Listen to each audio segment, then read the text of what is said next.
Lawnmower Hospital. Hey, you know winter is really freaking cold, right? So play it smart. Don't get caught freezing in your car with your pants down and no power. At Big Toy Shop right now, lead-acid batteries are just $129. $129 is a great price for a good start. Big Toy Shop.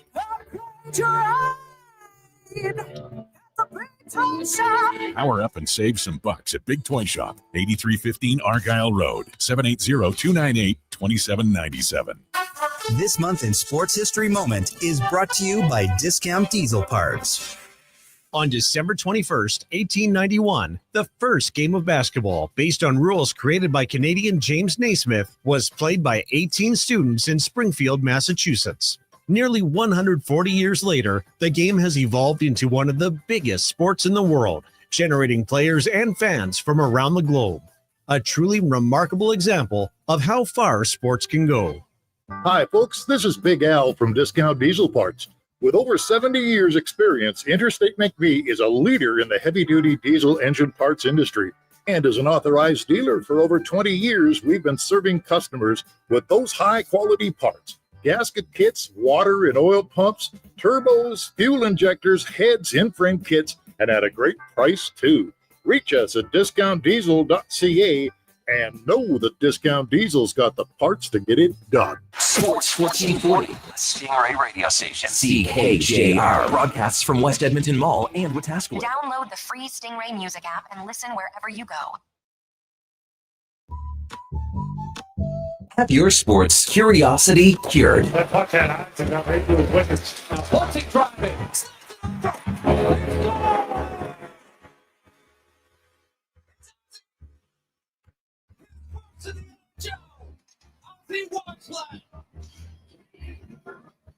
And it's fitting he went down on the ice as he hooked it home. 4-0 Nashville. A veteran of the sports reporting game for over 25 years. That was about a check.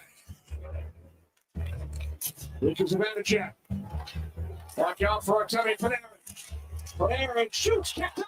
Rebound, score! Duke with the overtime winner. Breaking down Edmonton's favorite teams. Redirects, cut off, clock. Scotty attacking. Who needs a tissue? This is Sports 1440 and the Kevin Karius Show.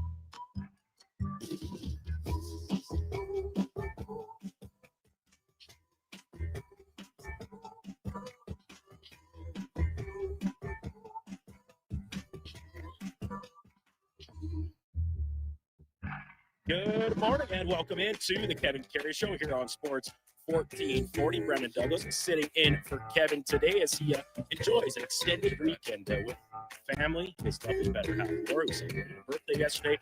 Well-deserved time off for Kevin Karius. He's the one missing out because there was a beat down last night at Rogers Place. The Oilers emerged victorious 9-4 over the Seattle Kraken. Second win over Seattle in just the past 5 days, both by pretty alarming and aggressive rates. 4-0 win last Saturday, 9-4 last night. Connor McDavid, Leon Draisaitl, each with 4 points.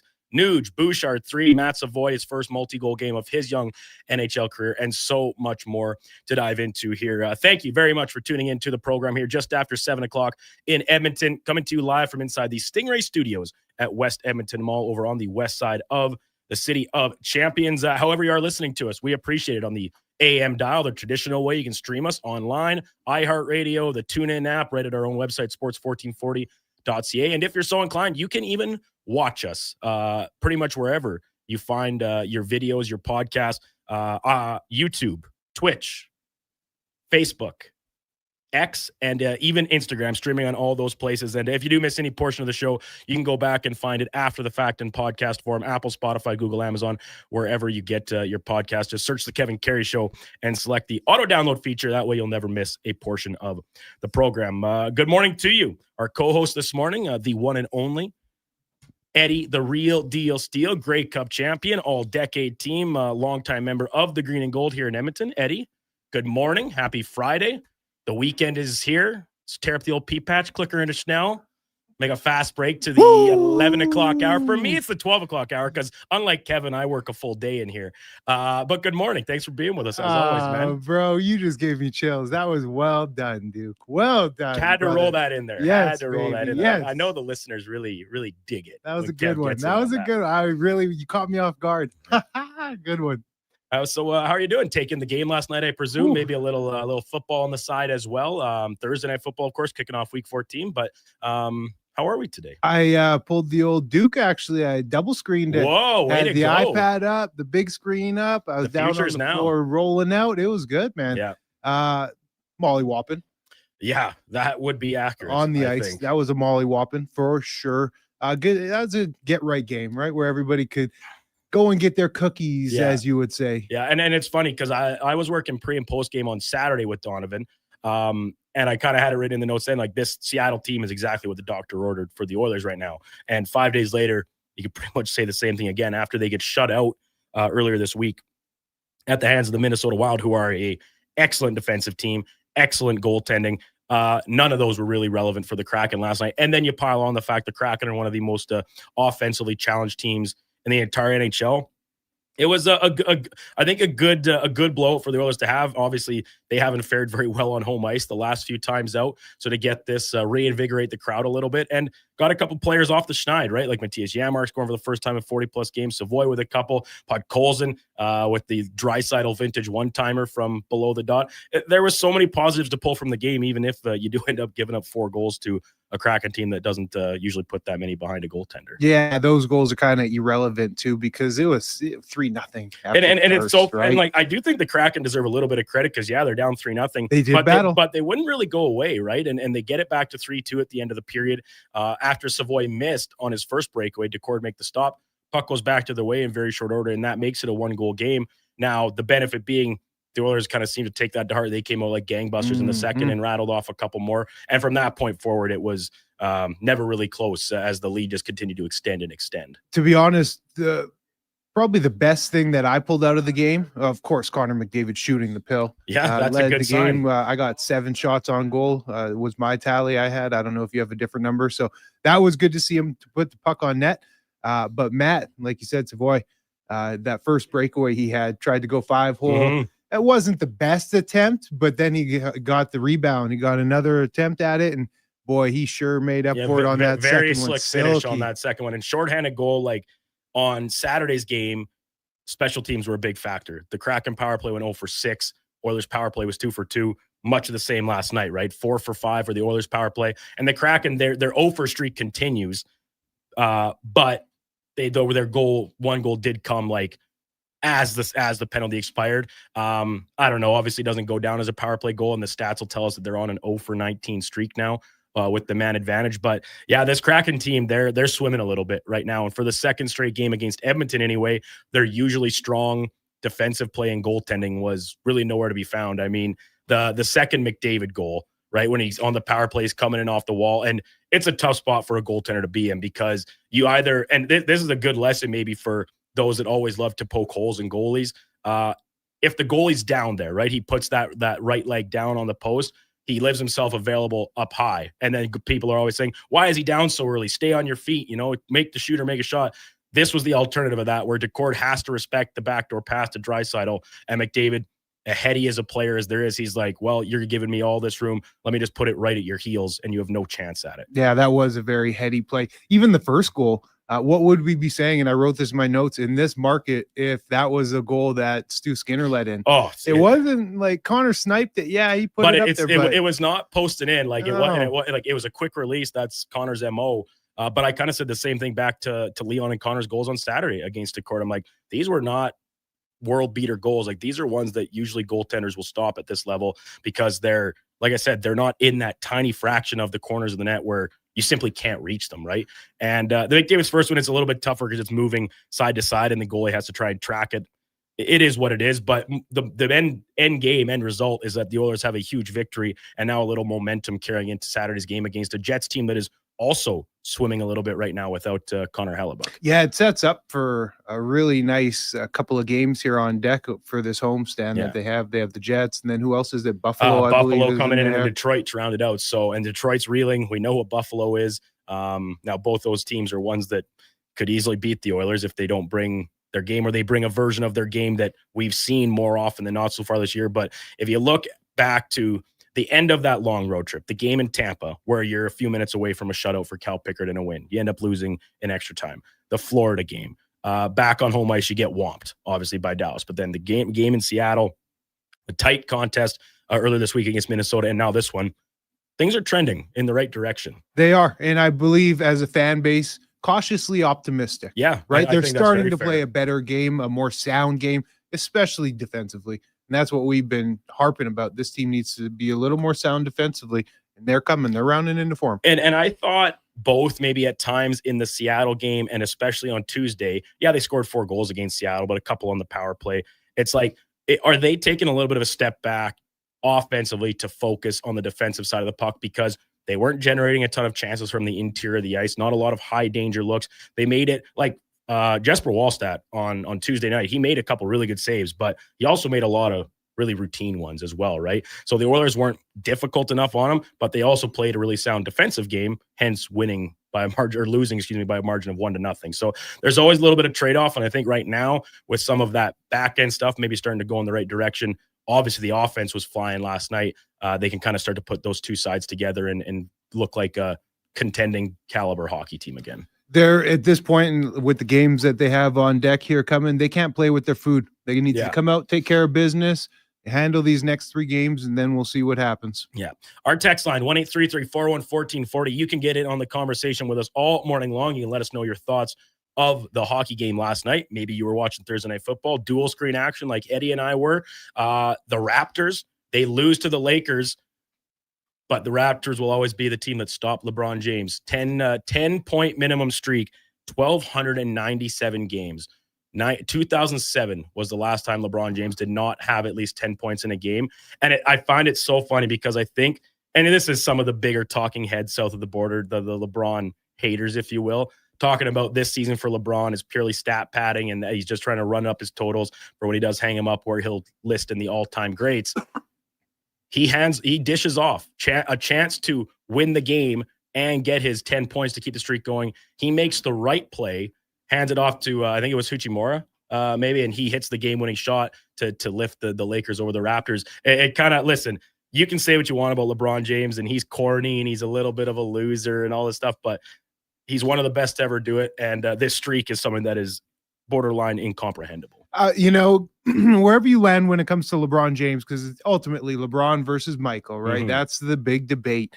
LeBron James, with that play yesterday that you just described, where he could have went for the 10 points to maintain this measly little record.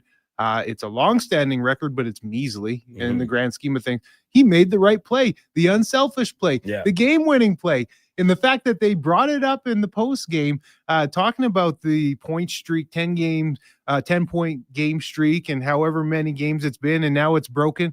He said, we won the game. What are we doing here? What are we talking about? It's all about wins and losses. And that proves that he's not thinking about this stupid point streak. He's trying to win the game and made the right play. And no Luka Doncic for the Lakers last night, but Austin Reeves stepping up in a big way. Would he go for the 45? He was unstoppable out there. And the Raptors, we know how much of a pleasant surprise they've been, but listen, you sometimes hit the hot hand, and that was kind of the case last night against the Lakers. Text line already a buzz and jumping this morning. Not only can you get in your thoughts about the Oilers, Thursday Night Football, the rest of the NFL slate, college football, Oil Kings in action a couple games this weekend. We'll take it all. It is, of course, Playlist Friday, too. So if you want to get a song request in, a little something positive, a little something jumpy to get you into the right mood heading into the weekend, we'll take it. Same line, 1-833-401-1440. And if possible, our good friend Donovan Paulson will get it on for you. And let's say good morning to Big DP, burning the candle at both ends. Post-game action last night with Andrew Walker, and now right back at it this morning, bright and early. Good morning, Donovan. Good morning, Duke. Good morning, Eddie. How are you? I'm excellent. Are you tired? No, it was a nice little nap last night.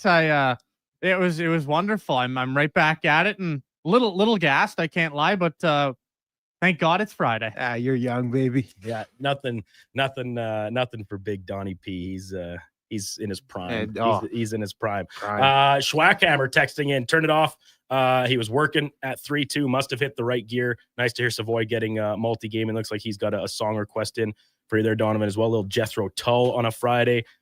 Jordy, holy moly, in the mortal words of Ed Whalen, that was a ring-a-ding-dong dandy. And Burrow to chase. With the game on the line, people will pick Bird, Magic, Kobe, MJ over LeBron. Well, that's the fun of debate, right? Because yeah, take your pick. I think any of them would be a pretty solid option, but you can't deny what LeBron James has accomplished and where he stacks up. So he's right there with all those guys. Numbers don't lie. Men lie, women lie, Duke. Numbers don't. Numbers don't lie. Really quickly, Eddie, I want to dive into Thursday Night Football with you a little more as the morning progresses, but your thoughts on that one last night, where it kind of seems like two things happened at once, and as a result, the Lions win pretty handily, 44-30 the final. The Lions offense got back to where we expect them to be, and the Cowboys defense simultaneously kind of regressed a little bit back to that pre-deadline version of them before they bring in the likes of Williams and Wilson Jr. Especially in the run game. And when you look at the final totals for Detroit, they didn't go for like 200 yards rushing or anything. No, the leading rusher in the game was David Montgomery at 60 yards. But it seemed so dominant, and it seemed so continuous. Detroit just moved the ball up and down the field offensively. Dallas, they were behind the 8 ball quite early. Turnovers caused that. What at halftime? What was the? I can pull it up right here, but I believe Dallas had 9 points at halftime. Yeah, just 20-9 goals, yeah, it was 20-9 at half, but it felt like a wider margin than that. Yeah, I agree. Like there was 11 points a lot of time, and they got it to 3 to just be down 3 after that touchdown. But then the Lions answered right back, and that was all she wrote. Like Jahmyr Gibbs, I don't know what's left to say about this guy right now. Like he could play wide receiver in the NFL. That move he put on and put Bland on skates over on the sideline, you mean? No, it was a linebacker, middle linebacker. He caught it over across the middle, and then he just stuck his knee right in the turf, and then cut it upfield. It was sick, wicked, and nasty. He is very, very elusive. So 3 touchdowns for him. Big night for Gibbs. Yeah. And Montgomery. He's been kind of quiet this year, Duke Montgomery? Well, I think they've really at this stage been like, all right, we need to have the ball in Gibbs' hand more, because Montgomery is an excellent running back. He is not Jahmyr Gibbs in terms of dynamic and playmaking ability. So I think there's been a pretty concerted effort to have the ball in Gibbs' hand more, but they still are very glad to have Montgomery because nights like he finds the end zone too. He's more of, like you said, he's the knuckles to the Sonic in their back. And you need that getting later down in the late in the season, heading into the postseason. You need that type of a back who's going to pound it, who's going to be physical. And Montgomery, he showed that, and he's starting to come on a little bit as of late. I've noticed, but no, I'm finding myself kind of rooting for Dallas, Duke. It's weird. It is, right? I think a lot of people are flipped on it because they're America's team. Everybody hates how much they're in the limelight, but they've been on such a run of poor performances, and like Dak is a likable guy. CeeDee Lamb is a very good player.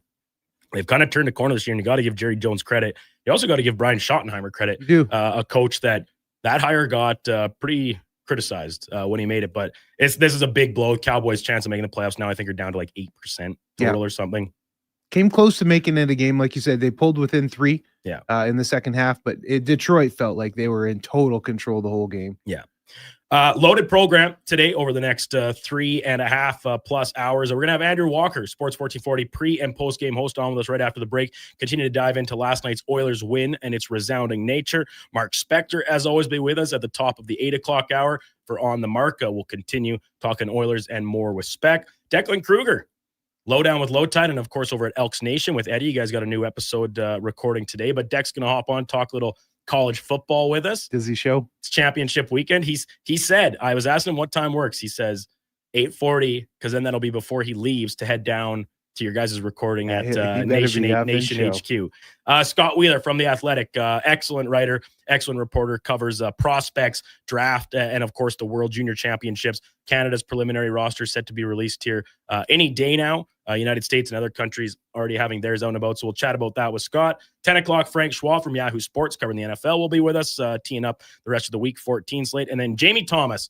our old friend from Winnipeg, Jets reporter, Ground Control podcast. He will tee up tomorrow's Jets and Oilers game with us as well. All that and lots in between still to come here. It's the Kevin Karius Show. Eddie Steele Josh Fenwick, Donovan Paulson, all with you. Andrew Walker will be with us right after the break here on Sports 1440. Looking for the perfect used ride? Now's the time.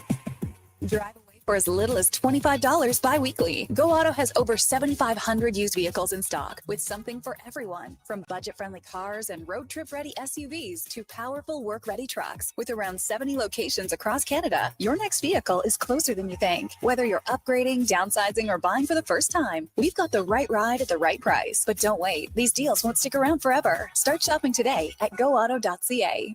Top quality flooring, locally owned, and Canadian products from Beaulieu. Yeah, that's CFI. CFI what? No, CFI, Custom Floors Inc. From free estimate to professional installation, contact Custom Floors Inc. at customfloorsinc.ca. This hockey season, before every game, check out the pregame show with Andrew Walker on Sports 1440. It's brought to you by Titan Supply, your only source for rigging, lifting, and hauling products. Visit titansupply.ca. Aloha Edmonton, it's back. Century Vision Care's 4th annual Maui Christmas event on Friday, December 12th from 9 to 5. Century Vision Care, Edmonton's biggest Maui gym retailer, is bringing the island spirit to your holiday shopping. Enjoy in-house savings on all prescription and non-prescription Maui gyms, plus giveaways, prizes, snacks, and beverages all day. Same-day eye exam appointments are available, and they direct bill most insurance plans, but spots are filling fast. Get ahead on your Christmas list and treat yourself to a new pair of Maui gyms. Visit Century Vision Care on Instagram. Do you listen to sports radio at work? Like right now? Well, do you? Who, me? No way. I swear. Okay, friend, we won't tell. Tens of thousands of sports fans listen to Sports 1440 each and every day. On the radio, on the listening apps, on YouTube, and on social media. If you listen to Sports 1440 at work, well, maybe it's time to advertise on Sports 1440 at work. Grow your business. Get your name out there. Shoot our ad team an email. Gregor@sports1440.ca. Let's get to work for you. Heard of Uline? You know, the have-it-all in stock, ready-to-deliver shipping and industrial supply specialists. The company that does things for you that are unheard of, like keeping 41,000 items in stock in our own warehouses. With customer service reps on the line to get you what you need when you need it 24/7, 365 every time. Maybe you heard it here first. Want to hear more? Visit uline.ca. ULINE, your shipping and industrial supply specialists. A mullet for Marvin, a bowl cut for Barry, a pompadour for Peter, who's now really quite hairy. After this Christmas, all the men wish they could get some hair restoration from Dr. Vance Elliott. Hi, I'm Dr. Vance Elliott. While you're Christmas shopping, consider giving yourself the greatest gift of all, a full natural head of hair. I know the results will be life-changing. Want to make this the year you get your mojo back? Book a free first consultation today at drvanceelliott.com.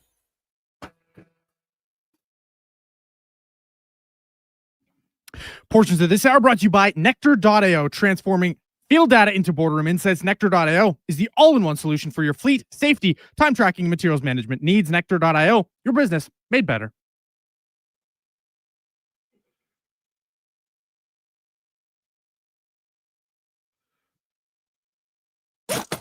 Stories, guests, and insights. This is Sports 1440 and the Kevin Karius Show.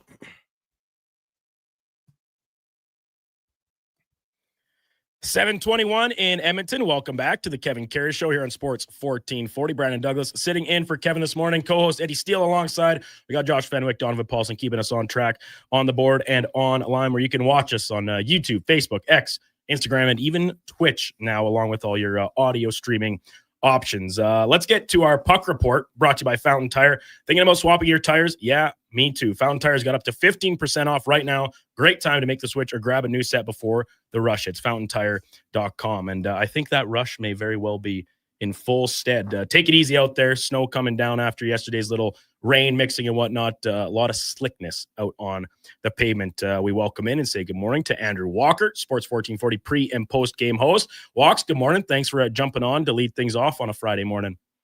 Hey fellas, good job filling in. The old guy references are down an astounding 60%. We always do our best. Guy, so yeah. Eddie and I are already talking about watching games on two different screens last night, right? The Oilers game on the main TV, football game on the side, and something like that. It's incomprehensible for Kevin. He can't even fathom. Can't even get into his email.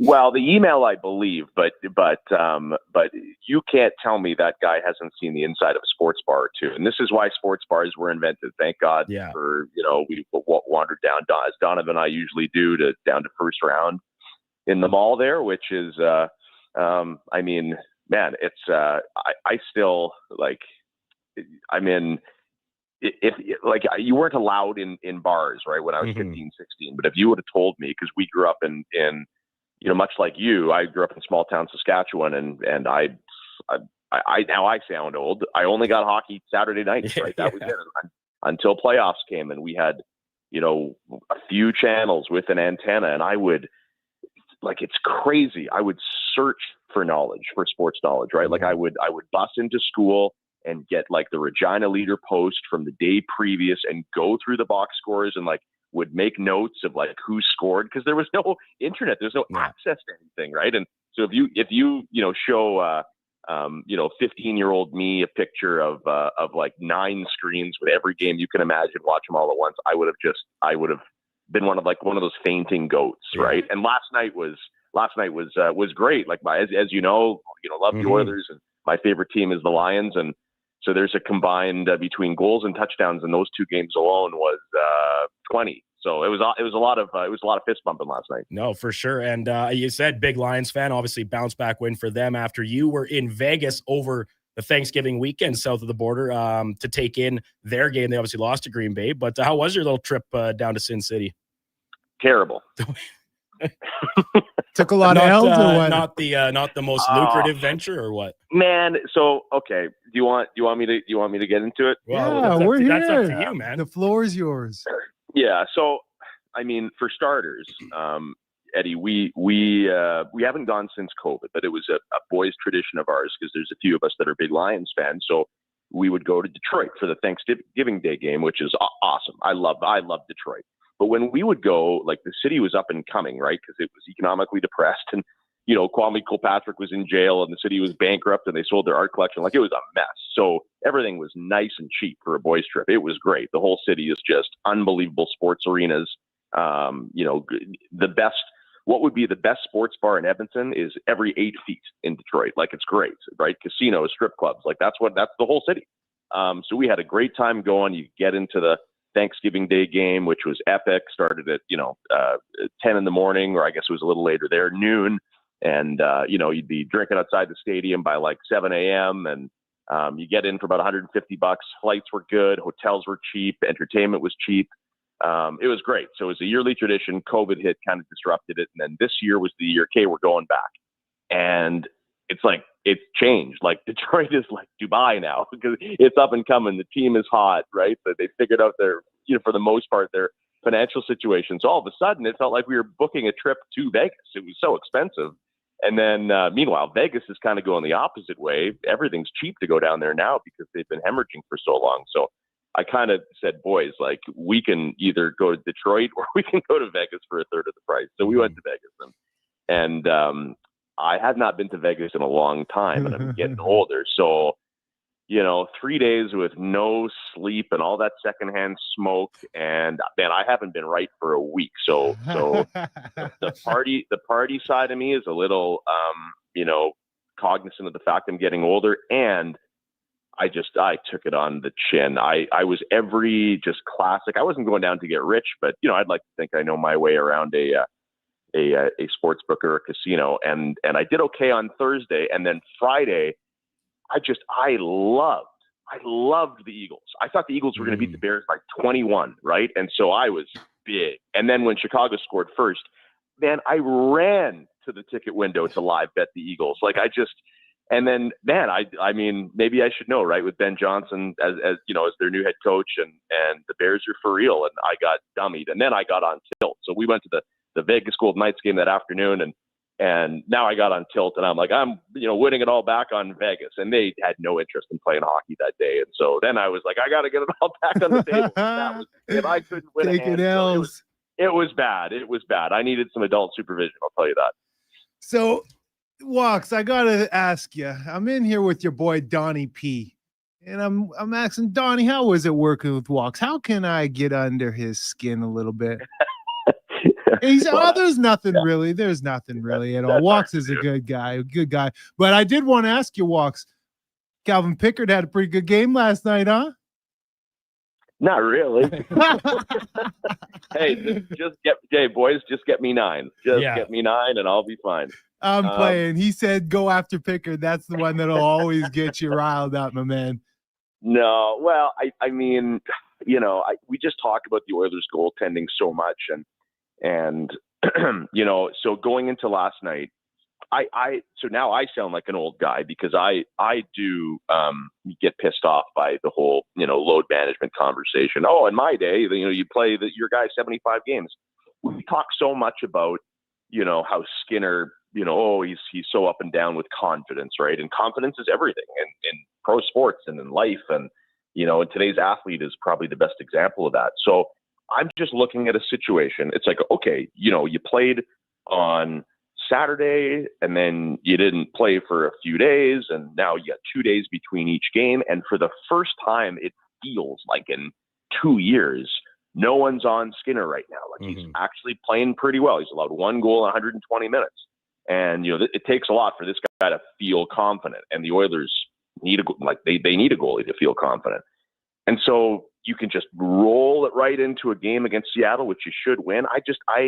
My thing was like, why aren't you playing Skinner? And I'm also done with Pickard as an NHL goalie. And, but obviously the team is not. And I don't know. I'm like, what's he tired? You can't play, 3 games in a week.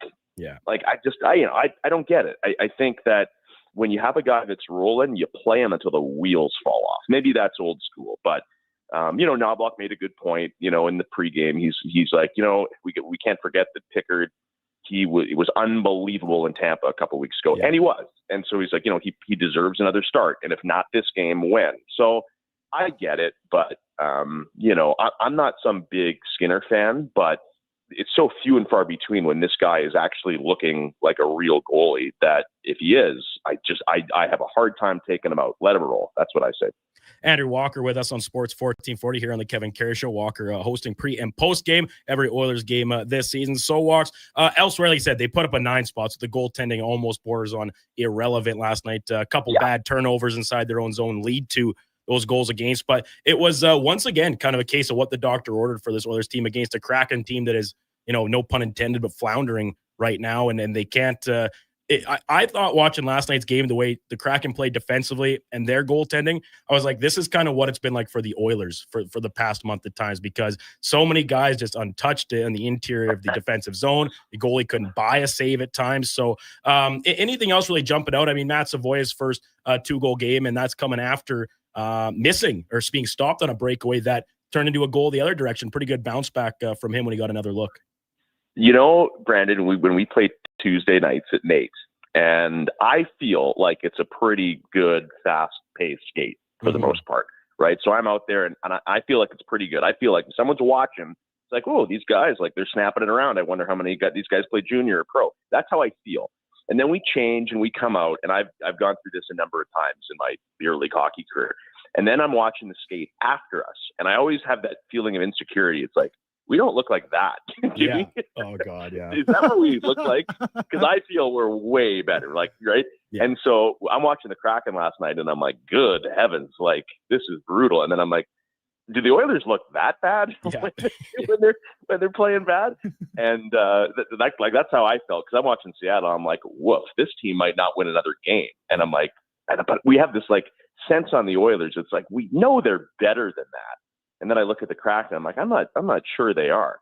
The moment that kind of got me last night, it was already 9-3. Like there was like 6 minutes to go, and there was like some D-man pinched, and then the Oilers came in on a 2-on-1, and Grubauer actually made a good save. And man, was he pissed. Like, I don't know if you read his body language. He was like, boys, like we're down 6. What are you out here trying to win the game? Like, let's not allow another one, please. Like our whole goal is not to allow 10. So it's rough for them right now. And you could even see that same type of body language on the 9th goal, the McDavid hat trick goal, where he goes full sellout for a cross crease, trying to make a save, ends up missing the net.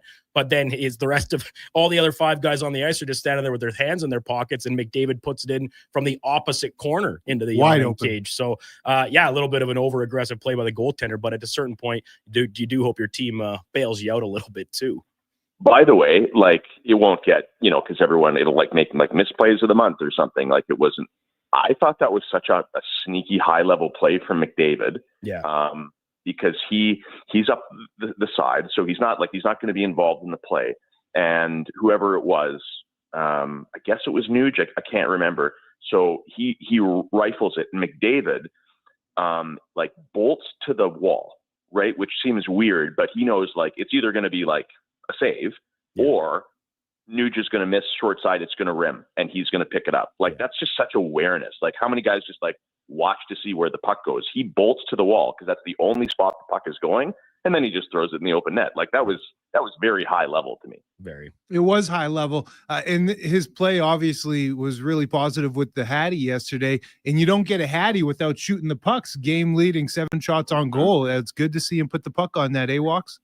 Yeah, I mean, people have been yelling for a long time for him to start shooting, and that first goal is a good example why. So it's you can't make it into something it's not, right? But sometimes I don't know, man. You need a point night, and it's been a long time. And I think for the Oilers, for the first time in a while, like now they've played 5 good games of their last 6. Doesn't mean they've won all 5, but we've had this like, we can. I think. For the first time, I think you're going into a game against a, decently semi-tough opponent against Winnipeg, and you're actually going in with like, we kind of expect the Oilers to play well and win. And it just hasn't happened very often this year. So, who knows? Maybe the momentum is not really a thing, and they fall flat on their face. But I think that last night they got rewarded for a couple of weeks of pretty hard work here. Andrew Walker, Sports 1440's pre- and post-game host with us here on the Kevin Karius Show. Brandon Douglas, Eddie Steele with you in the Stingray studios. So, Walks, looking ahead to Saturday's game against Winnipeg, like you talk about a team that's kind of on their heels a little bit. The Jets, they played a really entertaining contest against Montreal the other night. Comrie was excellent. You have to think he's going to be in the net for the hometown start on Saturday. But what are you thinking heading into this game against Winnipeg, who's without their team and league MVP? Doesn't quite feel like Winnipeg right now. And it's interesting. It doesn't feel like Connor Hellebuck like pulls them out of the fire all the time. I think it's a pretty good symbiotic, like pretty good team and a pretty good goalie. And you put it all together and, they're a President's Trophy winner, but they do seem a little lost without their backbone there. And, the power play has given them issues for sure.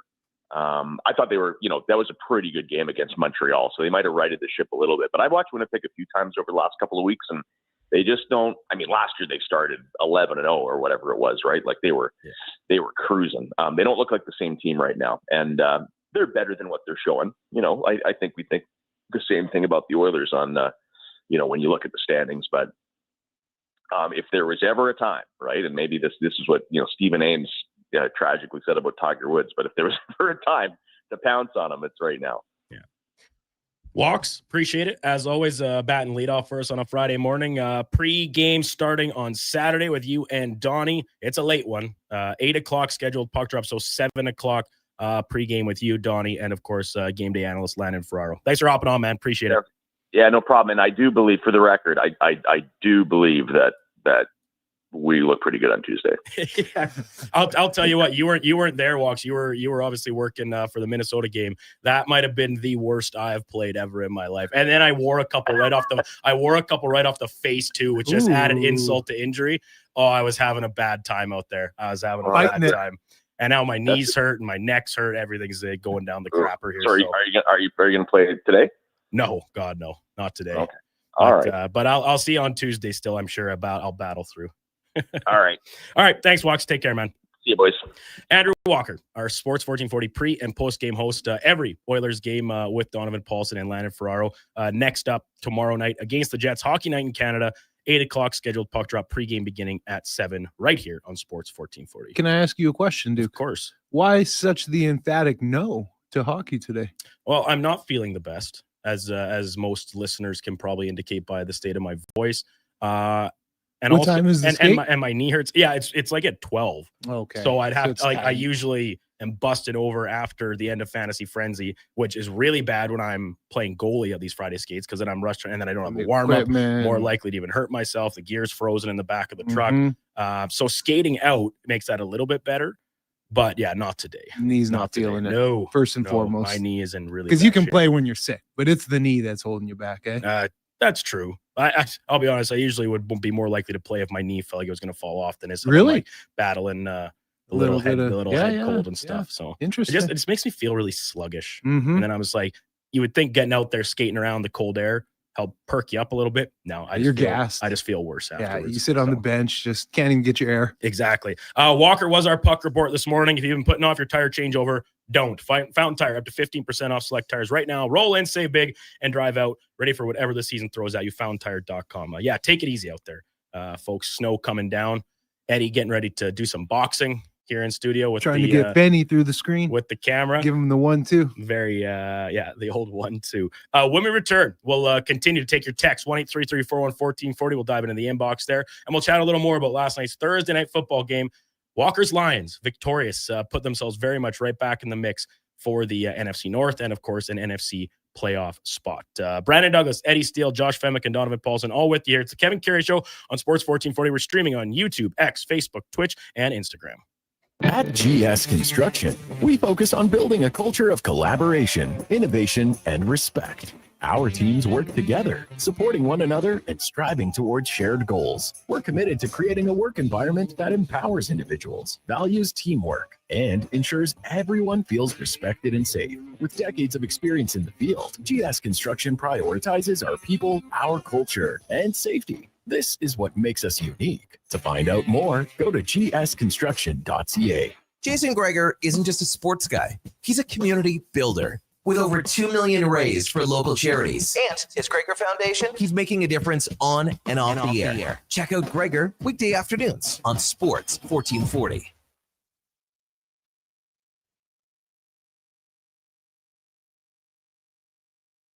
Come for Canada's largest trade shows, the biggest names in entertainment, exhilarating sporting events, and more. And stay for the experience at the Edmonton Expo Centre. Looking for the perfect place to host your next big event? From trade shows to galas, meetings, and concerts, the Edmonton Expo Centre has the space, event expertise, and service to make your next event unforgettable. With over 522,000 square feet of flexible event space, in-house catering, and operational expertise, they bring your biggest vision to life. Learn more at EdmontonExpoCenter.com today. Game day sauce! Buddy, quit rolling up to the bar and looking like it's grade 9 grad and you're wearing your dad's old work suit. Do yourself a favor and call Game Day Suits. Game Day Suits is Alberta-based and makes fully customizable, made-to-order suits. Perfect for hockey teams, wedding parties, or even the office crew. Book your free consultation at GameDaySuits.ca. I'm rocking one right now. I look deadly. You know they can't see you, right? Okay, Mr. Announcer, you want to go, tough guy? Game Day Suits! Derry is a beautiful place, but things do happen from time to time. Crave is the exclusive home of groundbreaking HBO originals, including It, Welcome to Derry, the much-anticipated new series from the world of Stephen King. Go back to where it all began. There's something bad here in Derry. It, Welcome to Derry. Stream now, only on Crave. Subscribe at crave.ca.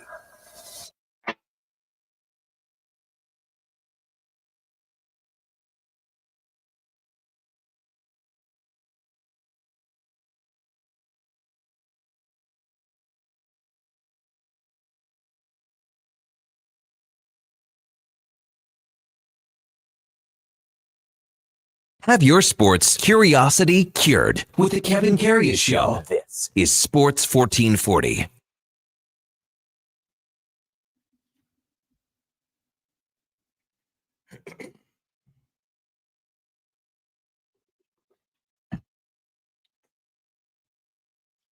Welcome back into the Kevin Karius Show, 742 in Edmonton. Brandon Douglas, Eddie Steele, Josh Femick, and Donovan Paulson all with you this morning here as we send you into the weekend on some positive notes. Oilers win last night.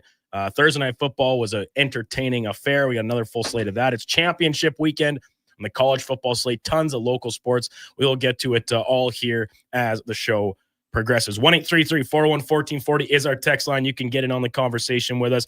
Jerry, adding on to what Walker was talking about, growing up without the internet and trying to get as invested into the sports as possible, says, I used to pour over NHL facts and figures guide. That was my Bible. I used to love reading the Winnipeg Sun. Yeah.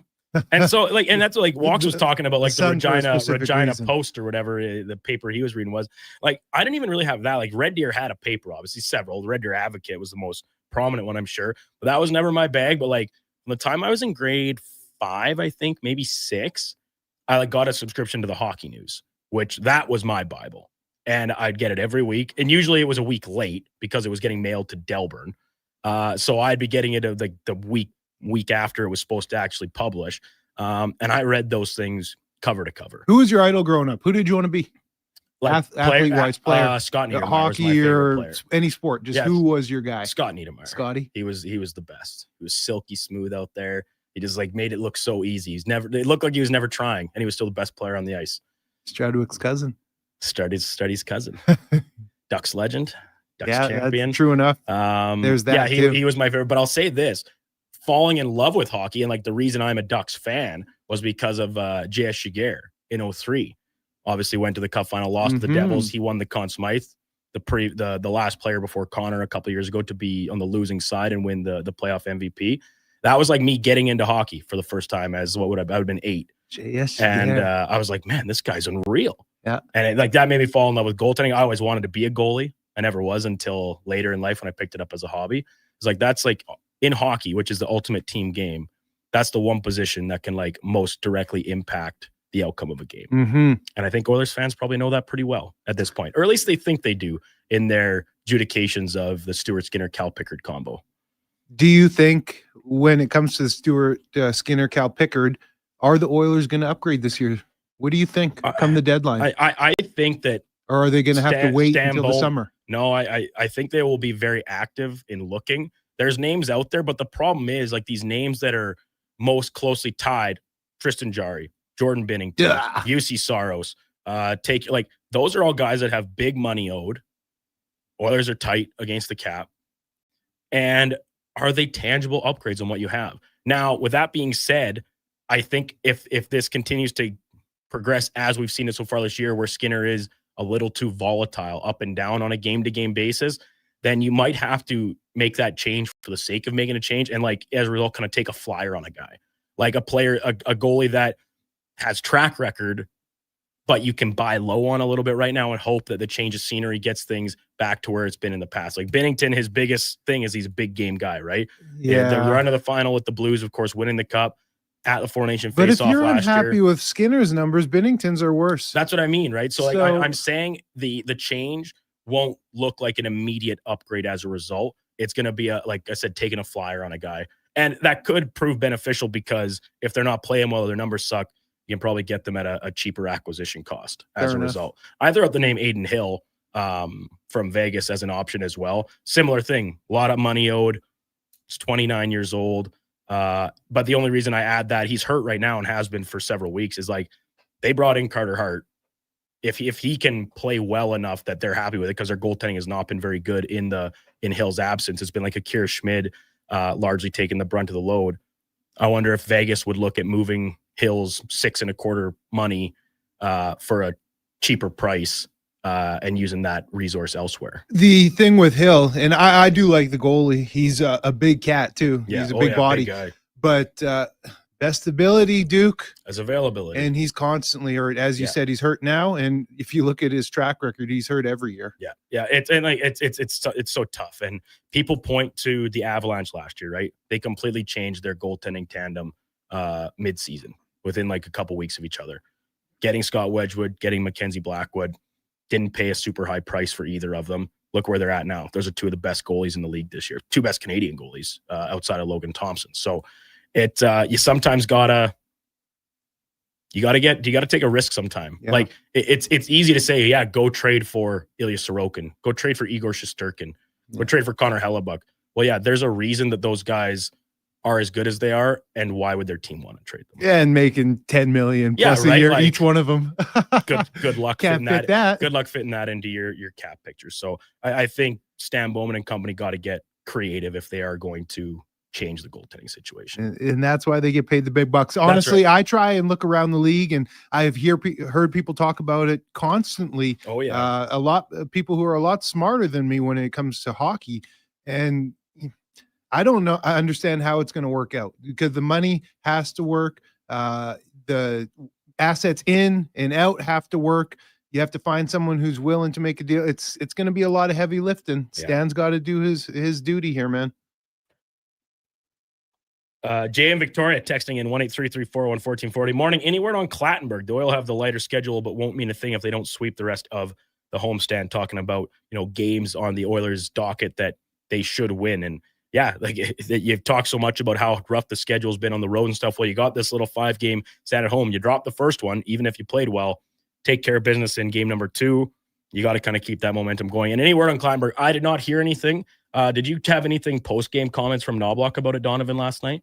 Yeah, he didn't really give any kind of update. He said he's fine-ish. Didn't return to the game after taking the stick. Yeah. It looked pretty bad. He was pretty obviously in distress. He said there was nothing major. Right. It was just like they have to wait and see what happens. I mean, at that stage, the game continues to get more and more out of hand as the game progressed. Why bring him back to play with a bunch of stitches in on his face? He can't even probably see out of that eye at that stage. How long does he last sticking around here playing 6 minutes? Are we just waiting for Roslovic to get healthy, essentially? You're waiting for another body. Is that it? I think so, because as of right now, like, there's no one else really banging down the door in Bakersfield. And like, if Clattenburg continues to use those minutes, like, that's the type of player he is. He's an energy guy. Like, playing only 5 to 8 minutes a night is kind of probably what his NHL career is most likely going to be. So as opposed to others where we've seen them struggle in that type of ice time, like you have Tomaszek waiting in the wings, Kapanen's banged up again. Yeah, I don't know. I would think Clattenburg is probably with the team until another body is available. Yeah, I'd agree. 1-833-401-1440. Army Darryl, Karius. Well, no Karius this morning, Army Darryl. You got us, pal. You got me, Brando and Eddie, a dynamic duo. If Skinner was in net last night, we would have lost 10-9. Well, Army Darryl, that's a pretty negative outlook. Oh, dang! Happy Friday to you too, Army Darryl. That's he's a school teacher. Do you bring this attitude into your classroom every morning, sir? That's crazy. That's crazy thing to say. I was thinking I was going to see if I could work it in this morning about like the Oilers put up 9, and I was like, well, that would have won them a football game, but against who? And I was like, well, Steelers maybe, the Raiders for sure, probably the Browns. I better walk that back. I know Army Darryl better than that. He's a principal. He's not a teacher.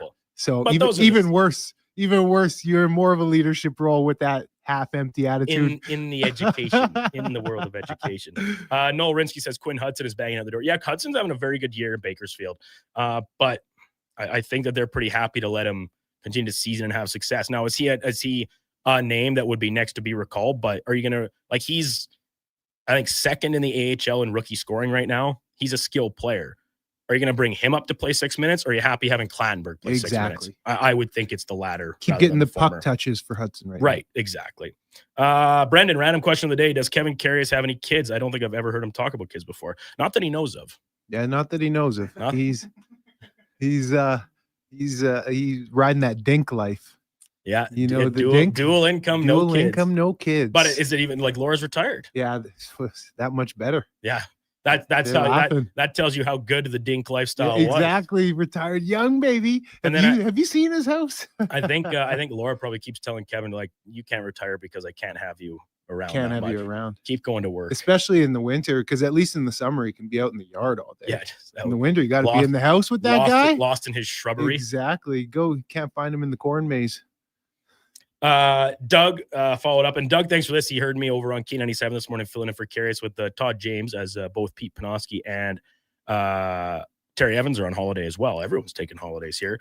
I had the wrong time for the Oil Kings game on Sunday, Teddy Bear Toss game, 4:00 puck drop. On K97, I said 2. I didn't have it in front of me. So thank you for that correction, Doug. And then he also said, sorry, I was flipping channels.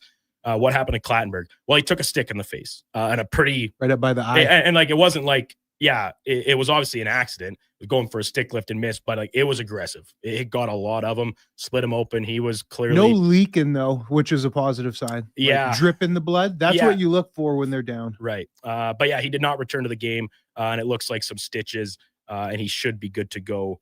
Right around that eye area, though. Man, I often think every sport has its dangers, right? Football, of course, we know you can get your face taken off. Man, hockey with the blades and the sticks, in the way guys go down when their feet get kicked up in the air, I always think, good night, that is so scary. It is honestly a minor miracle that there are not more tragic injuries. Yes. More slicings. Straight up, just slicings. Yeah. Like, these guys blades are flying sharp. around at like 20 kilometers an hour, bodies in the air, Hitting each other. It is pretty wild to think about. Yeah, it is. It is, man. When we return, Sportsnet Spec will be with us. Mark Spector, and on the mark at the top of the hour, will get his thoughts on last night's Oilers game and tomorrow's contest against the Jets. Once again, from Rogers Place, the conclusion to Hockey Night in Canada on Sportsnet and the CBC. Also in the 8:00 hour, we'll go in or out with Donnie and Eddie. And then Declan Kruger is expected to be with us at 8:40 to talk a little college football. It's championship weekend in CFP. Some hirings on the coaching carousel, get his thoughts on the Lane Kiffin situation, who's going to be in, who's going to be out, who's got the most to lose and gain here on championship weekend in college football. 9:00 hour, Scott Wheeler will be with us, talk some World Junior Hockey Championships. And then at 10:00 hour, Frank Schwab covering the NFL, and Jamie Thomas, Winnipeg Jets reporter, will be with us. Before all of that, let's get to a Sports 1440 update brought to you by Nectar.io. Learn more about how we can help your business automate processes, streamline operations, and save money at Nectar.io. Nectar.io, your business made better. Here is Donovan Paulson.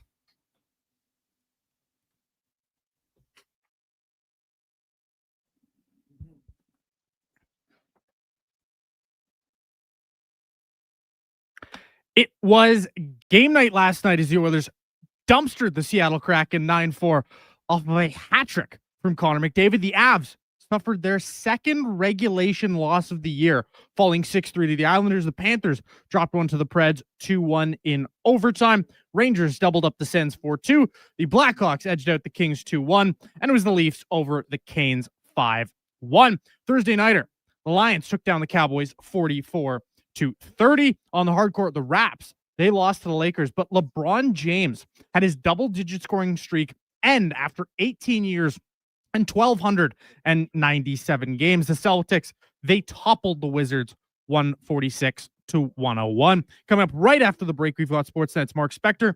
I'm Donovan Paulson. That's your Sports 1440 update. Sports 1440 in West Edmonton Mall and Wetaskiwin. CKJR is a Stingray radio station. Download the free radio player app and listen wherever you go. Is your company drowning in paperwork and administrative tasks? Do you need more data to make better decisions? Nectar.io is your company's all-in-one solution for fleet and materials management, safety, time cards, and GIS-based project management. Now is the time to capture and transform field, site, and shop data into boardroom-level business intelligence, all with one login. Visit Nectar.io to book a demo today. Nectar.io, your business made better. Hi, Mike here from Northgate Chevrolet Buick GMC. It's not lost on me that this radio ad competes with a lot of other dealerships on the air. So what sets us apart? Honesty. At Northgate, we believe in giving you the very best price we can with the most value possible. We aren't giving away free trips or paying off your credit cards, but it is my promise you will get exactly what you paid for every time. Stop in and see us today, 13215 97th Street, or visit us online at northgategm.com. I'm Grant Fedork from Leading Edge Physiotherapy, and sadly, some people think orthotics are just glorified shoe cushions. But I've seen a runner drop 8 minutes off her marathon, a grandmother ditch her painkillers, and a 12-year-old nail her long jump, all thanks to custom foot orthotics. So if your feet are screaming for help, flat, high, or funky, that pain's heading to your knees, hips, even your lower back, our professionals will assess you and, if indicated, custom fabricate a pair of orthotics made just for you. Happy feet make a happy person. Feet shouldn't hurt. LeadingEdgePhysio.com. This hockey season, before every game, check out the pregame show with Andrew Walker on Sports 1440. It's brought to you by Titan Supply, your only source for rigging, lifting, and hauling products. Visit titansupply.ca. It's the biggest game of the season. The Edmonton Oil Kings Teddy Bear Toss, presented by The Brick. Family Fun Sunday, December 7th. Bring your new stuffed bears to the game, and when the Oil Kings score their first goal, the fur will fly onto the ice. Help Santa's Anonymous collect thousands of bears this holiday season for families in need. See the Oil Kings in their special Teddy Bear Toss-themed jerseys as they face the Prince Albert Raiders. Teddy Bear Toss, presented by The Brick. 4 o'clock Sunday afternoon at Rogers Place. Limited seats remain. Great family entertainment starts at just $20 a seat at oilkings.ca. Wing Wednesday at First Round. Whether you're coming for the first round, the last round, or a few rounds in between, they've got you covered with half-price wings every Wednesday night. Half-price wings. Over 35 delicious flavors like Cajun salt and pepper, maple bacon, and Inferno wings. Now half price every Wednesday night. Wash them down with a cold pint of Canadian or Coors Light for only $5.75. Half price Wing Wednesdays at First Round in West Ed and now downtown. First Round, burgers, beer, sports. Looking for the perfect gift? Give the gift of great taste with a Loca Quality Market gift card. Redeemable at any Loca Quality Market or Loca operated restaurant. It's a treat for food lovers. Ready anytime. Grab yours today at loca.ca. Ritchie Brothers Auctioneers presents a massive 3-day unreserved heavy equipment auction at their Nisku site December 10th to 12th. 8 a.m. Live on-site and online. On offer, core construction heavy equipment, trucks, trailers, nearly every industry covered. Register to bid online. It's free. Priority bids, timed auction, and on-site view days start today. Demand for equipment is strong. Contact your local territory manager to consign. More at rbauction.com. Derry is a beautiful place, but things do happen from time to time. Crave is the exclusive home of groundbreaking HBO originals, including It, Welcome to Derry, the much-anticipated new series from the world of Stephen King. Go back to where it all began. There's something bad here in Derry. It, Welcome to Derry. Stream now, only on Crave. Subscribe at crave.ca.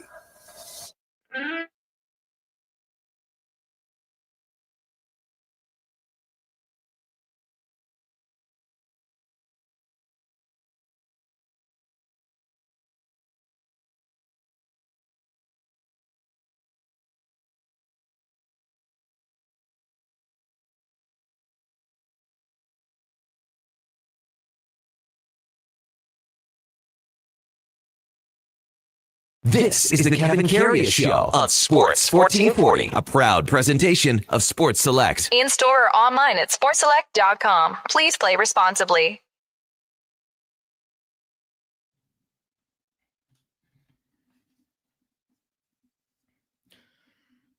Just after 8 o'clock, welcome back into the Kevin Karius Show here on Sports 1440. Brandon Douglas sitting in for Kevin this morning as he enjoys an extended weekend. He'll be back Monday morning after some time away with his next of kin, his lovely better half, and I believe some of Laura's family, all enjoying a weekend jetted away. I hope he made his flight yesterday. He's putting in his time. I never checked in to make sure he actually made it. Laura was very concerned about him staying till the end of the show and getting to the airport in time. Oh, Laura, to the extent that worry. she left him. She's like, I'll already be there.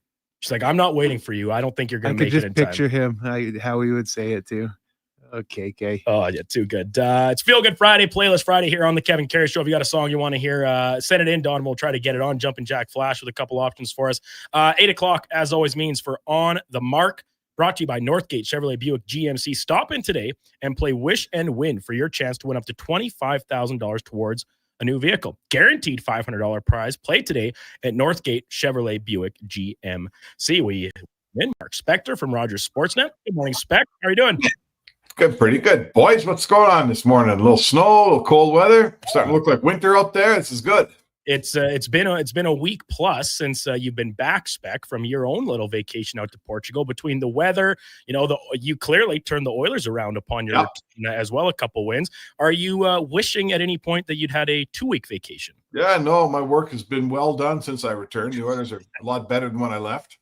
It's a positive sign. Hey, Spec, but more importantly, how happy is the condo board to have you back now that you're able to be back clearing the sidewalks? Yeah, clear the snow once in a while. Haven't done anything yet so far, but I think we're finally I hate weather like we had yesterday, Eddie. Oh, it's brutal. That's why living in Vancouver, as beautiful a city as it is, in the wintertime, it drives me crazy. Like when they get snow, it comes down as slush.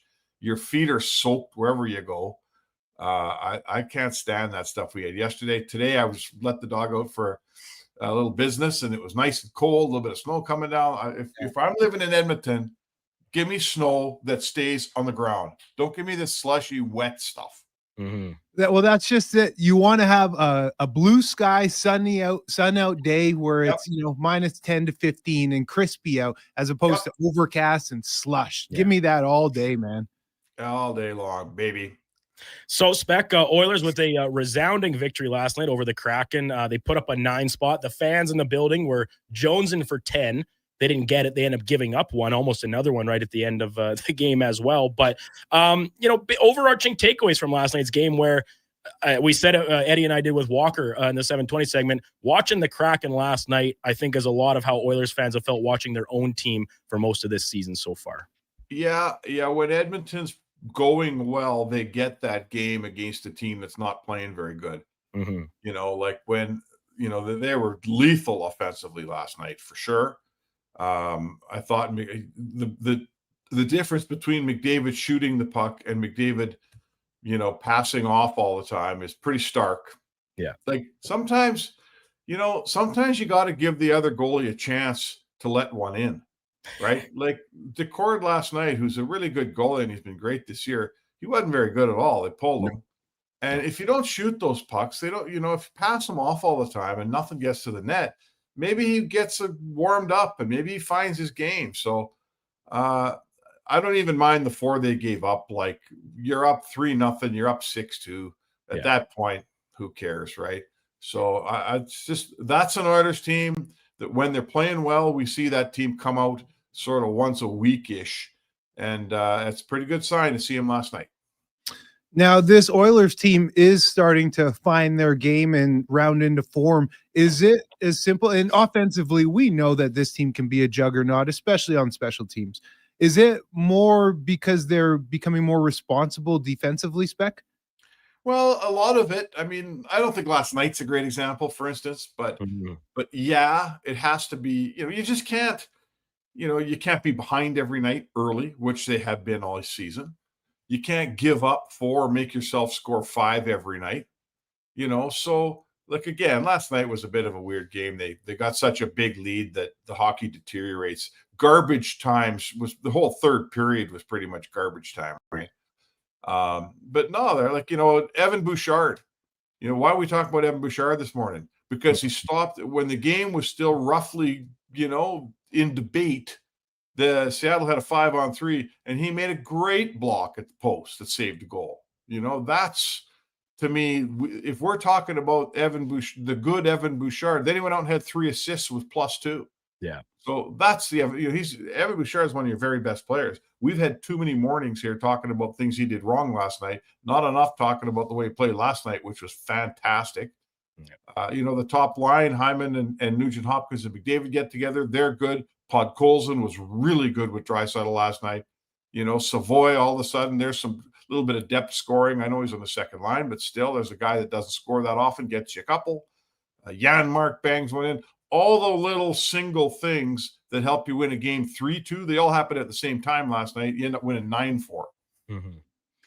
Sportsnet's Mark Spector with us here on the Kevin Karius Show. Brandon Douglas, Eddie Steele with you. So I wanted to stick on Savoy for a second there, Spec, because end of the first period, or towards the end of the first period, he gets the breakaway chance. A great pass by Draisaitl to set him up. Decord makes a save, one of few he ended up making on the night, as it turned out. But then the Kraken come back and score, and that makes it a 1-goal game at the intermission, right? But Savoy, like he didn't let it stick with him. He had a really strong game overall, but he comes back out, finishes the next breakaway he gets, tacks on another later in the game too. He's been so good on the penalty kill for this team most of the year, but now some of the offense hopefully starting to come a little easier for him too. Yeah, we're really watching a young Edmonton kid, right? St. Albert kid, find his legs, find his legs as an NHL player here and did it the right way. A year in the A, comes up, his defensive game and his penalty kill, compare the minutes he's getting to the minutes, say, Frederick's getting or the minutes Howard got. Like the coach trusts this guy. He's giving him tough assignments. He's playing top 6 minutes as a rookie, which you don't see. He's killing penalties, which rookies don't usually do. And he's got a foundation for his game, right? He can get enough ice time because the coach trusts him and he's doing everything right, that there's time for the offense to come. He doesn't get 7 minutes and we go, hey, how come Savoy's not getting any shots on goal? Well, it's because he's only playing 7 minutes. He's built himself the opportunity.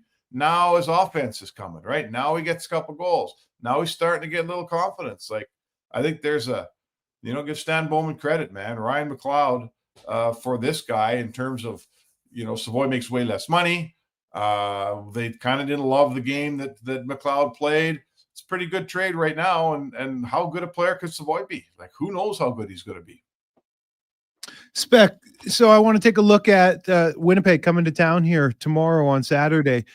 Two teams, you could say, trending in the opposite directions. Jets are 3-6-1 over their last 10. Oil aren't that much better at 4-5-1. But like I said, you can see visibly they are going in different directions, especially with the Jets missing their team MVP, the league MVP, and Connor Hellebuck. Do you expect the Oil to roll out this similar type of a game? Maybe not as loose 9-4, but a tight game against the Jets, and to finish off this homestand where they should collect some points now? Well, yes. I mean, the game they played, we were saying this the other day, the game they played against Minnesota, if they play a similar defensive game, they could really get some points in the last four games of this homestand. Now, if you go and get me 9 goals, I don't care how many you give up. 9 goals wins 10 nights out of 10. So can they go out tomorrow night against Saturday against Winnipeg? Yeah, tomorrow night and get, score 7. I mean, I don't know, Eddie. If they do,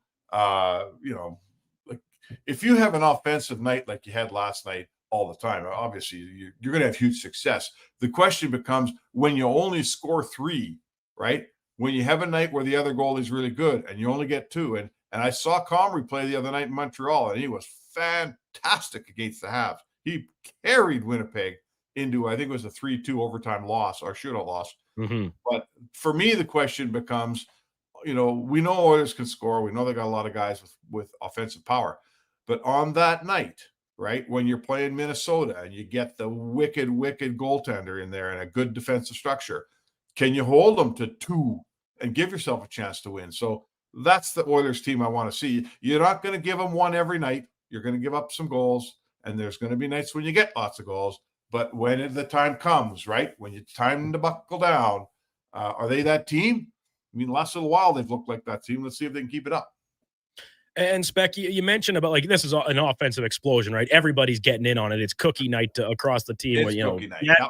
Janmark breaks the 42-game goalless drought. Podkolzin, he squeaks one through on a. Hey, it's a good shot, good pass, good setup, everything, but it does just kind of leak through him. What if that was here? Goalies flying out of the net in the wrong directions. McDavid's putting it in from the corner. All those factors weighing in. Are you comfortable with the lineup remaining with this look moving forward of that loaded up top line and your bottom 6 kind of left to, I don't know, call it fend for themselves a little bit and just hope to come out even on the score sheet by night's end? Yeah, I mean, sure. I mean, I guess I am. I think your bottom 6, when everyone gets healthy, gets a little better. I still like Kapanen in the bottom 6. To me, there's a formula here, right? To me, you got to have a bit of a formula, and the formula has to get you 3 goals every night. And if I'm going to say to you that if McDavid and Hyman and Nugent Hopkins play together, I can look you in the eye and say that there's a good chance that line's getting me a goal every night.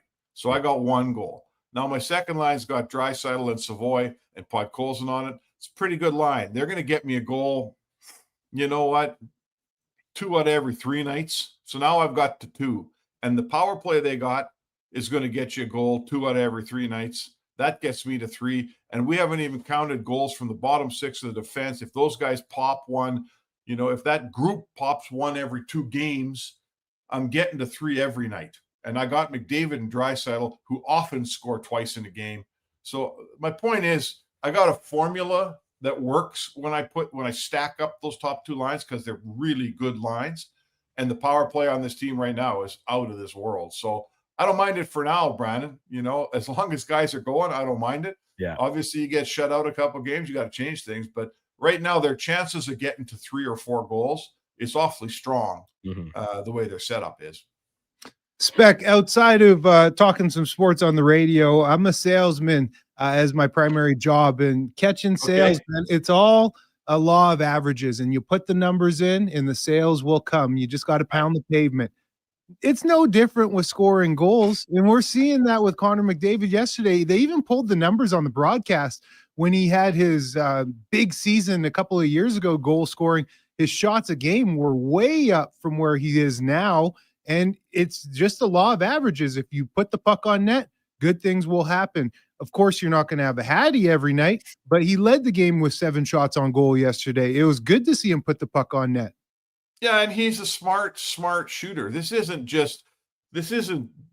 some guy firing pucks at the net. Remember, we used to watch the Kings in the playoffs, Brandon, and we used to talk about how they were a volume shooting team. And I always used to say this, that 2/3 of those shots are turnovers. Like, don't shoot from the sideboards. It's a crappy shot, and the other team gets the puck.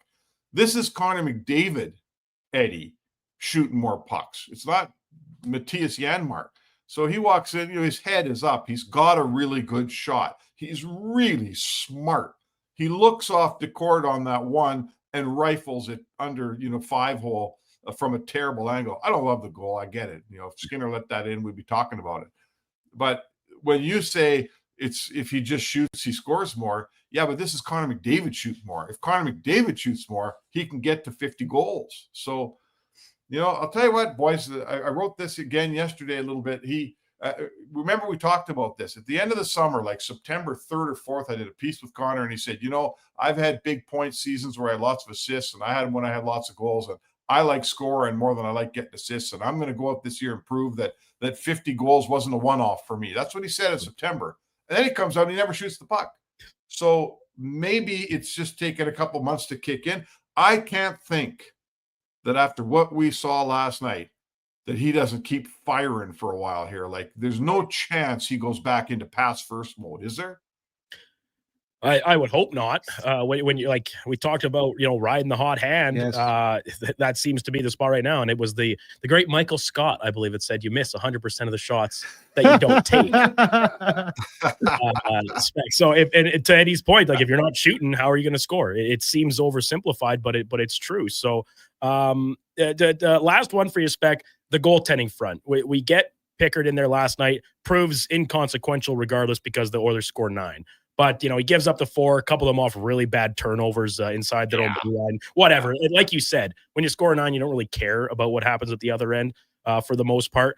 But going into the game, what were your thoughts on going with Pickard over Skinner, who's let in just 1 goal in the past 120 minutes? And then obviously we're going to see Skinner tomorrow night against Winnipeg. But just, with the benefit of hindsight, I guess, a little bit, did you like the move to Pickard, who hadn't seen the game ice in a couple weeks, save a relief appearance? Well, I was surprised by it. I will say that. Like, I'm like everybody else. When you get Skinner going good, I feel like you should just let him buck here and let him play. But remember, Pickard was coming off a game against Tampa where he had a shutout going with about 4 minutes left. They lost 2-1 in overtime. So he had finally had a very good game, and I think you owe it to that player to say, hey, you know what? Maybe you are putting your game together here. We're not going to frost you out on the bench for 7 games and make you play again.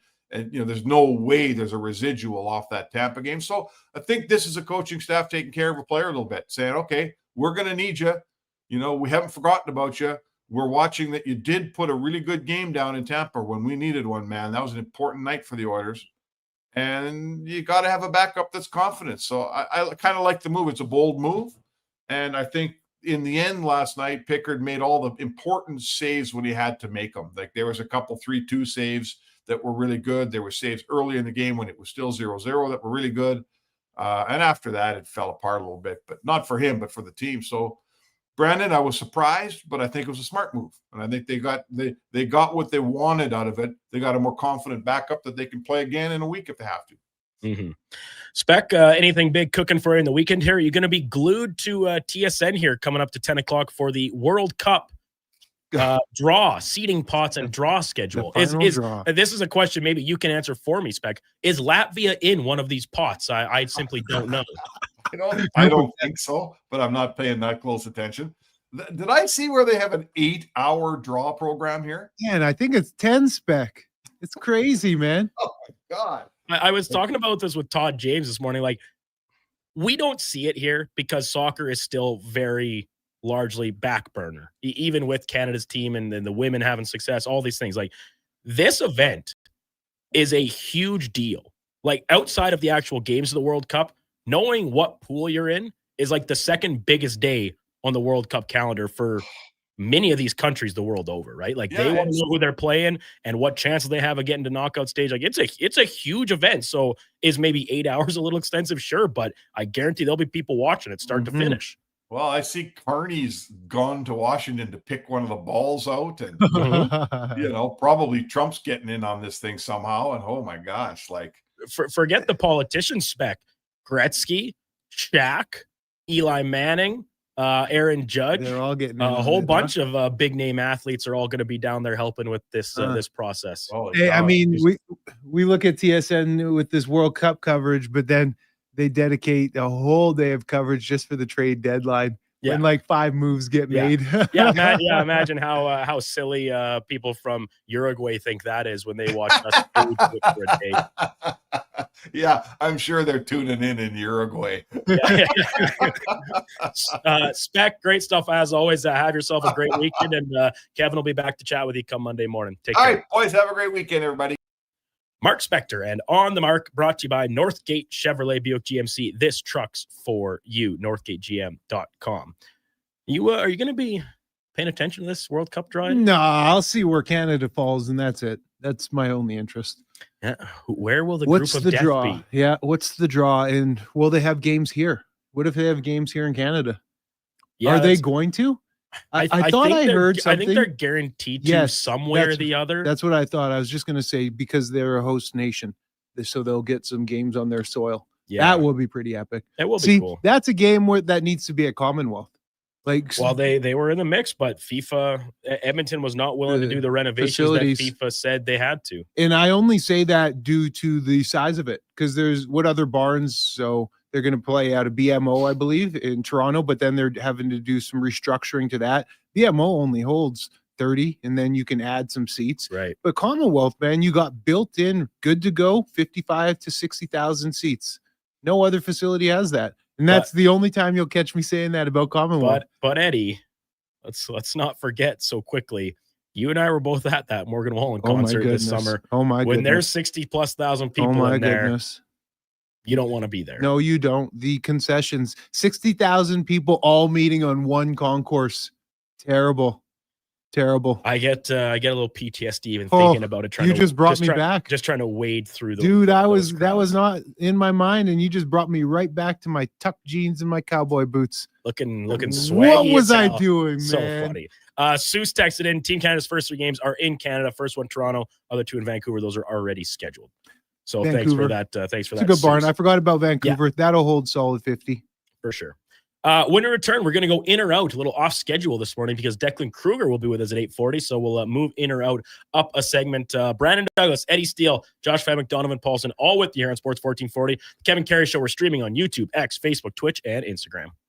The job won't wait. Why should you? At AWS Welding Supplies and Repairs, conveniently located in Nisku, we've got everything you need to get it done. From product sales to servicing and calibrating machines, we're your one-stop shop. We're a proud, locally owned and operated business, committed to serving our community with a proven track record of customer service. Don't let a broken tool slow you down. We offer fast repairs and free same-day delivery of in-stock items to Leduc, Nisku, and South Edmonton. AWS Welding.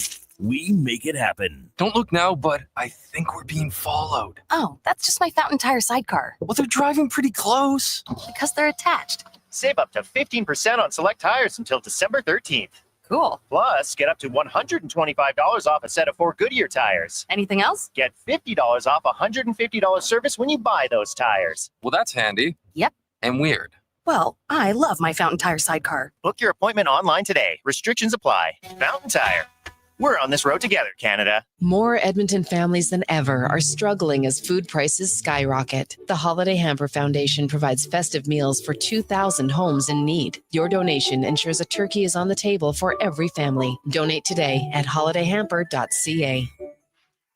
You wanted local sports on weekends. Saturday mornings at 9, check out the Saturday Sports Setup, where we'll tee up what's happening on the weekend sports scene. Tune in Saturday morning at 9 on Sports 1440. Silent Ice Sports and Entertainment is an innovative market leader across Western Canada. Properties include the Spruce Grove Saints, the Junior Prospects Hockey League, Silent Rides Charter Company, the Hockey Super League, and the newly launched Female Super League. Silent Ice also owns the Western Hockey League Seattle Thunderbirds and operates the Morinville AAA Arena. The Silent Ice Center, a new state-of-the-art entertainment facility in Nisku, features 2 sheets of ice, a 1,600-seat arena, as well as Summit Restaurant. Learn more at silentice.com. You matter. Your mental health matters, and you're braver than you think. Not Alone is an organization focused on creating a space of acceptance and support through tough, meaningful conversation. My name is Tyler Smith, and you are never alone. NotAloneCo.com. It's okay to not be okay. Subaru is built for winter. Symmetrical all-wheel drive delivers power with incredible control, stability, and grip. Add 220 millimeters of ground clearance, and you're not getting stuck in snowbanks. You'll drive right through them. And inside, luxurious heated seats and a heated steering wheel. Plus, for 19 years in a row, Subaru vehicles have earned top safety pick status, giving you unmatched peace of mind. Subaru is engineered for Canadian winters, built for real-life confidence. Welcome to Uncommon Standards.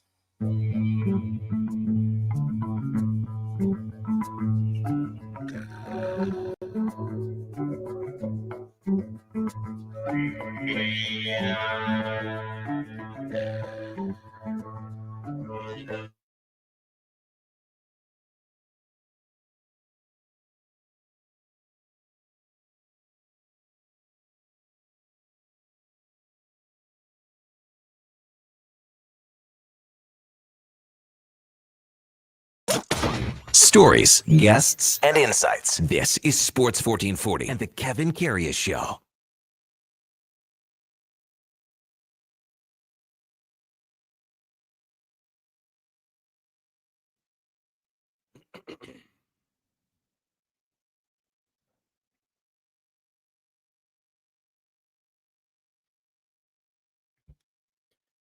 Welcome back into the Kevin Karius Show here on Sports 1440. Brandon Douglas sitting in for Kevin this morning. He will be back bright and early Monday, breaking down the full weekend of activity that we're still in the process of teeing up for you here on Sports 1440. Co-host Eddie Steele alongside former CFLer, Grey Cup champ. We got Donovan Paulson on the 1s and 2s. Josh Fenwick keeping us online where you can watch us, YouTube, X, Facebook, Twitch, Instagram. Make sure to go and follow us. You can give us a like as well. And to the YouTube page in particular, press that subscribe button.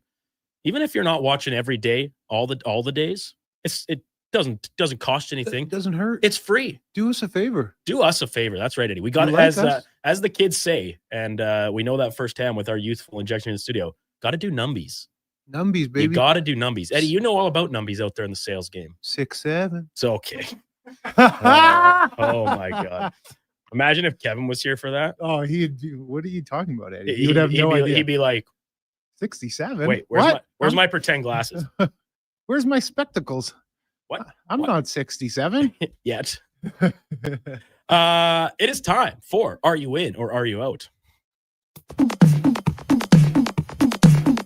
Okay, you know what? Moving too fast. Bottom line, are you in or are you out? In or out of what? No time for questions, just action. In or out? Well, then I'm out. I'm sorry, Jet. Actually, you're already in. Are you in or are you out? On Sports 1440. I thought you would go, I'm in, Bob. We would have had a really cool moment, but you kind of ruined the whole thing.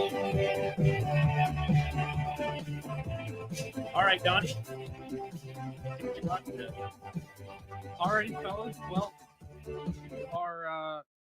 after last night's game, I'm saying that was the start of the Matt Savoy breakout tour.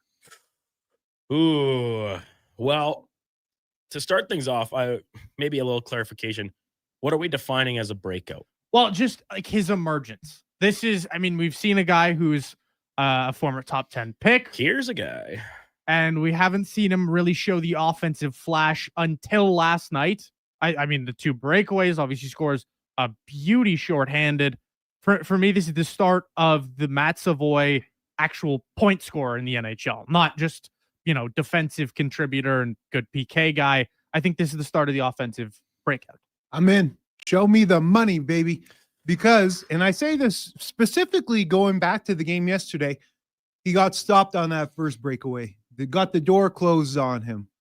But he had another opportunity, and he showed that the skill is there, the IQ is there, and the confidence is there to make a goalie miss and to make such a silky move like that. So I think moving forward, that confidence alone, he's going to bring that into the games to come, and he's going to know how to score and how to finish. 9 points in 28 games this year, just 5 goals, 2 of which, of course, coming last night. Man, I'll be in with the optimistic outlook that maybe he can catch, the Oilers catch a little fire here. He riding shotgun with Leon Draisaitl, because as we talked about with Spec, for the time being, until you get some bodies back, I think leaving Ryan Nugent-Hopkins up top with Hyman and McDavid, it seems like it gives you the best chance to win, right? It takes a little depth out of your lineup when you don't have Nuge playing 3C, but you kind of hope that your third and fourth lines can tread water enough to not hurt you on a game-to-game basis. So for Savoy, the offense hadn't really been there playing on the top line necessarily. Gets 2 last night, one of which shorthanded. He's logging some heavy minutes, played 19:41 last night in the game. And listen, second power play unit got a few more looks later in the game as well, because the game, it was so out of hand. So I'll be optimistically in on this because, hey, local kid, still just 21 years old, former top pick. Why not root for the kid? I think there's a lot of talent there that has been untapped. I think there's a lot of untapped potential. I think there's the chance for Matt Savoy to continue to grow this season. I mean, you've seen it. Spec said it earlier in the show, if you missed it. There's a reason that he's playing more than a guy like Howard was early in the season. There's a reason why he is playing the minutes that he's playing.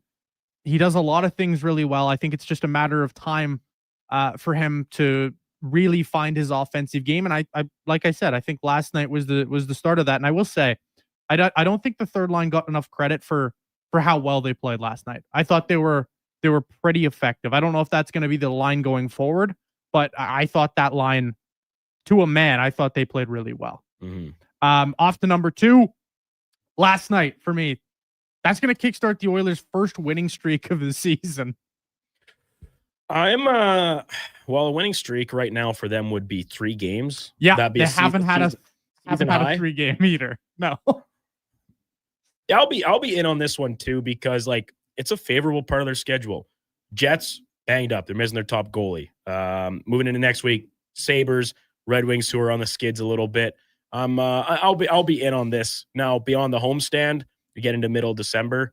Maybe things take a turn back the other way, but at least for the time being, I could see them stringing some wins together. Oh yeah, for sure in on that. I think that they should close out this homestand with 3 wins. Shoulda, coulda, woulda type deal, but they got to take care of business. So I'm just going to pull up the schedule here moving forward. We know the next 3 games to finish up. Then they're in Toronto. That's right.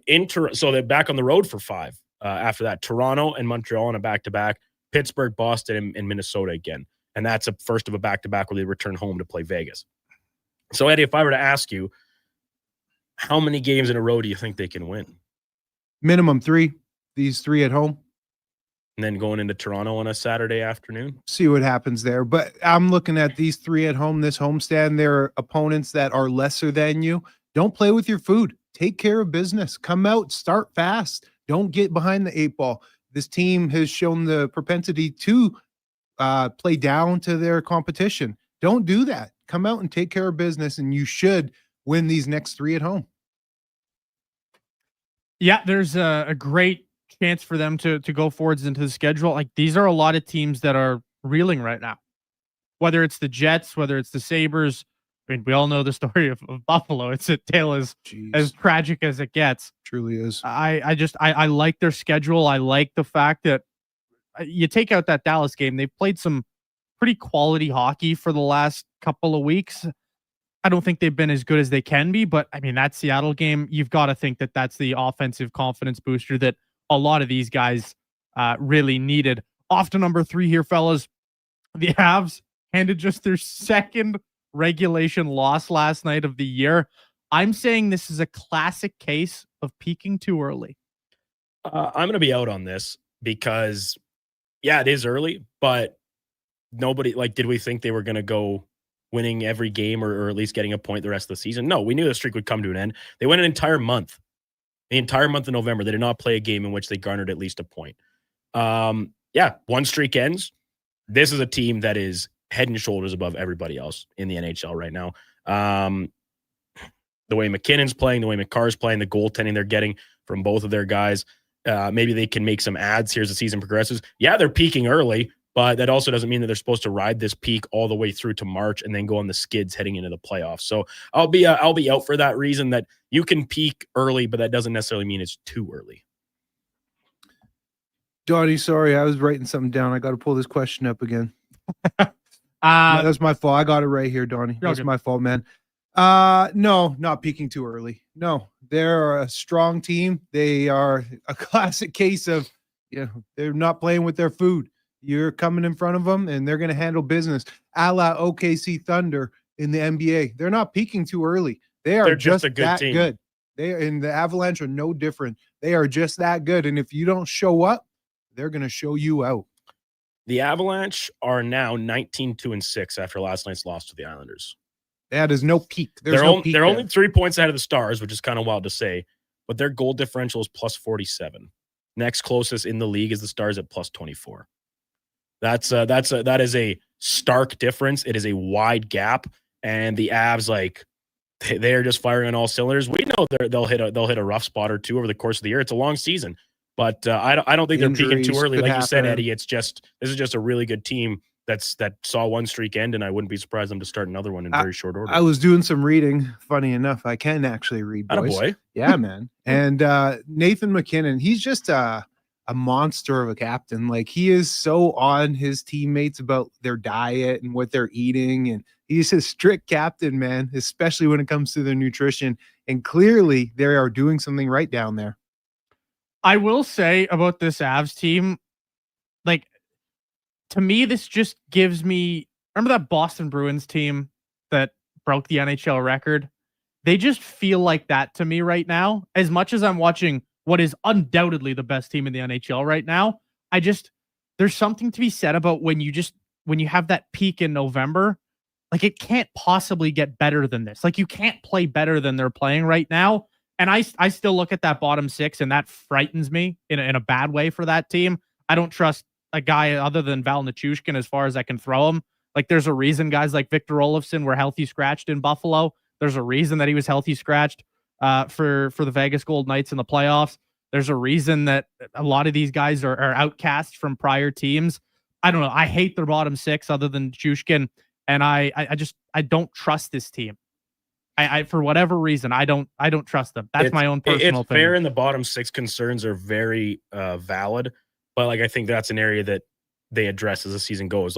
Come trade deadline approaching it, seems like a pretty obvious, glaring area that they can try and shore up. But hey, they've won a lot of those games on this recent streak without Val Nichushkin, who is a very good player when he is available for a number of different reasons, been unavailable over the years. But when he can be a difference maker in that lineup, so getting him back should only, in theory, make them even better moving forward. Off to number 4. Despite the win last night for the Detroit Lions, I'm saying they're going to fail to make the playoffs. Eddie, you go ahead on this one. I'm looking at the standings right now, and I'm looking at their remaining schedule and Green Bay's remaining schedule. Donnie, I think I'm going to be in. I don't. Or out, sorry. I think the Lions won't make the playoffs. I just don't think that they're going to be able to sneak in. The NFC North is already represented, if the playoffs started today, by Chicago and Green Bay. and Green Bay has a better record than the Lions, it's going to be tough. But this is a big week for Green Bay as well. I think their Lions are going to be out, man. I'm going to be out of the question, or out on the question. I think you're in.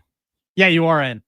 Will fail to make the playoffs, the Lions. Oh, will fail. Sorry, man. No, that's all good. Man, I said I did some reading. I couldn't even read the question. I lied. I am going to be out. I thought last night for the Lions was a big kind of get right spot where you saw the offense look much more like the version of the Lions that we've come to know and appreciate or under the Dan Campbell regime. Now, getting Amon-Ra St. Brown back in the lineup, it was a surprise he played. He was effective. He gives them such a different look. The Gibbs, Montgomery backfield combination. You have Jameson Williams as your deep threat, and they do some cool gadget stuff with him too. Jared Goff, he's an excellent game manager, and he puts the ball in the hands of his playmakers and lets them go to work. Now, injuries, particularly on defense, I think could be an issue moving forward.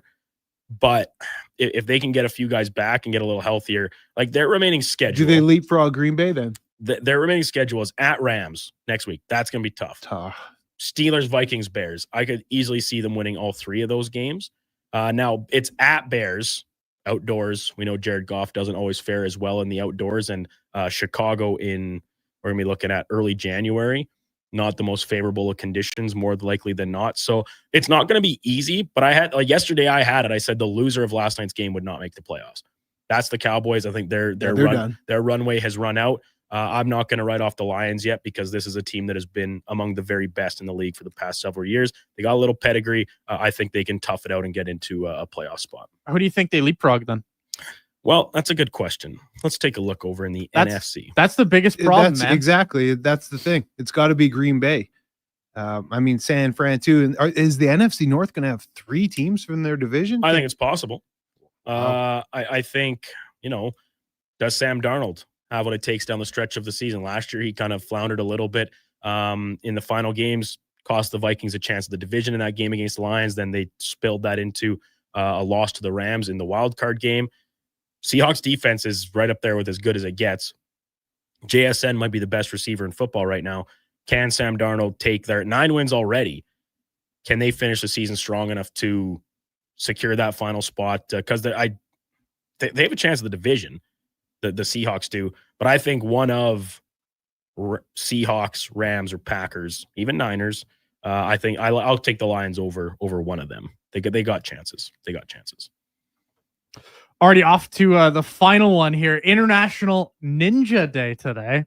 Of all the Sports 1440 employees and regular contributors, I'm saying the worst ninja without a doubt in my mind would be Jason Gregory. Wow, shots fired. I'm sorry. I love you, Low Tide, but you'd be the worst ninja. Before I answer, Donovan, I'd like to hear your reasoning here. Break it down for me. Well, let's be real here. I mean, Greg's is easily the loudest person on the station that contributes. So you're talking ninja being sneaky. You just don't think he's got the sneak. No, there's no ounce of sneak. He says he couldn't be a ninja because he's so loud. Well, could you imagine Greg's walking into a room and not being, listen, Greg's the loudest person in it? I can't wait to clip this and send Hey it to man, Donovan's gonna be. Hey man, I'm letting you go with this, Donnie. Keep going, Donnie. Just keep digging, Donnie. Why. Listen, it would be the two guys are Hem or Low Tide. I think you're right there, Eddie. But I think Low Tide could creep his way around a room a little bit better. Gregor, all due respect, man, there's no way that he could creep around a room. Why not? I'm out on this, and I'll take another free shot here. I'll say it's Karius. I thought Karius. He'd be bumbling for his glasses. Oh, jeez. Trying to get in. Then, if something were to happen, let's say you're a pack of ninjas, he wouldn't be able to help himself at dropping one of his patented one-liners at a certain point, giving away your positioning, your location. Or KK. I definitely would not want to see Kevin try and wield a katana or throwing stars. That sounds dangerous. He'd be on a secret mission, sneaking around, and he's in that room. He's like, "Hey, Donnie, is that you?" He wouldn't even know. Wouldn't even know. I think Kev would actually be the best. You think? I think Kev would be the best. I really do. Just the way you, Eddie, you and him kind of surprise each other when you guys are in the morning? Man, yeah. I feel like we'd be a terrible ninja group. He's KK is one Hardy away from dropping, man. I cut the surprises out. Don't want to put the man down. It's fair. It's very fair. Lots of text flooding in with answers on this. We'll get to them as the show progresses. 1-833-401-1440. Excellent edition of In or Out, Donovan. When we return, Declan Kruger will join us, talk a little college football ahead of championship weekend down in NCAA south of the border. Brandon Douglas, Eddie Steele, Josh Femick, and Donovan Paulson all with you here. It's the Kevin Karius Show on Sports 1440. We're streaming on YouTube, X, Facebook, Twitch, and Instagram. Ready for a silly hockey fans. Your partner in power just skated onto the ice. EWEL.ca, the new e-commerce website for electrical wholesalers Edmonton, is ready for the power play 24/7, 365. UL skates to where the puck will be in 5 years. Now that's forward thinking. Killer selection, slamming products from the best brands, and legendary service. Don't sit on the bench. Get your account today at ewell.ca and win that project. Plug into your partner in power. Get an EWEL.ca account today.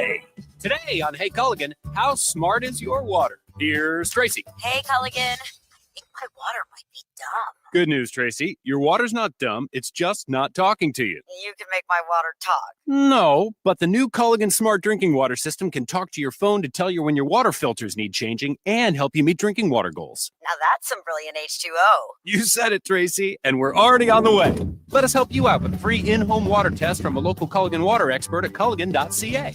Hey, sports fans, we've got a clear choice for you. At Crystal Glass, we provide customers with the perfect glass for any job. From home to auto and even commercial, installation or repairs, we're your team. Call 310 Glass or visit crystalglass.ca. Crystal Glass. Black Friday deals continue at The Brick. And until December 11th, you can save big in every department. Save up to $1,000 off sectionals, up to 40% off mattresses, and up to 30% off furniture. Plus, buy more, save more. Up to an extra $300 off select major appliances. It's your last chance for Black Friday deals. See thebrick.com for details and exclusions. The Brick, saving you more.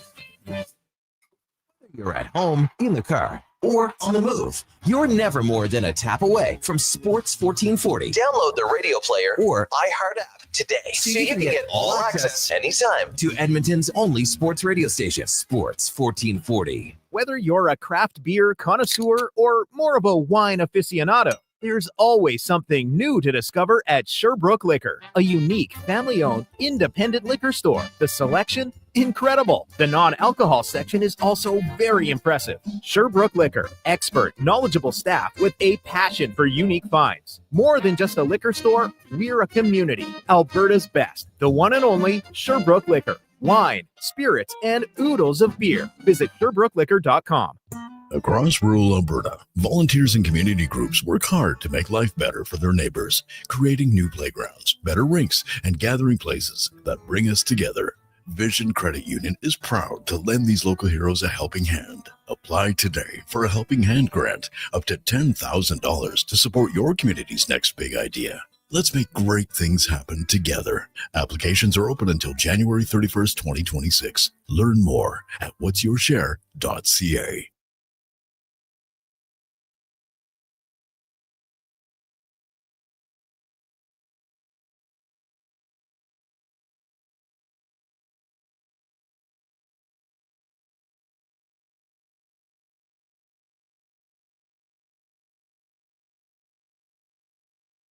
With over 30 years of sports experience, this is the Kevin Karius Show, brought to you by Sports Select. Bet on the original at sportselect.com. Please play responsibly.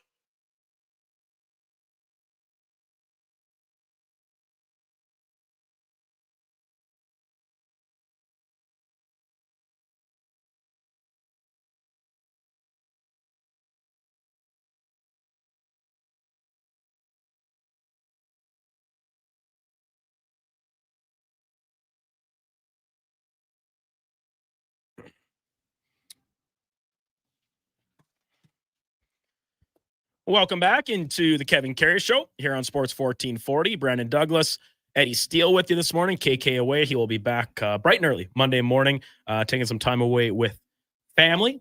Well deserved for 2K, even if he's still taking it on the chin here on the text line, 1-833-401-1440. It is a championship weekend down in college football south of the border. Very exciting time. Lots to be are still up for grabs in terms of college football rankings. The coaching carousel continues to spin around, and we'll welcome in our very own Declan Kruger. You can hear him every day, noon to 2 on the Lowdown with Low Tide on Sports 1440. Also find his work over at Elks Nation and elksnation.ca with Eddie Steele. Deck, good morning. Thanks for hopping on, buddy. On your way to record another edition of Elks Nation podcasting. Yeah, man, you got to tell Eddie to get out of there. Like, I left 25 minutes ago, and I'm not even at Stony Plain Road yet. Like, these roads are something else, man. So tell Eddie to get on his bike. It's time to get going. Hey, man, I got the secret back doorways to get downtown, and I'll meet you down there, pal. Eddie is Eddie's very ninja-like when it comes to maneuvering the Edmonton streets. They see it's the real deal coming through. Yeah, exactly. So, Deck, championship weekend, lots up for grabs. I want to start on the coaching carousel side with you, and we talked about it earlier this week. Kevin, Eddie, myself, I've talked about it with you off air. But the Lane Kiffin situation, leaving Ole Miss, who is going to be a playoff team, and now without their head coach, heading over to LSU. This isn't anything new for Lane Kiffin. He's the king of unceremonious exits as a head coach across pro and college football. But just your overarching thoughts and impression on the decision. Yeah, it is funny you bring that up. He's got like 5 of the worst exits in football history. Yeah, like he's got getting chewed out by Al Davis when he was with the Raiders. There was like a PowerPoint presentation at the press conference. Yeah, absolutely. Left on the tarmac with UFC. The riots in Knoxville at Tennessee. Nick Saban basically telling him to kick rocks at Bama before the national championship game, and now this. Listen, Lane Kiffin is probably a scummy guy when you break things down, but this is how it had to go if he wanted to move on. And listen, I've kind of likened it to this for a lot of people. Like LSU, he's going from $9 million to $13 million.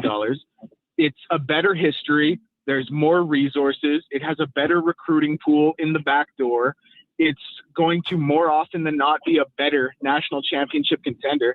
I feel gutted for the Ole Miss kids. I feel gutted for those kids who are going to have to go play in the playoffs without their head coach.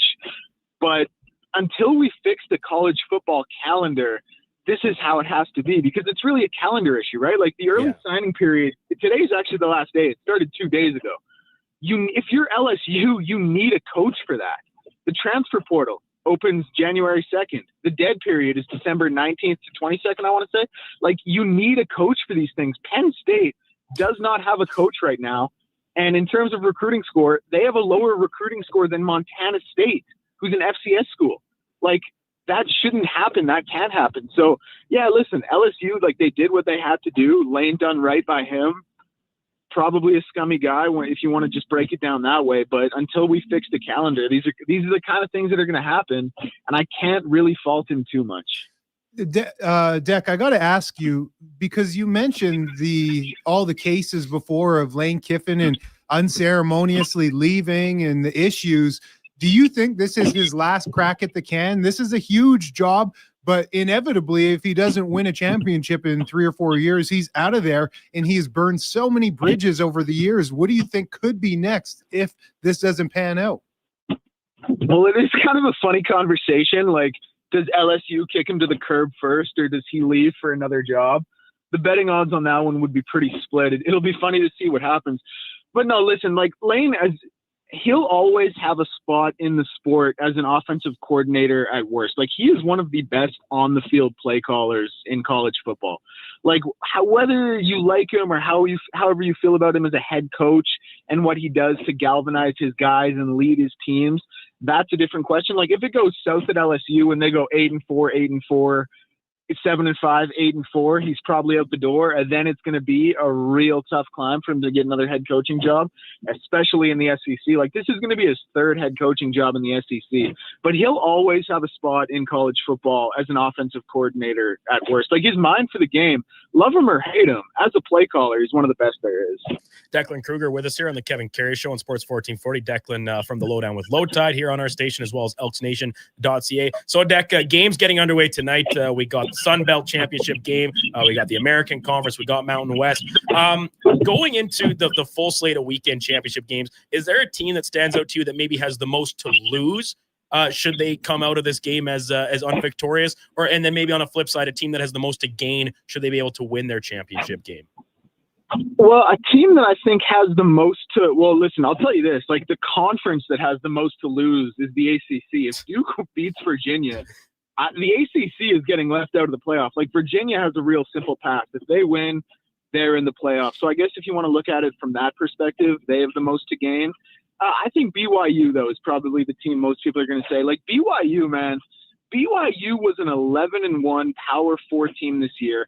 Their only loss all season was to a top 5 team on the road, and they're looking out of the college football playoff right now. Like they would be the first team out if it started today.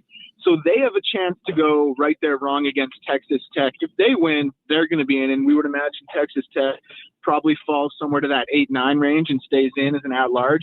BYU has all to play for, but they shouldn't. Like, man, I just said it. They're 11-1 as a Power 4 team. Their only loss was to a top 5 team on the road.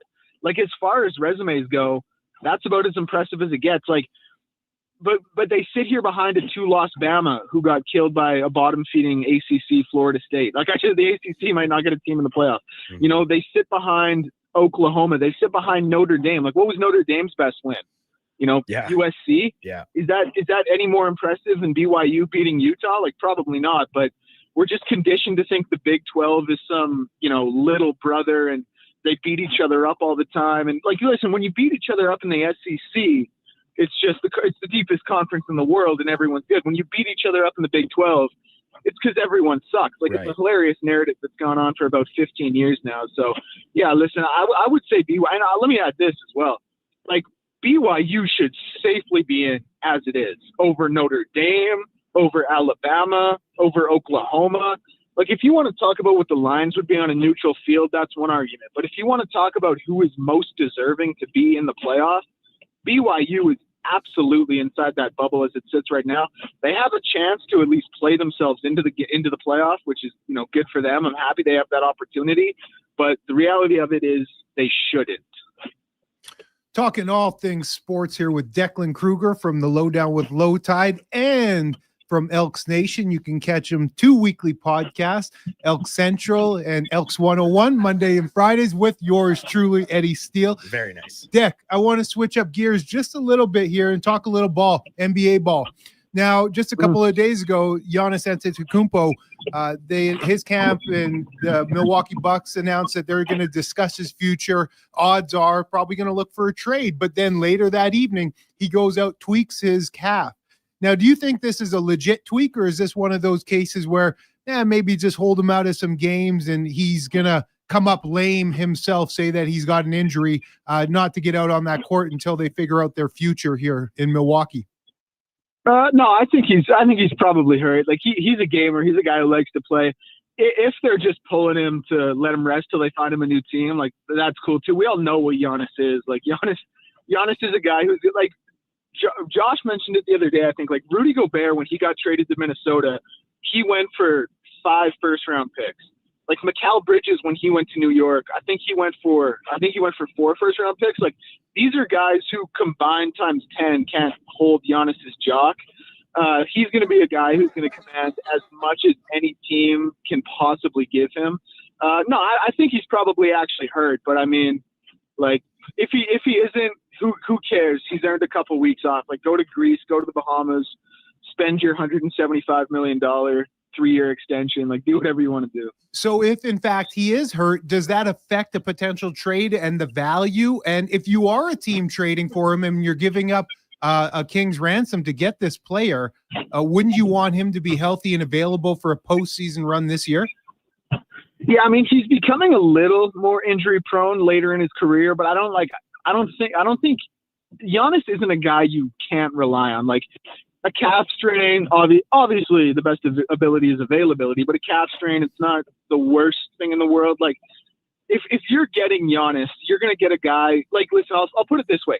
If you trade for someone like, you know, a James Harden, you know, you're going to get a guy who's a bit of a diva, who's not going to show up in the playoffs. if you're trading for a Giannis Antetokounmpo, for better or worse, you are trading for a guy who is going to give you his all. He is going to give you everything he has until that final whistle goes. That's just the kind of player he is.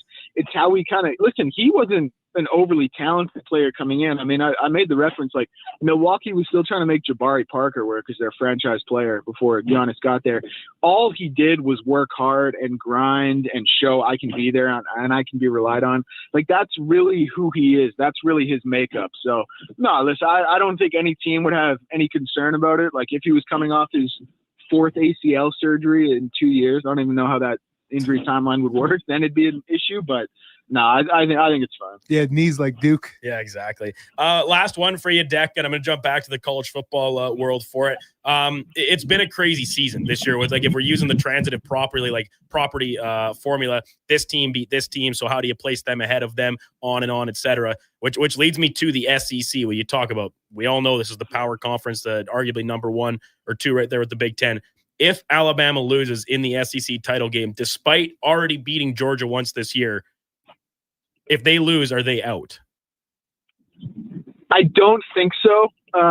So they'd be in as a 3-loss team. Yeah, and I think this is why. I think now it's only 1 year of evidence, but last year SMU lost a game they weren't supposed to lose. They lost the ACC championship game they weren't supposed to lose to Clemson, and the committee didn't punish them and didn't drop them out for playing a game that other bubble teams weren't good enough to make.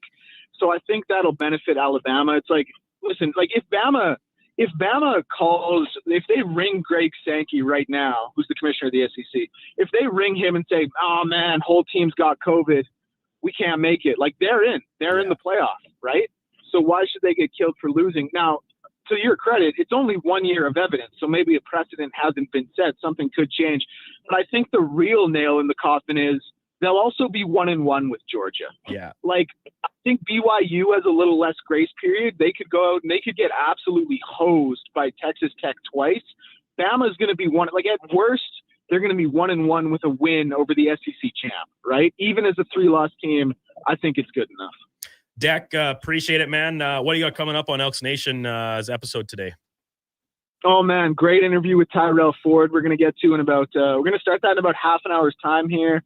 Really looking forward to that one. We've been talking to a lot of linemen. I don't know, I said it like that. We've been talking to a lot of linemen, and it's time to speak my language a little bit. Talk to some of the DBs. So I'm excited about this one. Awesome, Deck. Thanks, man. We'll see you later on today when you roll into studio. Take care. Safe travels out there. Did it sound like I knew ball? Oh, you know ball, buddy. All right, I appreciate you guys. Love you. Deck, love you too. Declan Kruger. The Lowdown with Low Tide every day here at Sports 1440 noon to 2, as well as Elks Nation, 2 episodes weekly. Elks Central, Elks 101, an interview coming out with Tyrell Ford, probably available later today or into tomorrow. Eddie, I know you're rushing out of here. Roads are bad. You got to get down there to not keep Tyrell waiting. Great show this morning. What you got cooking this weekend? Great job today, Duke. It's low-key weekend. I'm solo dad with the kids. Nice. Stephanie's out of town in BC visiting her family, so try and keep them as busy as possible. Just take them over to Kevin's house. He's not there. Oh, good. And turn them loose on the Christmas Village. Good call. You know what, Duke? If you're free, I'll hit you up. Come sledding with us. Ooh, that sounds like I'm supposed to go sledding with my own niece and nephew tomorrow, but if my health doesn't improve much, I'm not sure I'll be making the trek. You got hills in Delburne? Buddy, we got hills. Yeah, I guess as you're pulling into town. Isn't Saskatchewan. This isn't Saskatchewan, yeah. brother. You should see the hills we farmed you do. down Now there. that I think about it, yeah, you do got a couple of slopes. There was this friend of mine from Roseland, which is kind of out by Camrose, and he came to visit me. He was coming for a conference or something down in Red Deer. He's like, yeah, I want to come see the farm. This is many years ago. And he pulls into the yard to go and meet him. He's like, man, I thought we had hills in our country. He's like, I can't believe you guys farm down here. I love Delburne. It's nice country out there. It really is. Appreciate that. Eddie, thank you, sir. Have a great weekend. We'll chat with you on Monday. Take care, bro. Eddie Steele, former CFLer, Grey Cup champion, and also co-host of Elks Nation, 2 weekly podcasts with our guest we just had, Declan Kruger. Chat with Tyrell Ford coming up on today's episode. When we return, we'll catch up on some text messages, get things back on track timeline-wise, and then we'll link up with Scott Wheeler from The Athletic, talk a little World Junior Hockey and Championships and the selection process for some of the big dog teams here as the tournament draws closer on Boxing Day. Before all that, let's get to a Sports 1440 update brought to you by AWS Welding Supplies in Nisku. Product sales, servicing, calibrating, and free same-day delivery of in-stock items to Leduc, Nisku, and South Edmonton. Your one-stop shop for all things welding. AWSwelding.ca. Here is Donovan Paulson. This is a Sports 1440 update.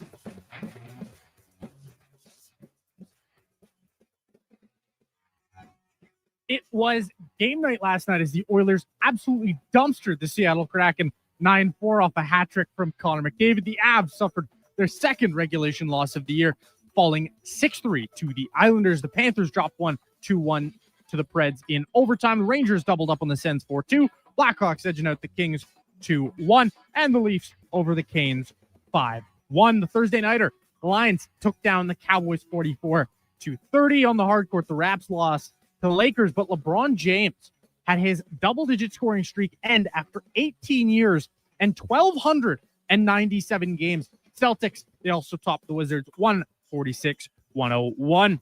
Coming up in about 20 minutes' time, we will hook up with the Athletics' Scott Wheeler. I'm Donovan Paulson.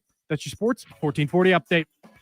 This is Sports 1440, a Stingray radio station broadcasting on Treaty 6 territory. Download the free iHeartRadio app and listen to CKJR wherever you go.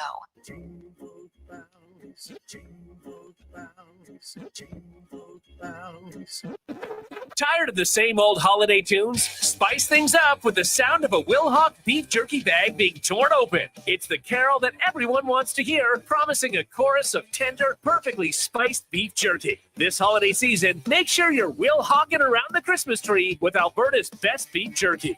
Call to place your pre-order today at 780-986-2537. Across the province, Albertans are taking their shot on Play Alberta.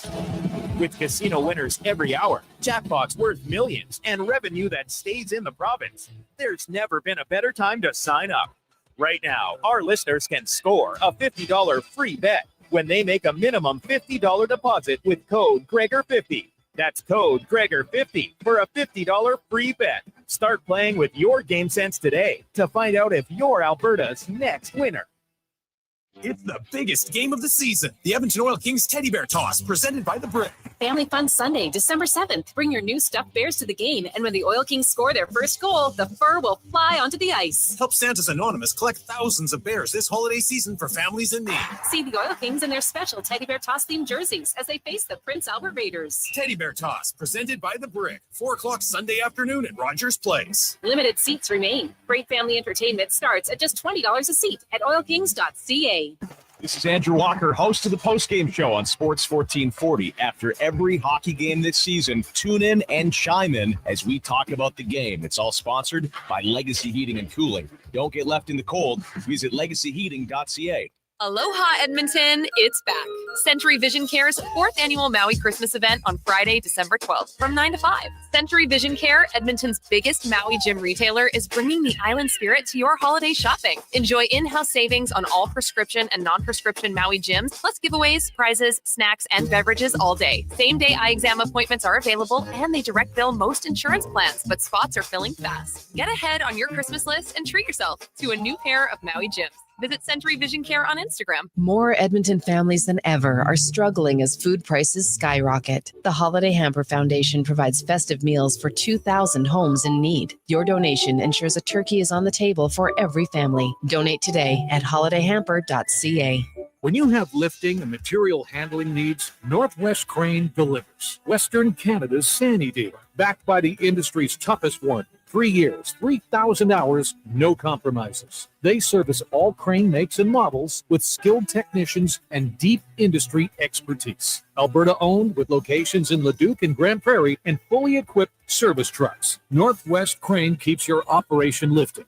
For more information on sales or service, visit northwestcrane.com or call today. 60 years ago, we started selling trucks as Western GMC Buick. Today, we are Wolf GMC Buick. We're still located on the corner of 184th Street and Stony Plain Road with the same ownership for over 2 decades. Our customers have trusted our family-owned, community-driven business. And for that, we are thankful. If you're looking for a truck or SUV, pop in and one of our seasoned professionals will get you a great deal, hassle-free. Come trust our team at Wolf GMC Buick. Wolf GMC Buick. We're making it easy. It's the most festive sale of the season, the Big Bin Sale at Metal Supermarkets, now through Saturday. They're clearing out everything in the off-cut bins at 30% off. A wide assortment of miscellaneous metal, 30% off. And remember, metal makes a great stocking stuffer, right, kids? Now go build your dad a nice shelf for the garage. The Big Bin Sale ends Saturday at Metal Supermarkets, the convenience stores for Southside, West End, metalsupermarkets.com. Picture this. You're sleeping and you're awake. But it's a good day because you're about to make your way to McDonald's to pick up some breakfast. Fast forward, you're there. But what's this? You can now get all those breakfast classics penny style with rich, creamy hollandaise style sauce. A happy little tear rolls down your cheek. You grab your small McCafe premium roast coffee. Still just $1 plus tax every day. And see. Get up and at 'em with the Egg McMuffin. At participating McDonald's restaurants in Canada. Prices exclude delivery.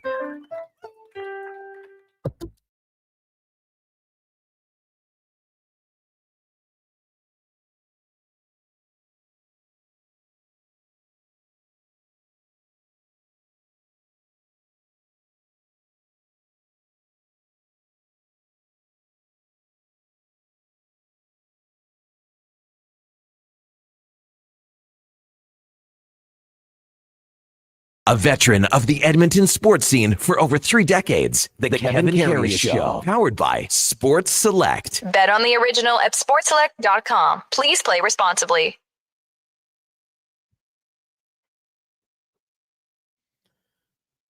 Welcome back into the Kevin Karius Show here on Sports 1440, just after 9 o'clock in the capital region. Snowy out there. Roads not in great conditions. Take it easy. Give yourself plenty of time wherever you are headed this morning. And thank you for bringing us along with you here.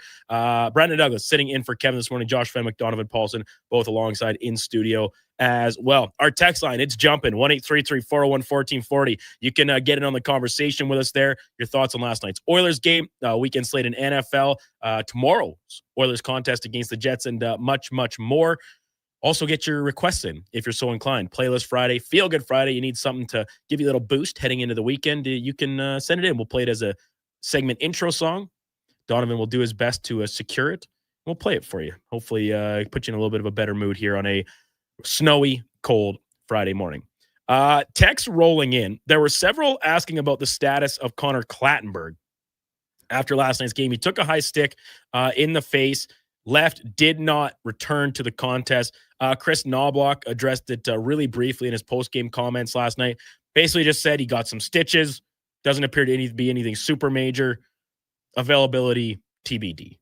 Is that the gist of it, Donnie? Did I miss anything from like I said, they were very brief, Knobloch's comments on it. Yeah, you didn't miss anything there. As you just mentioned, stitches, I'm sure a massive amount of swelling, but I like that looked like that hurt like hell. But yeah, he should be fine going forward. No major damage to anything. Like no, if you want to flashback Ryan Jones incidents. But like that was beyond ugly. But he got a little bit lucky. We'll say that. Lots of people, Donovan, texting in regards to your fifth topic for in or out today, as it's World Ninja Day. Is that what we're talking about here? International yes. Ninja Day, of course. And you said Gregor would be the worst ninja of those of us here inside the Sports 1440 clan. Not Fred. He says low tide could creep slowly, but when his knees are back would lock up, the loud screen would give his position away. Jordan, KK would just be tossing his tomatoes at people, maybe in lieu of, say, throwing stars or something. Chomsker's not all ninjas are in the Foot Clan, LOL. Low tide is a Beverly Hills ninja. He's got it in them. Got it in himself, perhaps. Maybe what Triple C in a truck meaning there. Rig, I think with LT's lack of height, he could hide behind things easier than the others. SKS, KK for sure. He puts the double E in creep. Creeping along. Very good skill set for a ninja. Nick M. Karius could have beat out Liam Neeson to play Lieutenant Frank Drebin in The Naked Gun, and he wouldn't even have to act. 100% he would be the worst ninja. That was my pick. I said Karius. Lots of people in agreement with you, however, Donovan, that they think Kevin maybe would be good at it. My cousin Nails from down in Delburne. I don't think any of you are very ninja-like. Not saying I am. I move like a cat, a very old, fat cat. And 1440 crew doesn't seem to be ninja material. Maybe more like the Keystone Cops or MacGruber. MacGruber, great movie. maybe the best of all time. Best Ninja, beyond a doubt, KK. He is always sneaking away for vacation or time off with friends and family. He seems to be off the air more than on the air. Nice one, Blair. Way to get in on the ribbing. Always fun to poke fun at KK when he's not here to defend himself. The king of vacations, as I think I called him over on K97 this morning. But no, very well-deserved time off for Kevin. Just a little weekend getaway with his better half, Laura, some of Laura's family. I'm sure they're having a great time away from the cold and snow that currently is plaguing Edmonton.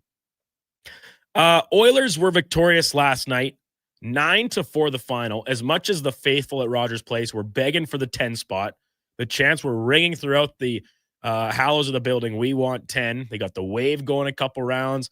It was all very, very positive for Edmonton.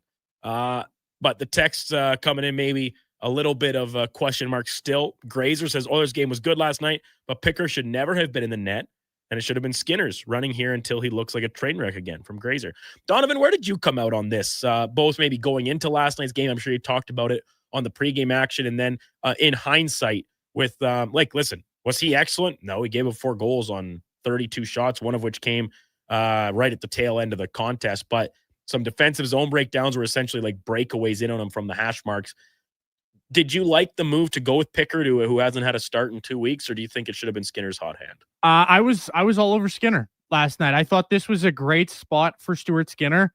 The spot I was circling actually for Cal Pickard was next Tuesday against the Sabres. Obviously, Stuart Skinner got shelled against Buffalo last time out, and I thought that was the perfect spot to get Cal Pickard back into the mix. But I guess Chris Knobloch looked at the Kraken as the Oilers' personal punching bag and thought, you know what, it doesn't matter who's in between the pipes tonight. But I would have just rolled with Skinner. He's a guy who, we've seen he's a roller coaster ride. And when the roller coaster's at its peak, Stuart Skinner can look fantastic.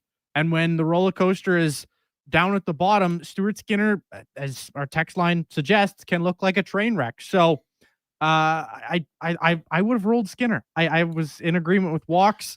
I'm not maybe as harsh on Cal Pickard as he is, but I don't think it really would have mattered who was in net last night. No, yeah. Unlike that text we got earlier that said if Skinner was in, they would have lost 10-9. That's just semi in jest. At least I hope so. Wow.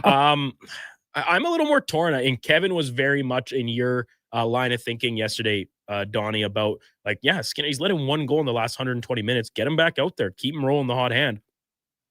And I bet Skinner was extra disappointed because he didn't get to debut his alternate jersey goal equipment, which he had said he was very excited about. Getting to dig that out. We got to look at it a little bit on the bench, the kind of retro CCM gear with the off-white coloring. Do you like these jerseys, Donnie?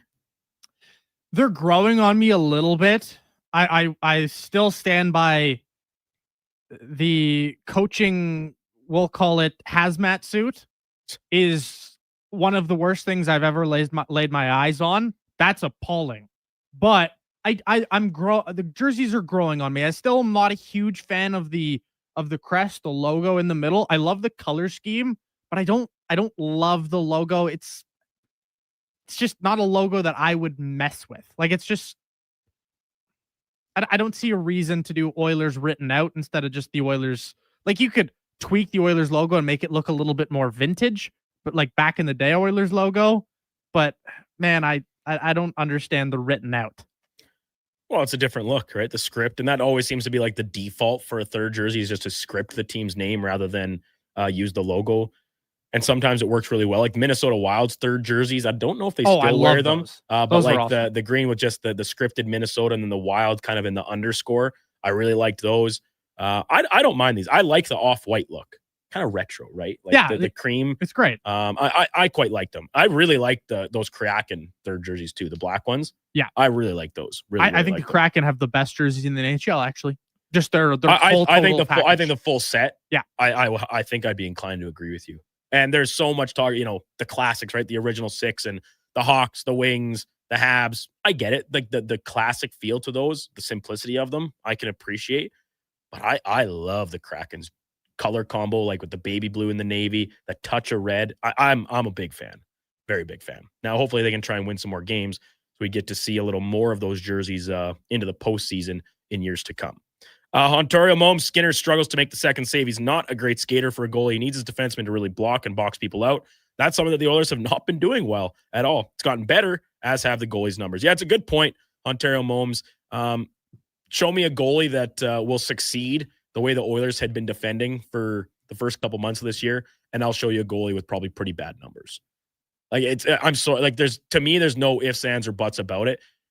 You can want your goalie to make big saves and come up with the clutch stops, but at a certain point, like, the other team's trying too, right? Like, they want to win the games. They are NHL players, and sometimes really good ones. If you get a clean look from the hash marks, you're probably going to score. I don't care if it's Vasilevsky. I don't care if it's Shesterkin. I don't care if it's Dominik Hasek. The goaltending needed to be better. Skinner has played better in his last couple starts. That has gone hand in hand with the Oilers playing a little more of a predictable, reliable form of defensive hockey. I don't think that's a coincidence. I do not think it's a coincidence. Look at the goals they gave up last night. Defensive breakdowns. Pickard didn't really have much of a sniff on them. Even if, it's his first start in 2 weeks. I think that is probably the biggest reason they went with him last night, is that his only other appearance in the past 2 weeks was in cleanup duty in that Dallas game where he still surrendered 4 goals. Like, it was ugly. Obviously, don't need to remind anybody of that. When we come back, we'll switch gears, talk a little World Junior Hockey Championships. It's right around the corner. Boxing Day coming up. Team Canada got its selection process getting underway. Team USA ditto, as well as, of course, all of our European teams as well. Scott Wheeler from The Athletic will join us to tee all of that up. That when we come back here. It's the Kevin Karius Show. Brandon Douglas, Josh Fenwick, and Donovan Paulson, all with you on Sports 1440. We're streaming live on YouTube, X, Facebook, Twitch, and Instagram. We want orange. Give us the orange. We want orange. Bring back the orange. You got it, Canada. Booster Juice orange smoothies are back by popular demand. The original, the marathon, and orangesicle smoothies are back and bursting with tangy zest of oranges. They're Canadian favorites. Orange, you glad they're back? Only for a limited time. So squeeze the day, smoothie lovers, and head to a Booster Juice near you now. Booster Juice, Canadian born, blending since 1999. Seriously, another door knocker? I really want to go solar, but these high pressure tactics are exhausting. And their prices are unbelievable. Before we do anything, let's call Great Canadian Solar. There's a better way to go solar. Great Canadian Solar provides honest advice and fair pricing to save you from overpaying. They're easy to deal with and will never put pressure on you to buy. As a trusted local business for over 15 years, Great Canadian Solar will support you in your solar journey. Visit greatcanadiansolar.com and call today to get started. From the locker room to your radio, Sports 1440 is Edmonton's sports leader. Real talk, big personalities, and your texts. It's interactive. It's fun. It's where Edmonton talks sports. Sports 1440. Hey, you know winter is really freaking cold, right? So play it smart. Don't get caught freezing in your car with your pants down and no power. At Big Toy Shop right now, lead-acid batteries are just $129. $129 is a great price for a good start. Big Toy Shop.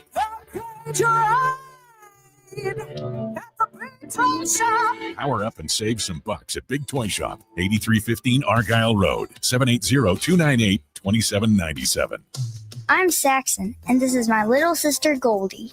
I'm Goldie, and this is my little sister Saxon. Wait a minute. I'm the big sister around here. And I'm Rick Showers from No Bull RV, and these are my granddaughters. They like to help with the holiday commercials. It's sort of a tradition in our family. And since they moved from Australia to Nashville, we get to see them more than ever. It's nice to live in the same hemisphere with Grandma and Papa. That's right, Saxon. And at No Bull, the holidays are all about family. And really, that's what camping is all about, too. Maybe I should come work for you at your store, Papa. I can make the Goldie cakes. Maybe in a few years. Papa says used RVs are way better than new RVs. That's right, Saxon. You learn quickly. So what do you have to say to all the people listening on the radio? Happy Christmas to everyone in Canada. And that's No Bull. NoBullRV.ca.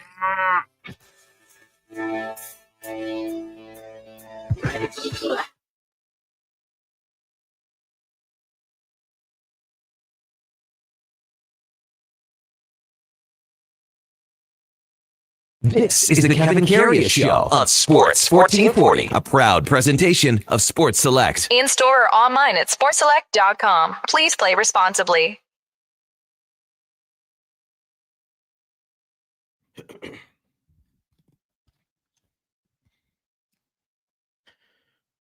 Welcome back into the Kevin Karius Show here on Sports 1440. Brandon Douglas sitting in for Kevin this morning. Josh Femick, Donovan Paulson in studio with me as well, keeping things on track with the ones and twos and our online stream, YouTube, X, Facebook, Instagram, even Twitch. You can follow us, like us, drop us a subscription at each of those respective outlets if you are so inclined. We would greatly appreciate it. 9:20 here at Edmonton, and let's talk a little junior hockey, particularly the World Junior Championships coming up in Minnesota here, beginning on Boxing Day, a tradition unlike very few other here across our country. And our headliner of the day, brought to you by Mr. Rooter Plumbing, getting snakes deep and giving 110% day in and day out for all your plumbing needs. Go to mrrooter.ca. We welcome back Scott Wheeler from The Athletic to the program. Scott, good morning. Thanks for taking some time with us today. Much appreciated. Thanks for having me. It's this is my time of the year, so I'm excited to get out to Minnesota and to Niagara for Canada's camp next week. Yeah, maybe start there with us, Scott. Did Canada go in a little bit of a different process this time around with their selection, kind of naming the preliminary roster and then playing a couple exhibition games? Dive into that a little bit for us if you could. Yeah, they've overhauled the process, obviously coming off of 2 straight quarterfinal exits, which is frankly unheard of for Hockey Canada at the U20 level.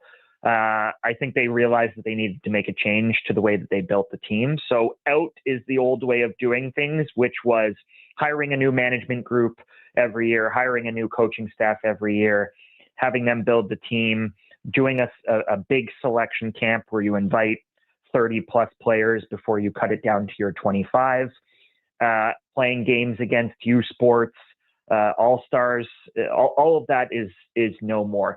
It does sound like they have adjusted course a little bit in terms of their process. They've hired Alan Miller, who's a longtime WHL executive, and before that, actually an OHL executive. They've hired Alan Miller as their first sort of full-time general manager, and he's not just overseeing the U20 team, but he's overseeing the U18 program and kind of the whole program of excellence. He's now their permanent general manager, so no more rotation for management groups. It's his job to scout these players all year. And they felt, in speaking with Al about it a little bit, they felt that with the move to a full-time general manager and him being on the road all the year, that they should be in a place come December where they don't need to bring in 35 kids and cut 10 of them. And they should have a better sense of the players and the age group now than they have previously. But what does sound like it has changed a little bit. When I first spoke to Al about it, he had sort of told me, hey, we're going to name the 25 kids and move on with it. It sounds like they might be bringing in a couple of extras now. So there will be, it's not going to be 35, but it does sound like they're bringing a couple of extra guys and that there will be maybe 2 or 3 cuts kind of thing. And that after the first pre-tournament game on December 17th in Kitchener against Sweden, they're playing Sweden twice. The first game's in Kitchener on the 17th. It does sound like there could be a smaller round of cuts coming out of that. I would expect that they're only going to bring 3 goalies, that they're not going to cut a goalie and that kind of a thing. But I've heard that they're bringing maybe an extra forward or an extra defenseman kind of thing, and that they'll make some decisions after that. The Athletics' Scott Wheeler with us here on the Kevin Karius Show on Sports 1440. Looking ahead to this year's World Junior Hockey Championships taking place in Minnesota.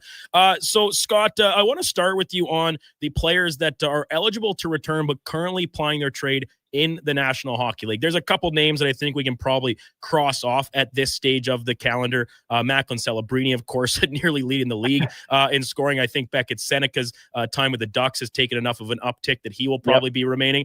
But there's some other names that are a little more intriguing, and a couple in particular I want to focus on. The 2 Sharks and the 2 Pittsburgh Penguins, Sam Dickinson, Michael Misa, Harrison Brunicky, and Ben Kindle. All these guys, I mean, like Dickinson and Misa, maybe to a little bit of a less of extent, but they've had impacts on their NHL teams this year. Is it a foregone conclusion that they'll be loaned out, or is it still to be determined? I fully expect that Brunicky and Misa will be there. It's the other 2 that I think their clubs have a decision to make. Barring several injuries on Pittsburgh's blue line, I would expect that Brunicky is there. Harrison has played semi-regularly for them, but has had a couple of tough nights recently and has kind of been in and out of the lineup for Pittsburgh. I think Kyle Dubas also values the World Juniors as an experience. Brunicky was supposed to be on last year's team and actually broke his hand blocking a shot in practice with his WHL team just before the camp announcement. And he wasn't just going to be invited to camp, but he was locked in to be on that team. So I think having missed out a year ago, he will want that experience for himself personally. Misa played his first game in the AHL last night. Obviously, he's been injured recently, so he's coming back from an injury. Because he's coming back from an injury, they were able to sort of put him on a conditioning loan to the San Jose Barracuda in the AHL. I expect that he'll go from the Barracuda to the World Junior process with Hockey Canada. Kindle's an interesting one. Kindle, because of some injuries up front with the Penguins, Kindle has been pretty much locked in as their third line center this year and has been locked in at least until now on their first power play unit with Sidney Crosby and Evgeny Malkin as well. So, and they've been hanging around and sort of nibbling at the edges of the playoff picture as well, which I think comes as a bit of a surprise to the Penguins. So Kindle, my lean would be that he's not there, which is a little ironic because coming out of the World Junior Summer, I was at the World Junior Summer Showcase this summer at the end of July and into early August. And coming out of that event in Minnesota, I actually don't think they considered Ben Kindle as sort of a front runner to be on the team. Like, I think he was a bubble guy outside looking in on the team, and then obviously goes to Pittsburgh and makes the Penguins. And now Canada would just be hoping to get him, right? Yeah. So Kindle, I would lean, he's probably not in the mix. And Dickinson's an interesting one. Sam has obviously played regularly in San Jose, but they have not used him on the power play, which is where he'll be playing long term. He's been playing 13, 14, 15 minutes a night. He has been healthy scratched occasionally. I've heard that it's a real possibility for him, but I was also told that Mike Greer has not made up his mind. Mike Greer obviously being the GM there. So I think that decision is still TBD. It does help that Mark and Dale Hunter, who obviously had him for years in London, are a part of the management group and the coaching staff for this year's tournament under Al Miller. I think all of that makes a difference. I would expect that if he's there, if he's not the captain, that Dickinson is wearing a letter for the team, that kind of a thing. I would guess that Porter Martone's probably going to be the captain of this group, as he has been in the past. But Dickinson would be playing on the first pairing in all likelihood with Zane Parekh, who they are getting. So it's an opportunity for him to go play 25, 28 minutes a night and be a stud. And I think that is appealing even if he's a semi-regular with the Sharks.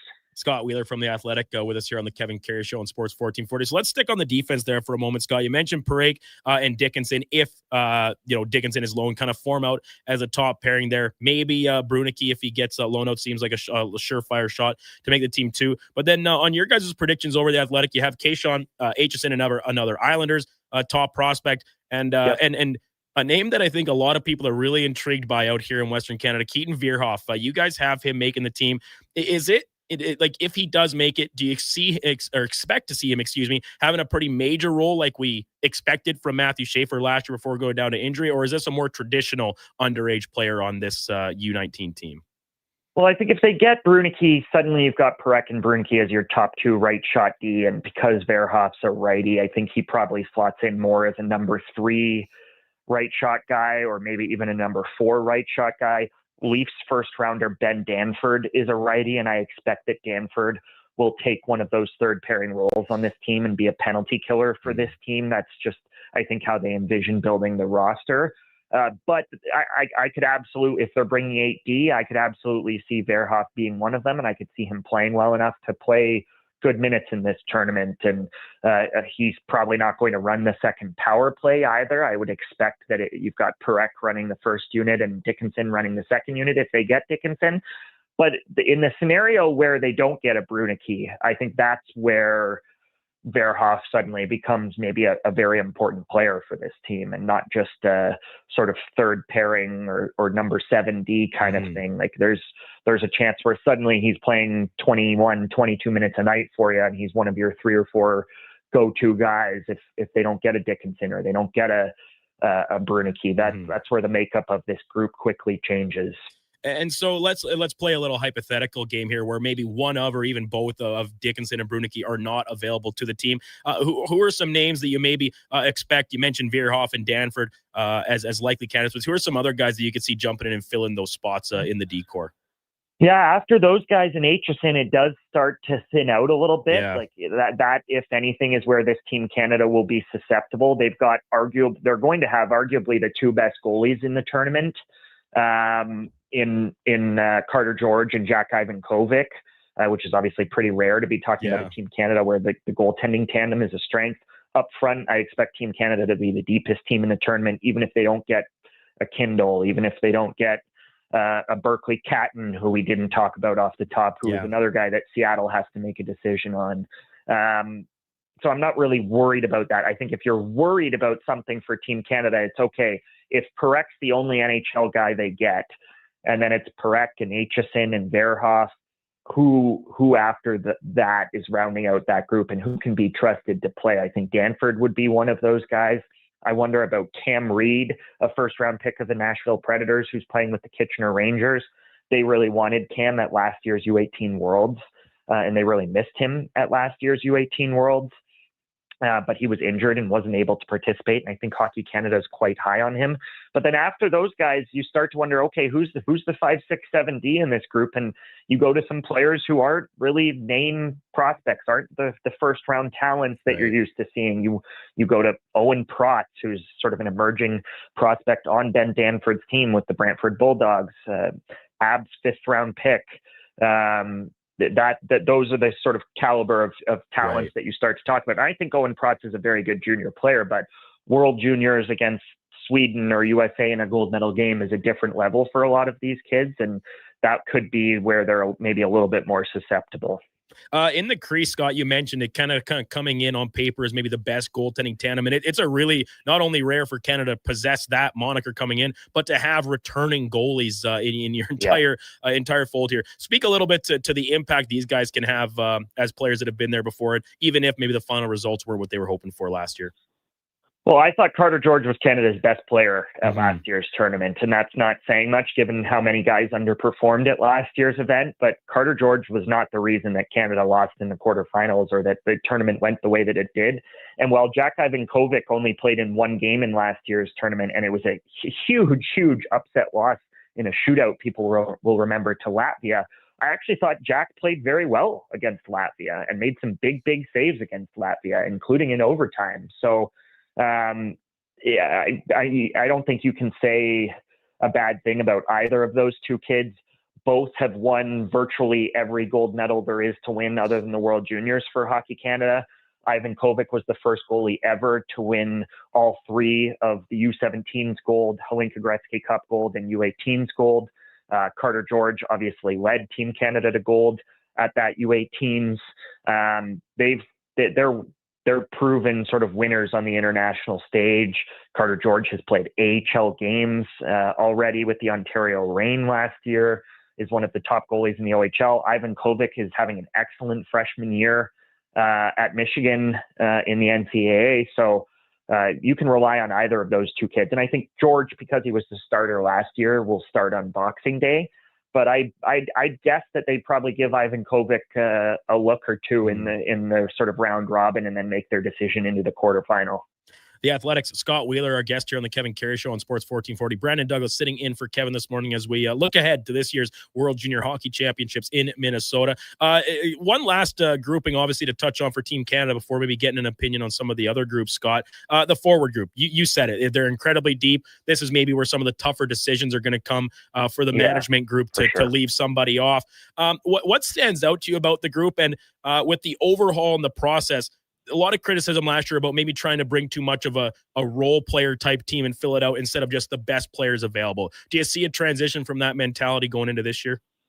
In talking with Al Miller, he has stressed that. I mean, he still uses the old cliches about how you have to build a team and you need players for certain roles, but he has, and frankly, Scott Salmond above him, who's really in charge of the program of excellence, they both talked in the last year about how they didn't bring enough skill to last year's tournament. And I think they're aware of the issues that they ran into at last year's tournament, where Matthew Schaefer goes down with an injury and suddenly you didn't bring enough power play guys because you were more focused on bringing the PK types. And you've got Oliver Bonk, who plays the bumper in London, running the umbrella instead of the bumper because you don't feel comfortable with, at the time, ironically, Sam Dickinson running the power play. And they had just too many of the same types a year ago, whether it was Luca Pinelli, or you go down the list, Ethan Gauthier. They just brought a lot of the same type of player for the bottom of their roster. And I think they recognize that players like Zane Perek and Beckett Seneca and some of the skill guys that they cut last year should have been on that team. And I think they will likely not make that same mistake here. And yet, in saying that, there are going to be high picks who are left off of this roster. So I think fans need to brace for that. There's always a bit of shock and awe at some of the kids that get left off. We left off when we did our roster, and our roster was 6 lines deep to show everybody the depth. Even going 6 lines deep at forward, we had Roger McQueen, a top 10 pick from last year's draft class, wasn't included in that. Caden Lindstrom, a 4th overall pick of the Columbus Blue Jackets, wasn't included in that. Jake O'Brien, who is leading the OHL in scoring right now, I think is a bubble guy to make this team. You start to look at the potential NHL guys that they get, and then you add in locks like Porter Martone and Gavin McKenna. I think TJ Ginlow will be there. Suddenly there's a crowd. I wonder even if Brady Martin, a 5th overall pick of the Nashville Predators, who started the year in the NHL, is on the team. I don't think it's a guarantee that all of their returnees from last year's tournament are on the team. I do think Cole Beaudoin will be a 4th line player for this team and on the roster. I wouldn't be sure. I think Jet Luchenko will be on the team, given that he started the last 2 years in the NHL, but I don't think Jet Luchenko is a lock to make this team either, based off of the way that he's played in the OHL since returning from Philadelphia. So Caleb Desnoyers of the Moncton Wildcats, another top 5 pick in last year's draft, I don't think is a lock to make this team. He had wrist surgery in the offseason, came back late to the QMJHL and hasn't really looked like himself in the QMJHL. So there are just inevitably there's too many guys. You start to look at all the high-end talents that this group has, even if they don't get Berkeley Catton, even if they don't get Ben Kindle, it's pretty crowded at forward, and there's going to be some excellent players left off this team. And I think because of that, you have to view them as the front runners this year, despite the way that the last 2 tournaments have gone. Yeah, that's it. Almost seems like an inevitability that Canada will come in as favorites. And when you trot out the draft talent, the production, the pedigree that Canada year-to-year basis, it's not surprising to see that again. But Scott, the rest of the field, what do you make of it? Maybe on collective, we know the States are always going to be competitive. They're back on home soil. Sweden, Finland, the Czechs have really emerged as a team that can be a thorn in the medal contender side and be a medal contender themselves. What do you make of the rest of the field heading into this year's tournament? Well, the Americans, after back-to-back gold medals for the first time ever for USA Hockey at the World Juniors, would love to three-peat and also make history for USA Hockey in doing that on home soil and winning the back-to-back-to-back. I do think that's a bit of a tall task for this American age group. They are still one of the favorites. Could they beat Canada or Sweden in a gold medal game? Absolutely. But it is a weaker group, particularly down the middle. James Hagens is going to be their first-line center and quite likely one of the very best players in the tournament. Frankly, I thought James Hagens was one of the best players in last year's tournament, despite his sort of slip in the draft around that time. He scored in the gold medal game for them, led them in ice time, was outstanding. Cole Hudson was arguably the best defenseman in last year's tournament and is back as a returnee. So they have the top dogs. You go through the list of their players: Trevor Connolly, Cole Eiserman, Max Plant, Brody Zemer, Teddy Stiga. These are top players. Cole Hudson at this level. The center depth after James Hagens is a bit of a concern for USA Hockey. And then the goaltending is a concern. They were spoiled over the last couple of years by Trey Augustine and the level that he played at this tournament. Trey is one of the top goalie prospects in the game and played like it at the World Juniors. Jacob Fowler, who is now in Laval with the Montreal Canadiens, was the backup to Trey Augustine. They don't have that this year. And you match up Nick Kempf, who projects to be their starter and is a goalie at Notre Dame. You match up him with Carter George or Jack Ivankovic, and there's definitely an imbalance there. And then the center depth, there's going to be a bit of a gap between Canada and the United States. But as always happens at this tournament, a 5-minute major for Canada, a poor game by a couple of guys, a soft goal, a lucky bounce. That's how this thing goes. So I don't think we should be writing off the Americans. I really like the Swedes. This is a very strong Swedish age group. Again, their goaltending could be a bit of an Achilles heel. I don't love any of the 3 goalies. They named their roster this morning. The 3 goalies that they brought are the 3 goalies that they've been playing in their U20 schedule all year. So no surprises there.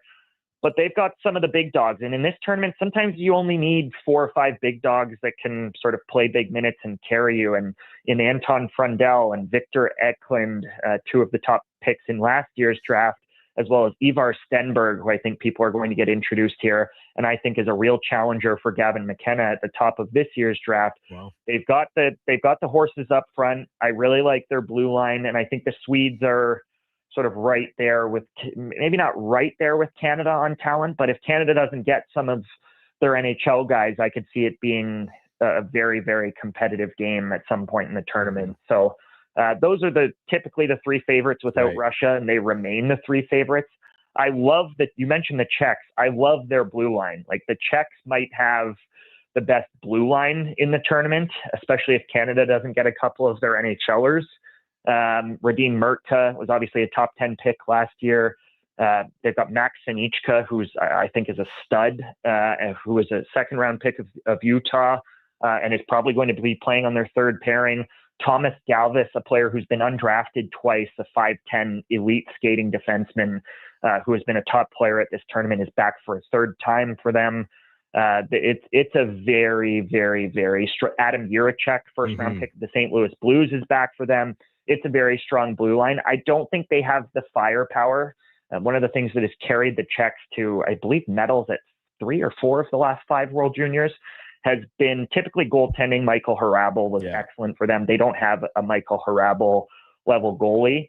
And the blue line, and then one top dog. They've always had sort of one top end player, whether it was Yuri Kulik or Edward Chalet over the last couple of years. They've had one forward that can break open a game. That, if anything, I think is what the Czechs are missing this year. I'm not sure they have the kind of player who can have 12 or 13 points in 7 games for them over the course of the tournament. Well, Scott, our co-host on Thursdays is Laddie Schmid, of course, the former NHLer and now assistant coach with the World Junior team, a coach in the defense. He will be very excited to hear your glowing reviews of that Czech back end. Always great to chat with you, Scott. Your insight, second to none on these prospects, and we'll look forward to catching up with you again here as the tournament draws nearer and nearer. Take care. Have a great weekend. Cheers. Anytime. Happy holidays. Scott Wheeler from The Athletic covers prospects, the NHL draft, all of that jazz. And of course, leading up to this year's World Junior Hockey Championship in Minnesota, Canada, once again, pegged as favorites coming in, strong goaltending, deep forward group. Maybe, as Scott said, a little light on the back end if they can't get some help from NHL reinforcements. We'll step aside. When we return, we'll have some open time. We'll catch up on some more text messages, 1-833-401-1440. You can get them in. We'll get them on for you, talking about Oilers ahead of tomorrow's game against Winnipeg. Last night's big victory, 9 goals. Couldn't get the 10th, though, as much as the faithful at Rogers Place wanted it. NFL talk coming up at the top of the hour with Frank Schwab from Yahoo Sports, and then we'll head to Winnipeg to chat with Jamie Thomas, Jets reporter and Ground Control podcast host at the 1020 segment. All that, lots more in between still to come here. It's the Kevin Karius Show on Sports 1440. Brandon Douglas, Donovan Paulson, and Josh Fenwick, all with you here. We're streaming on YouTube, X, Facebook, Instagram, and Twitch. As 2025 comes to a close, GS Construction would like to take the time and thank our crews, our partners, and our communities for another successful year of teamwork and growth. Together, we've helped keep Edmonton and the surrounding area moving by building and maintaining the underground infrastructure that keeps everything running smoothly. It's been another year of dedication, pride, and hard work the team has put in to make it all possible. To learn more about our people and our projects, visit gsconstruction.ca. Picture this. You're sleeping and you're awake. But it's a good day because you're about to make your way to McDonald's to pick up some breakfast. Fast forward, you're there. What's this? You can now get all those breakfast classics penny style with rich, creamy hollandaise-style sauce. A happy little tear rolls down your cheek. You grab your small McCafe premium roast coffee, still just $1 plus tax every day. And see. Get up and at 'em with the Egg McMuffin. At participating McDonald's restaurants in Canada, prices exclude delivery. This hockey season, before every game, check out the pregame show with Andrew Walker on Sports 1440. It's brought to you by Titan Supply, your only source for rigging, lifting, and hauling products. Visit titansupply.ca. Get ready, Edmonton. Glow Christmas Festival returns to light up the Edmonton Expo Center from December 4th to 31st with dazzling activities for the entire family. Wander the glowing trails, meet Santa in his sleigh, and shop from over 30 local artisans and vendors with handcrafted gifts and holiday treasures, perfect for everyone on your list. Get your tickets and learn more about what's on this season by visiting the calendar of events at edmontonexpocenter.com today. Across rural Alberta, volunteers and community groups work hard to make life better for their neighbors, creating new playgrounds, better rinks, and gathering places that bring us together. Vision Credit Union is proud to lend these local heroes a helping hand. Apply today for a Helping Hand grant up to $10,000 to support your community's next big idea. Let's make great things happen together. Applications are open until January 31st, 2026. Learn more at whatsyourshare.ca.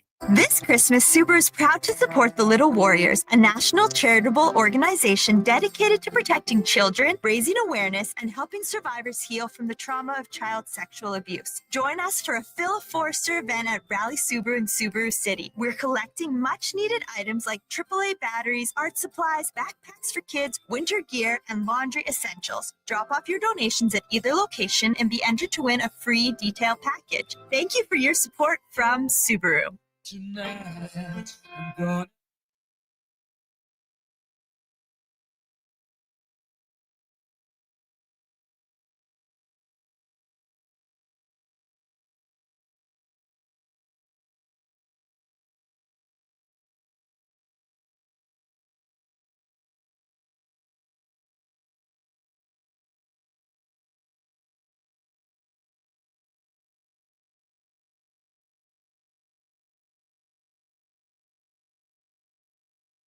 Just in time for the morning skate. This is the Kevin Karius Show on Sports 1440. Welcome back into the Kevin Karius Show here on Sports 1440, coming live from the Stingray Studios in West Edmonton Mall. Brandon Douglas sitting in for Kevin this morning. He will be back Monday morning at 7 bells to recap a weekend. Eddie Steele will be back alongside yours truly, Josh Fenwick, who's in with studio with us, as is Donovan Paulson, fresh off working last night's post-game operation for the Oilers' large, substantial, major, molly-whopping victory over the Seattle Kraken, 9-4 the final. 9-4, Draisaitl, McDavid each 4 points, Nugent, Bouchard each with 3. And this text had come in a little earlier talking about Evan Bouchard, about how well he's been playing late, saying he looks like playoff Bouchard. From RBS, boys, how good has Bouch been lately? Looks like playoff Bouchard. Yeah, tough to argue with that after the very tumultuous month of October he had. I thought there were some encouraging signs through November that he was playing much more up to his ability. And I think maybe it's confidence, because even earlier in the year when he was struggling so mightily, we love to point at the defensive gaffes and turning pucks over, and we scrutinize those into the bone. But like, his gift is offense. This is what we know. Right? His ability to run a power play, to see things in the offensive zone that other guys can't. That has been on full display, I think, in the recent run of games. Some of the passes he's made, setting up teammates, he has been much closer to his regular self, or top self, if you will, in the recent stretch of games. The text line, 1-833-401-1440. Aaron said Team Canada can't be trusted. This on the heels of our chat with Scott Wheeler there. We always have great depth, always be close to the top, but they've made so many player personnel mistakes in the last decade. It's unbelievable. No Beckett Seneca last year. Shameful. Yeah, and we kind of talked about that with Scott, right? They overhauled a lot of the operation, the system. They're doing a different selection process. They are focusing more on bringing the best players available and seeing how they fit, rather than trying to bring role players, depth players, like, oh, we need penalty killers, we need physical guys, we need these guys. That's still important and being, taken into consideration, but it's not the end-all, be-all now for Team Canada and Hockey Canada moving forward. Randy asked, is Atlanta DuPont too young? Well, no, he's not too young, but I think if we're talking about like there's no restriction saying he can't play as a 2027 draft eligible player. But as a 2027 draft eligible guy, he's not really in consideration yet for this team, right? He had an unbelievable rookie season. I was singing his praises all year. I went out of my way to watch Everett Silvertips games, for goodness sake. That is saying something. He is electric, projected top pick in 2027, but no, not yet on the radar to scratch with this Team Canada World Junior roster. Donovan, as you know, every week Kevin Karius and I make some picks head-to-head against the spread on the NFL slate. Kevin made his pick last night for Thursday Night Football before leaving. He took the Cowboys to cover. They did not. So another victory in my books. And through a little coaxing and convincing, we got you the green light to make his second selection of the weekend. So we got the Sunday nighter, Chiefs and Texans, my Texans. Last I saw that line was 3.5. I'm just getting a refresh on it. KC 3.5 at home. It's my pick. And then we forgot to ask Eddie because he was in such a rush to get out of here with Declan screaming at him to get on the road. We didn't get Eddie to pick another game. So we're going to leave it up to Josh Fenwick. Josh, is there a game on the Sunday schedule that you are honing in on to be our second selection? Yes, I have one. You have the lines in front of you. I didn't go to the website because I don't know which website you're using. That's okay. It's the Low Tide Producer Bowl. The Bengals at Buffalo. The Bengals with a certain Joe Burr back behind center. Right. 5.5 Buffalo at home is what I have that game at right now. So I'll go first, Donnie. And I feel like it's almost inclined. I think I have to take my Texans here. The Chiefs, they're still the Chiefs. They win games they're not supposed to. We've seen a little bit of a fall off this year. I'll take my Texans plus 3.5, leaving you a choice in the Bills and Bengals game. 5.5 as the spread. Where are you coming in on this? Oh, you know what? I don't like this one at all. But you know what? I don't like this one, but I'm actually gonna run with Josh's Bungles. Really? I don't like that division, but I will say the Bengals always do this every year. They always take off a stretch of games at the beginning of the season, and then they're just going an absolute tear to end the season. And we get stuck in this endless cycle of, the Bengals, if they're the kings of if in the NFL. And there's a reason that we always say this stuff at the beginning of the year. It's because they always win the games at the end. So I'll take the Bengals spread. Interesting choice. I think this is there's a lot of good games on this slate. We'll talk about it here coming up with Frank Schwab. Like a lot of games with implications, plenty to play for. The playoff races are so congested and tight. We were talking about the Lions' chances earlier in the show during In or Out, and good old MTR chiming in, talking about the Lions and saying their best chance is catching the Bears. Realistically, they're already 0-2 against Green Bay. Niners' conference record blows them out of the water. It's either they catch Seattle or Chicago, which is a fair point and accurate, I think, right? So I like the Lions a lot. They're banged up on D, but I thought last night was a real return to form for them offensively, if nothing else. Should also say Brian Branch officially confirmed torn Achilles. Oh, good. Out for the year. So really good. Yeah, that'll make things even better for them defensively. This Lions team cannot stay healthy for whatever reason. We are 5 minutes and 8 seconds away. We're watching it right now on TSN. The countdown to draw for the 2026 World Cup played here in North America, games across Canada, United States, and Mexico. Canada in the pot A with the other hosts and a group of the best soccer nations the world over. They will get put with a team from each of the other respective pots here, and that will be their group for the group play stage of next summer's World Cup. Top team out of there, of course, advancing through to the knockout round.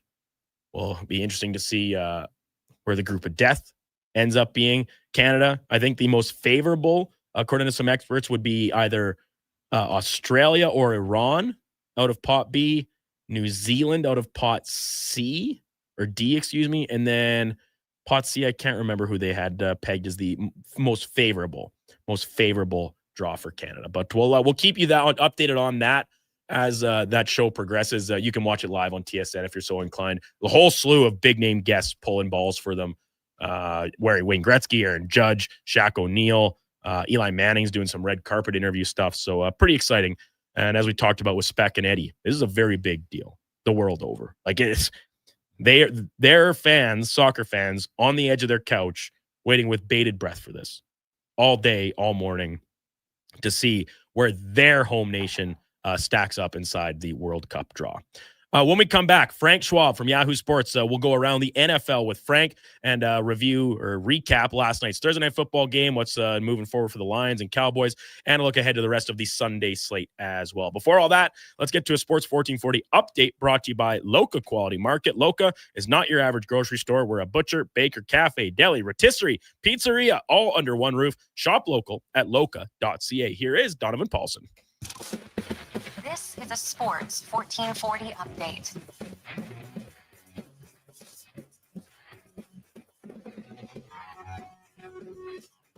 Five games on the ice tonight. The Jets host the Sabres. The Golden Knights are on the road in Jersey. Stars, they're clashing with the Sharks. The Mammoth take on the Canucks. And the Caps battle the Ducks. NFL news, Lions safety Brian Branch has suffered a torn Achilles after last night's injury and will miss the remainder of the year. World Cup draw, it's getting underway in just under 3 minutes time. And some NBA action. The Lakers, they are in Boston to play the Celtics. The Heat clash with the Magic. The Jazz, they battle the Knicks. The Spurs and Cavs play the Nuggets. They are in Atlanta. And of course, your Toronto Raptors, they host the Charlotte Hornets. Tip-off gets underway at 5:30.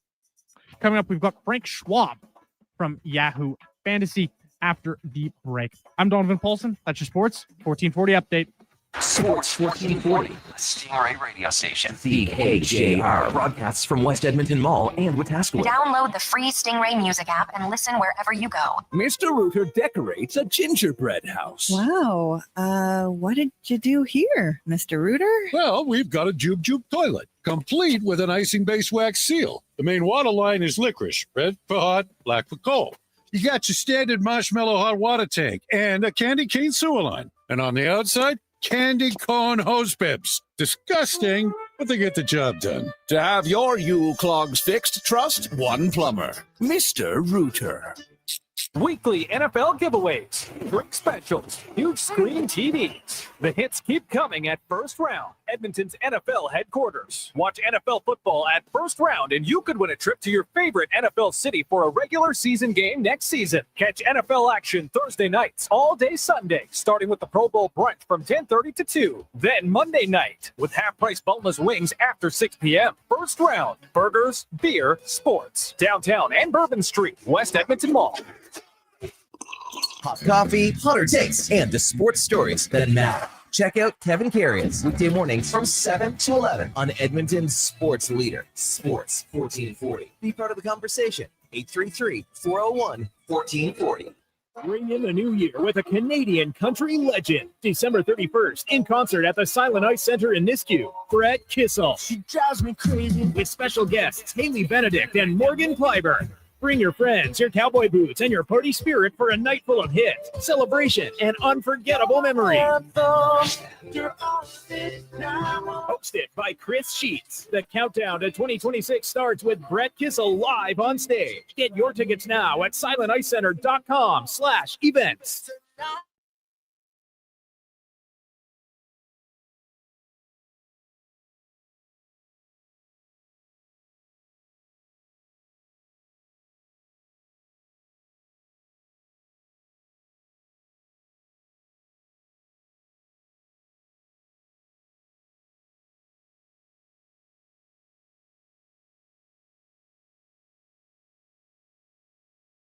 This is the Kevin Karius Show on Sports 1440, a proud presentation of Sports Select. In store or online at sportselect.com. Please play responsibly.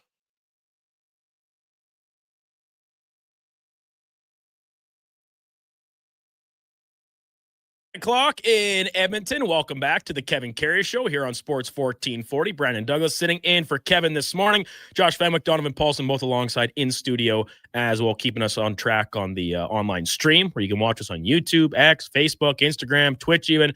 Sure to head over, drop us a like, subscription on the applicable platforms. We would greatly appreciate it. Let's head to the gridiron.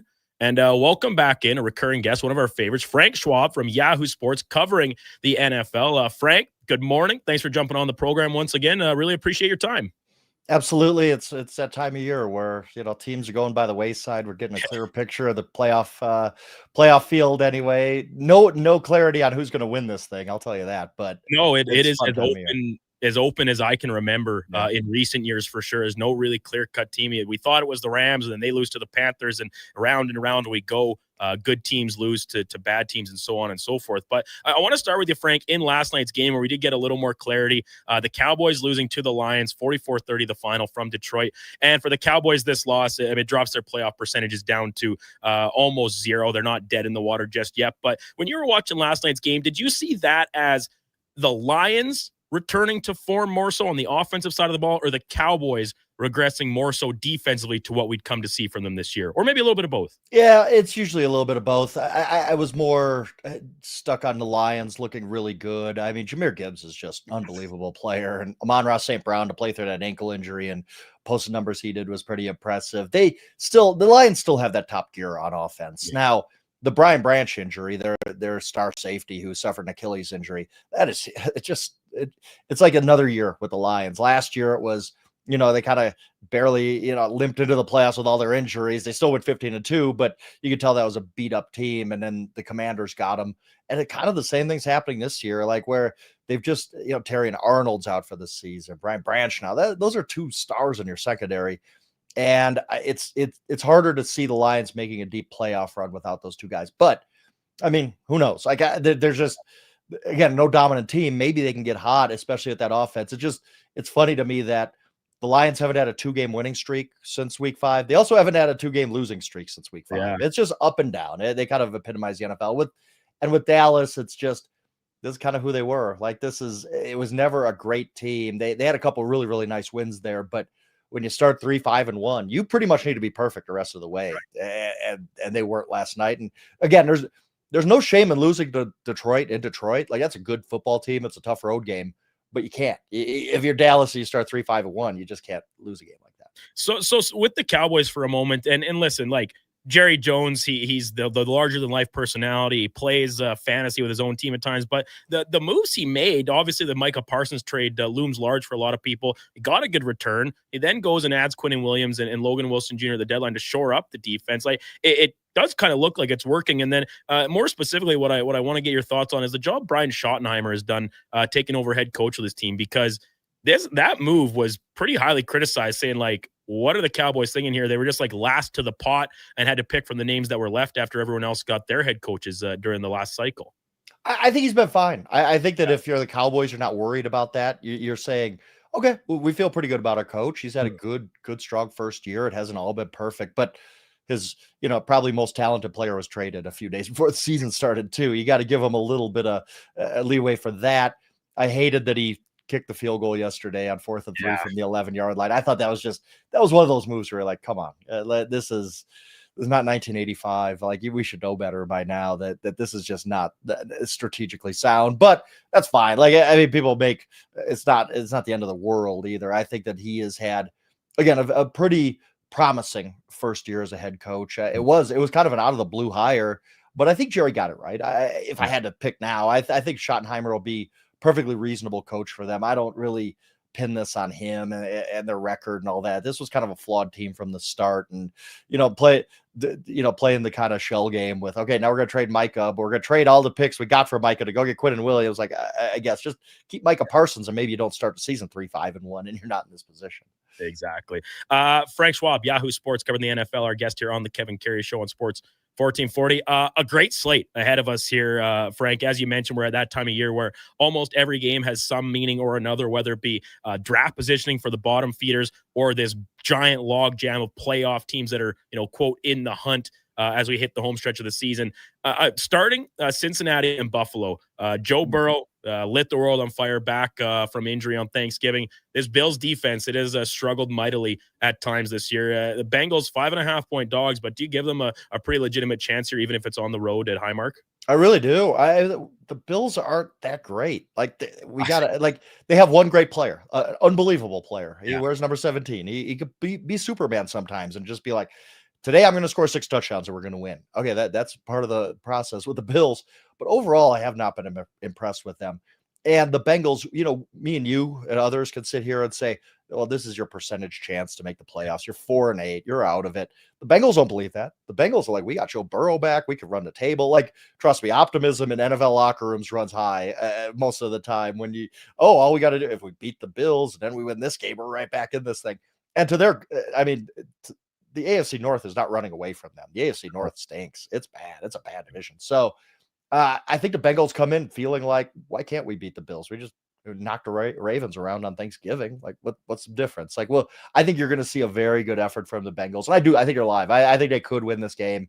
I don't necessarily know that they will, but I think I don't think the Bills are winning this game by 14 points or anything because they're not that type of team this year. They're one of those many teams in the NFL who are like, yeah, you're a top 10, 12 team, but I don't see you as a strong Super Bowl contender. But as we kind of talked about at the beginning, somebody has to win a Super Bowl like that. They're going to have a tournament still.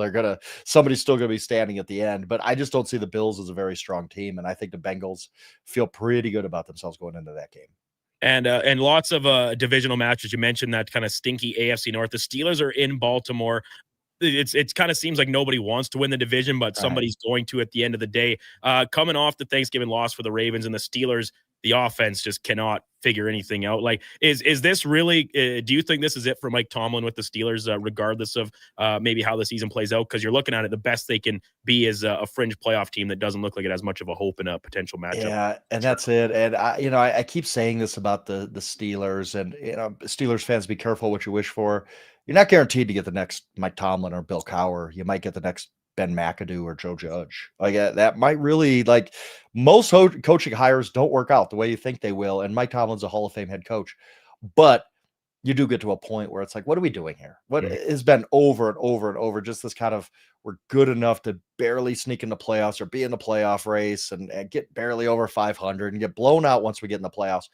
And I look at that Steelers team. I think the worst thing that happened to them was the Ravens starting 1-5 because that gave hope to, we're up 4 games in the division. We're going to win this thing. And they were never that kind of team. They're a bad team. They're a bad football. I don't even care if they're 6-6. I don't think they're anywhere close to a 500 football team, just talent-wise. And you just look at the roster and you say, what's the hope going forward? What in 2026, why is this going to turn around? The defense is old. Quarterback is 42 and probably going to retire. The DK Metcalf hasn't really been the answer there. They're not this type of team to just run, lines up and it knocks you around and runs the ball really well. There's nothing. There's nothing there. I think that if you're honest, if you're the Steelers, you say this is going to be a couple year rebuild, and maybe just somebody else is better to handle that rebuild and just start over. This has been an example used a million times, so I'm not breaking any new ground here. But it's Andy Reid with the Eagles. I think the Eagles knew Andy Reid's a really, really good coach, but you get to a point of, all right, this just isn't going where we want it to go. We need something fresh. Worked out for Andy, obviously. Worked out for the Eagles, too, obviously. So maybe that, Mike Tomlin go to the Giants. It reinvigorates him, and the Steelers get a new voice in there. But, yeah, I think it's about time that it just isn't going anywhere with the Steelers and Mike Tomlin anymore, even though I will say, like, there's a very, very, very good chance that the next coach of the Pittsburgh Steelers is not as good as Mike Tomlin. Yeah, I mean, the consistency is one thing, but fan bases always are jonesing for that next level of success. Frank Schwab, Yahoo Sports, covering the NFL with us here on Sports 1440. It's the Kevin Karius Show. Brandon Douglas sitting in for Kevin this morning. And so let's just say Tomlin does hit the free agency pool. He's let go by the team. Do you think it's a surefire that he's hired in this offseason cycle?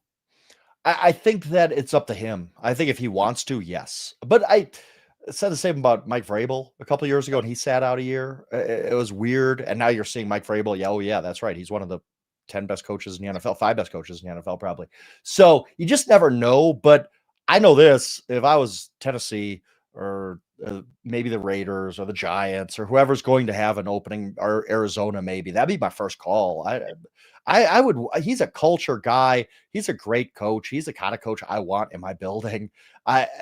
We get so caught up with like, oh, this hot offensive coordinator, or this hot defensive coordinator. It's a different job.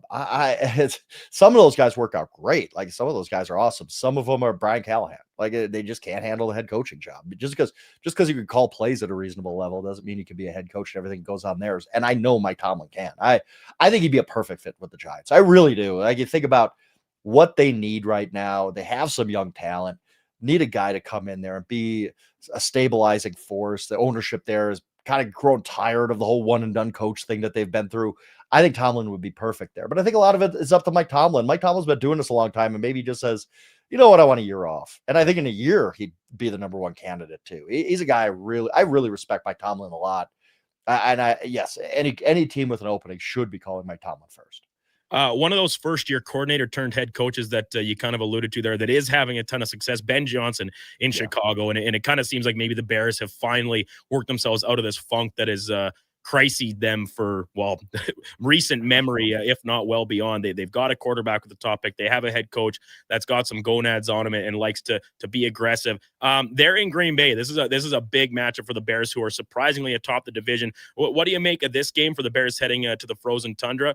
And are like the Packers, to me, are kind of one of those same teams that are like, we think they should be good, but then they go out and play sometimes, and you watch them and you say, are they really even that good? Yeah, losing to the Panthers at home, losing to the Browns, like, and that's the thing. Now the Packers are like, all of a sudden we're talking about them again. There's 18 one-game seasons in the NFL. We just forget everything that happened just because they went in and looked really good against the Lions. They did. They looked fantastic on Thanksgiving. We forget that before then, they needed a fourth down conversion to beat the Cardinals. The stuff like that where, yes, I have been very lukewarm on the Packers since early in the season because it's just every week you're wanting more out of them. Like, yeah, they're good. And I see the talent and the record's fine, but every week it's a struggle to beat the Giants. They were losing to the Giants with 5 minutes to go in that game. So you can't just erase all of that. So but the Bears are a team that Bears fans don't like me very much because I keep pointing this out that they're not as good as their record. Like, that's fine. It's okay. This was not supposed to be some number one seed in the NFC type of season for the Bears. But you look at their point differential is not very good. Their metrics aren't very good. They look more like a 500 team when you look at their metrics, and that's okay. But still, I think they're getting better. They look really good against the Eagles. Are running the ball really well. And just because the Packers kind of play with their food a lot of times, I think it's going to be a close game. I think it's going to be a good game. And nothing else. It's just great to have the rivalry back. Like, it's rare for the Bears and Packers to both be good at the same time. It's usually one or the other. Now they're good. It seems like for the next few years, both of these teams are going to be pretty good. And I think Sunday's going to be a really, really fun game at Lambeau. Yeah, and I'm kind of there with you on the Bears. They were a team that I liked coming into the year, the Ben Johnson hire being a big reason why. But I think, like you said, you don't apologize for wins, which the Bears have really racked up. But at the same time, I have to think that if you're a fan of that team, you're almost looking at everything from this stage on of the season to found money a little bit, right? Because you were kind of hoping for maybe a 500 type season, be in the mix for a playoff spot down the stretch. Well, now here you are, number one seed, and everything after this might just be gravy. As Frank Schwab guests with us here on the Kevin Carey Show on Sports 1440 Yahoo Sports, you can find his work over there covering the NFL. Sunday nighter, KC. It seems like we've been saying this for several weeks consecutive now for the Chiefs. It's a little bit do or die time for them. Houston, this defense is the best in the league. CJ Stroud, back from injury last week, looked like found his stride a little bit. Anyway, finding some rhythm with Nico Collins again, and the run game having a little bit of success. Is it crazy to say that the Texans being dogs in this road game by 3.5 points is a little surprising? It was a little surprising to me. I get it. I understand it. I mean, odds makers haven't given up on the Chiefs yet. And I don't think the Chiefs are having a much worse season they had last year as far as just the quality of play. Like, that sounds crazy. They were 15-2 last year. They're 6-6 this year. How could you possibly say, if you look at any metric, any statistic you want to give me, the 2024 Chiefs and 2025 Chiefs are about the same. Really. The only difference is close wins. They won every close game last year. They've lost almost every close game this year. So that's the difference. This is still a pretty good Chiefs team, but this Houston team is eye-opening lately. Like, that defense is really, really playing well. We saw what they did to Buffalo. They went into Indianapolis, played really well there, got a quality win. And so the Houston Texans are a really hot team. And this is a team I was down on coming into the season. I was down on them early in the season when they were struggling. But now I look at that team as there's always some team that gets hot like mid-November, December, that kind of carries on to the playoffs. That might be Houston. It really might. I can see Houston winning this game straight up. That's how well their defense is playing. Like, it is a nasty, nasty defense. Usually the best defense in football. When you lead the league in points allowed and yards allowed, you don't miss the playoffs. Yeah. You find a way in somehow. And this Houston defense, by far the best defense in the NFL. I think that they somehow, some way find their way into the playoffs. And I think that might start with an upset win at Arrowhead, which would kind of kill the Chiefs season. It's crazy that nobody expected, nobody in anybody's wildest dreams did we think the Chiefs were going to miss the playoffs. But it's just been, again, it's been a weird season. We're looking at, it's very possible. I don't think it's going to happen, but it's possible that the AFC playoffs start without Patrick Mahomes, Joe Burrow, Lamar Jackson, and maybe Josh Allen too. Like, that's just crazy to think of that, how that's gone this season. Last one for you, Frank. The Patriots are idle this week, last week of buys across the NFL. Are they your number one team? The record says they are, but are they a little bit maybe just kind of playing with the hot hand at the moment? Or even after a loss to the Panthers, are you still pegging the Rams as your favorites here heading into the home stretch of the season? Yeah, I have the Rams and the Seahawks 1 and 2. I do think the two best teams are in the same division this year. The Seahawks are really, really good. And they got that Week 16 game in Seattle against the Rams. That's going to be fun. Probably determine the NFC West champ. Looking forward to that. I think the Patriots are really good, but we have to say, like, they have played the easiest schedule in the NFL this year. You look at their wins, and you're like, okay, he blew out the Giants. That's great. That's fine. You're not doing anything wrong. You're going to beat the teams that are in front of you, and they've really done that. But I don't know that I view that as this team that's going to get into the playoffs and just rattle off win after win and win a Super Bowl. I don't know if they're that strong, but again, we've talked about it. There's no strong team, so why not? Why? If the Patriots get the number 1 seed, they're 2 home wins away from a Super Bowl, and the Mike Vrabel Drake May combination can get you 2 home wins. So I'm kind of torn on the Patriots. I think they're very good. I don't think they're great by any means.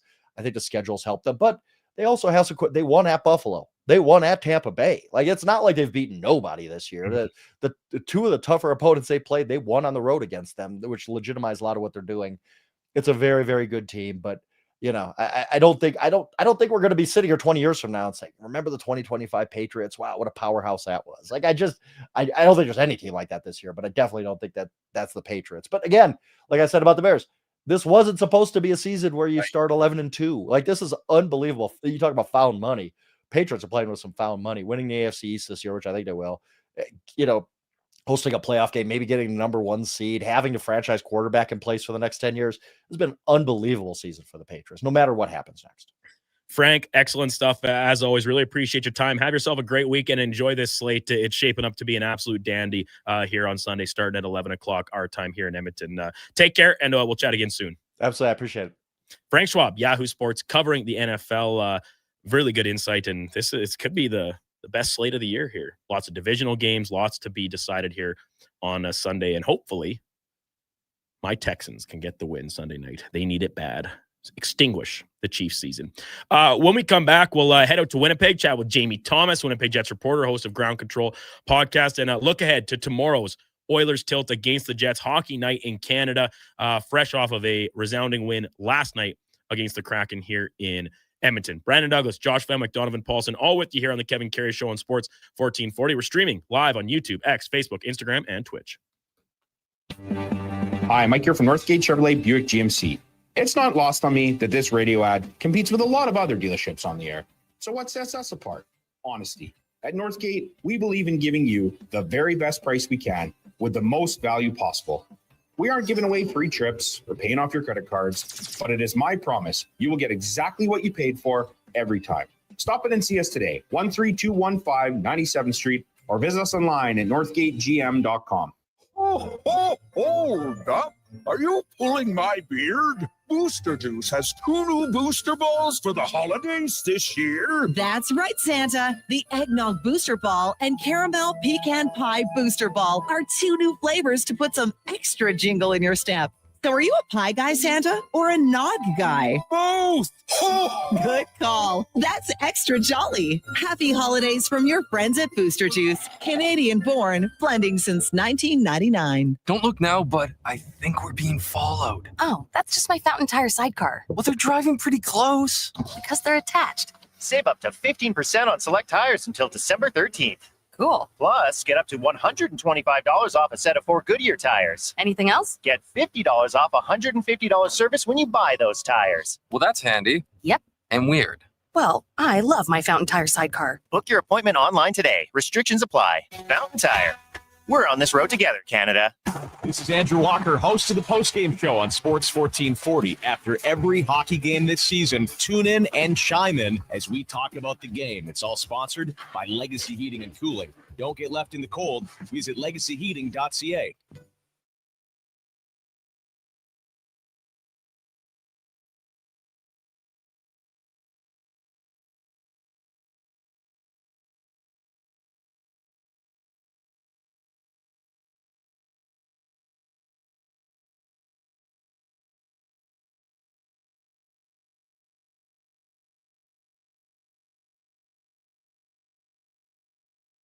Just in time for the morning skate. This is the Kevin Karius Show on Sports 1440.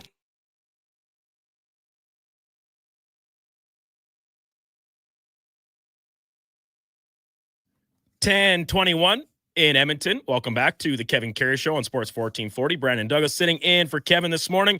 And let's get to our game of the day, which is technically the game of tomorrow. Jets-Oilers from Rogers Place Hockey Night in Canada. It's brought to you by St. Albert Dodge. Their biggest sale of the year includes the all-new 2025 Jeep Compass. It's a Jeep, it's a 4x4, and it includes an 8.4-inch touchscreen keyless entry starting at $34,900 only at stalbertdodge.com. We welcome back in a friend of the program, Winnipeg Jets reporter, host of Ground Control Podcast, Jamie Thomas. Jamie, good morning. Thanks for jumping on. I don't have a whole arsenal of nicknames for you like Karius would. I appreciate you taking the time all the same. No problem. Those nicknames are only exclusive to Kevin, so I can understand why you don't want to do any more than that. Yeah, that's kind of like Kevin's thing around here is that he has a nickname for every person, and he is the only one in the history of mankind that calls them that nickname. Right. I had a friend that I grew up with. His nickname was Asparagus because he's like tall and skinny and like really spiky hair. And for the longest time, people go, "What's his real name?" And I'm like, I can't remember. And he's like, so that's Karius probably at this point. He doesn't know you from anything else but the nickname. Takes me back to the university days in the frat house. Every guy's got some stupid nickname, and then they text you and say, "Hey, it's Josh," and you're like, "Who the hell's Josh? I have no idea who that is." That's Skittles. Everyone knows it's Skittles. Jamie, the Jets treading water a little bit here. Obviously, the absence of Connor Hellebuck is someone they're really feeling. He's the team MVP, he's the league MVP last year. But coming into tomorrow night against the Oilers, the Jets had a really good effort against the Habs the other evening. At first glance, face value, how do you size this one up coming into Edmonton? Well, first off, you'd like to see the Jets get back the consistency that they've been known for and showed through pretty much the entire month of October, and maybe you can argue even the previous 3 seasons. They have been unable to do that since the month of November. And as much as you want to look at the Oilers game, they have a huge game here tonight against Buffalo, a team that beat them 5-1 on Monday.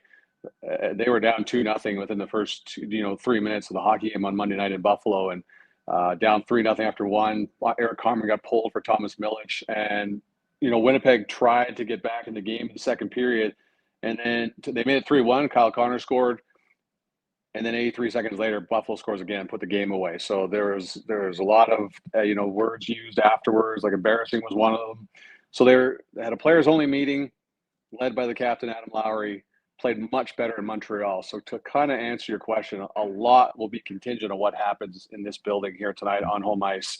The Jets have been on the road a whole bunch since the month of November, trying to get their footing back here at Canada Life Center. But so I think a lot, Brandon, will be based on what happens here tonight against the Sabres, because they cannot start slow, have a tough game, and then have to board the plane and fly to Edmonton tonight for the second game of back-to-back. Yeah, tough spot to be in, especially talk about being without your top goaltender. So Eric Comrie, mentioned got pulled against Buffalo, really strong outing against the Habs the other night. Do you know for sure if he's going to be in for Edmonton tomorrow night and Milic going against the Sabres this evening? Well, to answer your question, it'll be Eric Comrie here against the Sabres because it's another shot at his former team, and more than likely it'll be Thomas Milic against the Edmonton Oilers. But that's what it looks like here right now. That could change, but I think the Jets saw enough from Thomas Milic in his start against from the Carolina Hurricanes. He was outstanding through the first 48 minutes 48 minutes of the hockey game. And Carolina kind of took over the game, not anything to do with what he was doing. So Thomas Milic, a 5th-round pick by the Jets in 2023, has won at every level. So listen, he won it with Seattle, won with Canada World Juniors, he's played very well in Norfolk, the East Coast Hockey League, and of course the Manitoba Moose, the American Hockey League. So for those of you thinking, their backup goaltender, think again. I think you'll be quite surprised if it is indeed Thomas Milic tomorrow night. That's just how good of a goaltender he is. And if you ask Oilers fans, Jamie, they always actually dread those type of games where the backup goaltender, the unheralded, unknown guy comes in. And Milic maybe a little more cachet as his history with the World Junior teams, and like you said, success at every level. But even still, this is the type of matchup that usually gives Oilers fans the heebie-jeebies a little bit. Right. Neil Pionk, he returned to the lineup earlier this week. Such a staple on their back end, right? He does a lot of things really well. How much has his addition to the lineup, even if it is just one game so far, helped the team, and how much can it help moving forward here? Yeah, I don't think you can really value Neil Pionk in terms of just talking about how great of a defenseman he is. First off, he pairs nicely with Dylan Sandberg, another Hermantown, Minnesota product, and great friends on and off the ice, work out together in the off season in Minnesota. So it solidifies that second defense pairing with him. And then of course he's your quarterback of your power play in your second unit. And of course, a real pain in the butt. And I'm sure Leon Draisaitl and Connor McDavid can kind of attest to that, but just having him back solidifies that second pairing. That's been really, and again, I'm not making excuses for the Jets. It's just been guys coming in and out of the lineup. You start the year without Adam Lowry, without Dylan Sandberg, Cole Perfetti, and it goes fine to start the year, but it just goes to show you when you lose key players like that, and it's for an extended period of time, you can kind of stay afloat for a bit, but then the holes in your lineup start to show. And then with them slowly being integrated back in the lineup, those three players that I just mentioned a little bit earlier, it's been, they're slowly getting up to speed. And then the same thing with Pionk out for 4 games and getting up to speed again. But you cannot go in a whole entire season without Neil Pionk to the value that he has, his physicality and everything else that I just listened to you. Jamie Thomas with us here on the Kevin Karius Show on Sports 1440, Winnipeg Jets reporter, Ground Control podcast host. Jamie, Jonathan Toews, a lot of headlines, of course, his return to the NHL this season. Yeah. You made of his season to date, and obviously an ease-in process, getting back up to speed. But not only on the ice, but maybe off the ice and in the locker room, has his impact started to be felt a little more as of late? Right. Yeah, I'll talk to you about the off-ice stuff, because I don't think it's really fair to say what Jonathan Toews is going to be, because it's just for him to be away from the game for 2 years, and then everyone expecting miracles to happen when he steps back on the ice here in the first 2.5 months of the season, I think is unfair. But for off the ice, and I use this story a lot, Luke Shen before training camp started was kind of asked about, adding Jonathan Toews, and he said, and I'm paraphrasing, Jonathan Toews doesn't even have to say anything when he walks in our room, and it's just enough, right? Just to have him around. So in a time like this, where things aren't going well, this is where a guy like Jonathan Toews is very valuable. Now, the Winnipeg Jets are a veteran-laden team. I think they are the oldest team in the league right now. And this stuff shouldn't rattle you, but to have some of his stature around in this type of situation, if you're a younger player, say like Cole Perfetti, where better to go than a 3-time Stanley Cup winner? And I don't need to list off his resume. So that part has been very valuable. And the other aspect, we're starting to see him get up to speed. He was put down on the 4th line for a little bit because things were working so well with Vladislav Nemestikov and Cole Perfetti. Now those three have been reunited on the Jets' second line, and they're starting to show flashes, right? The big problem here is the top line is doing all the scoring, all of it. And it's the secondary scoring that has dried up, and that has not been what has made the Winnipeg Jets successful over the past few years. So they're waiting for everybody else to catch up, and that is on Jonathan Toews as your number 2 center. and on the second power play unit. Those things will come, and you're starting to see signs again of that chemistry with Taves, Perfetti, and Nemestikov. You just want to see it come a little faster because it's starting as close as the league is.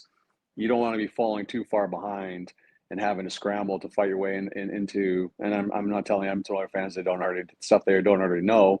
Slow starts are kind of the big thing for the Oilers, but this is something that get up to a 15-1 start last year. No one was expecting that to happen again, but to have the team be where they are right now is just it's a little surprising.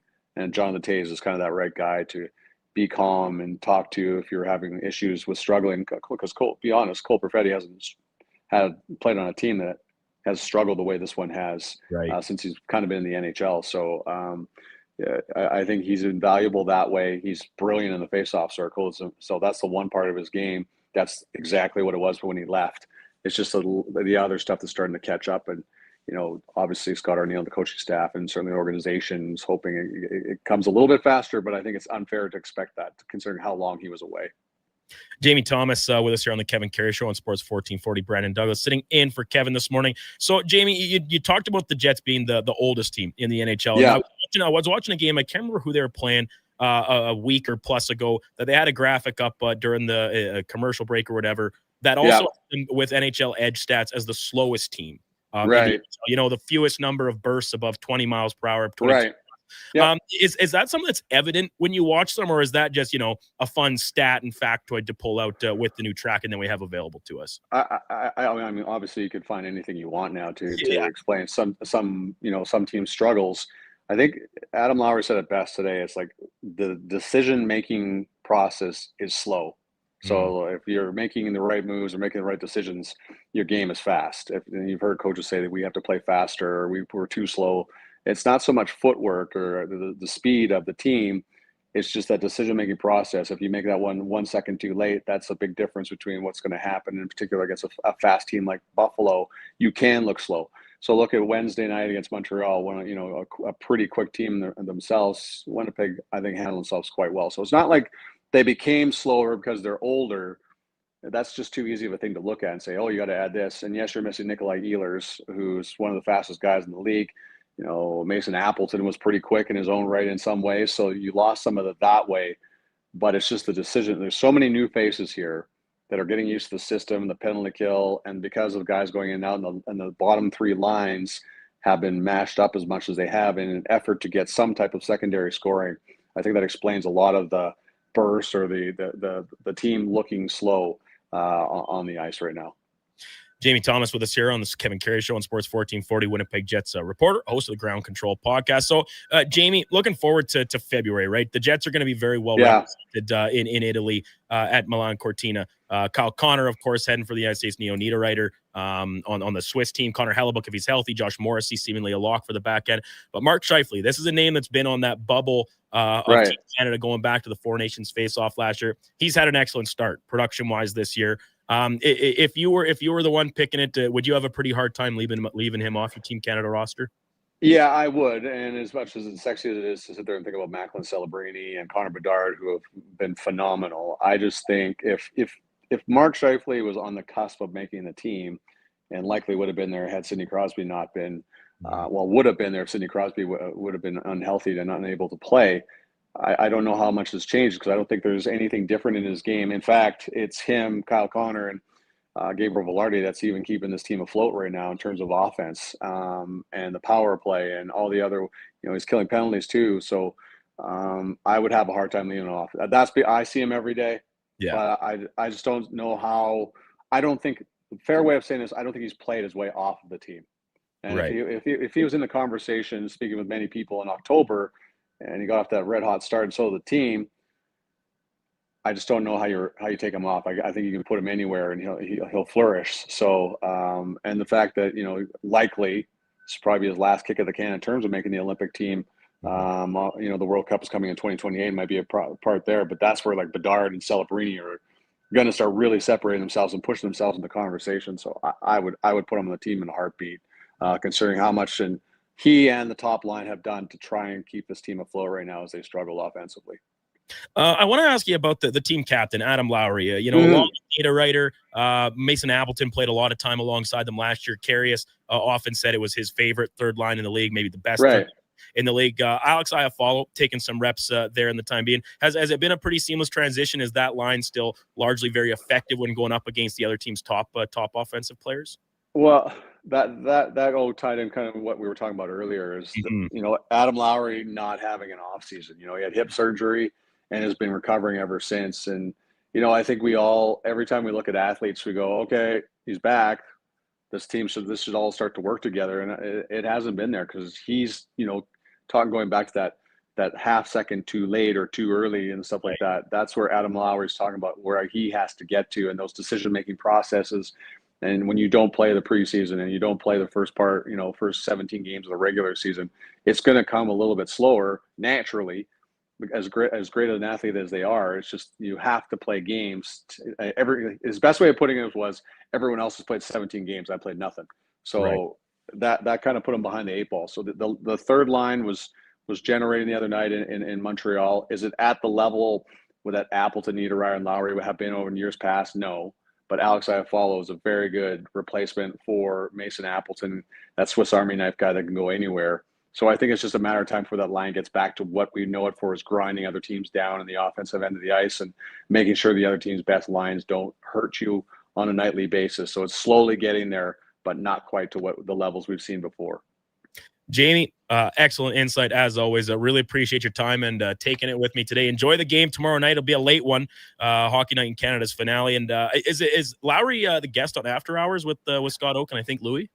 If it is, he's the best guest to do it. So here's the thing: we're staying overnight tomorrow night, so that's probably a good indication it's Adam.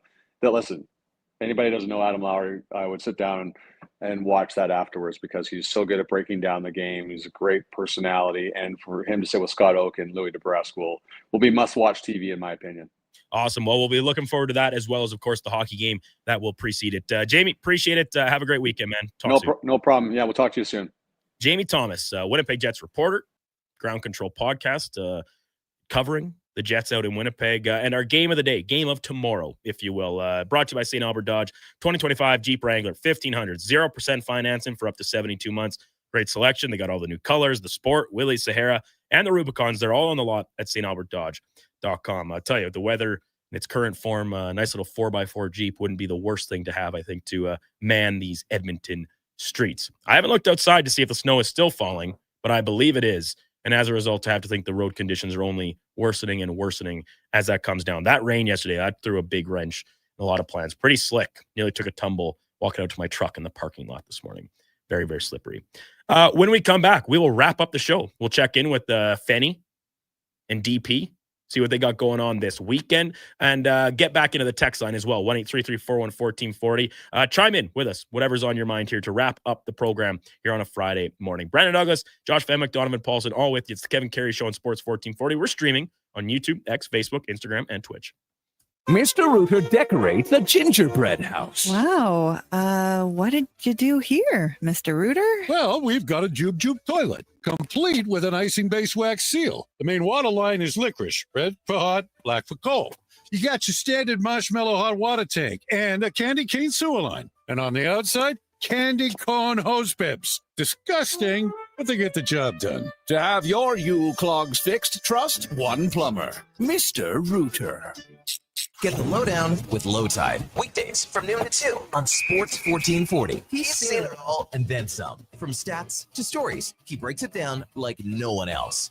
Proud to be Edmonton's sports leader. Sports 1440. I'm Gene Principe, bringing season's heatings from Legacy Heating and Cooling. For Yuletide comfort you'll love this Christmas. You should. Call Legacy. Call Legacy. There's no better way to fix your furnace. You just Call Legacy.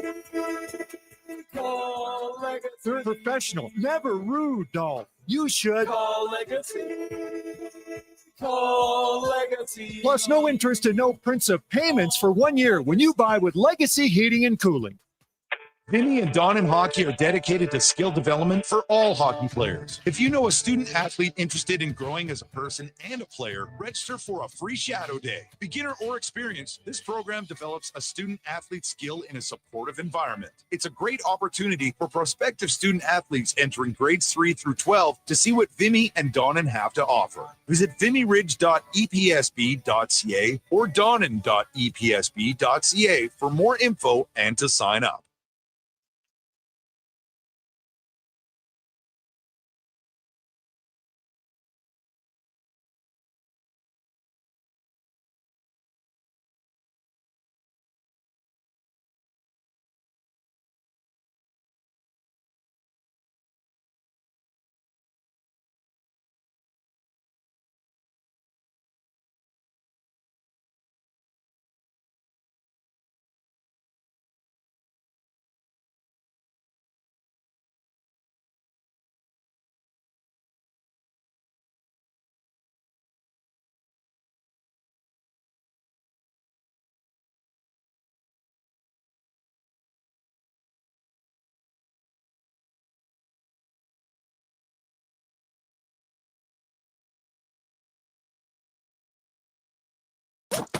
Stories, guests, and insights. This is Sports 1440 and the Kevin Karius Show.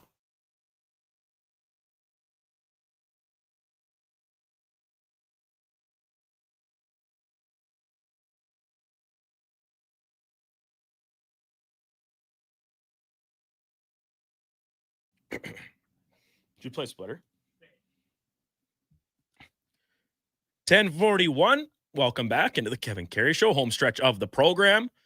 Really fun day. Really fun day. Even if fighting it a little bit, not feeling the best, not feeling the tops, but great support staff in here. Eddie Steele, of course, co-hosted. You can find that new episode from Elks Nation, probably coming out later this afternoon, maybe even tomorrow, with Tyrell Ford, Declan, and Eddie sitting down with him earlier on this morning.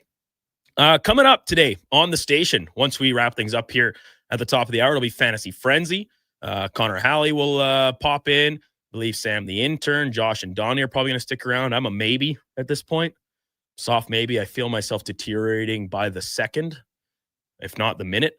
Lowdown with Low Tide, noon to 2. It's Friday, which means LT will have someone on.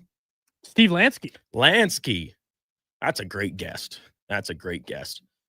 Youngest producer, right, in Hockey Night in Canada history?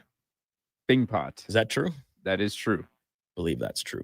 And then 2 to 6, Jason Greger Show will take you home. Of course, all day, talking plenty of Oilers, talking NFL. The World Cup draw began at 10 o'clock. We're talking 43 minutes ago. And I haven't been keeping the closest tabs on it. I've tried to glance up every now and again as we've been doing the show here, boys. But I just asked you this in the break. I said, we're 43 minutes in. Have they drawn a single country yet? Not a chance. No.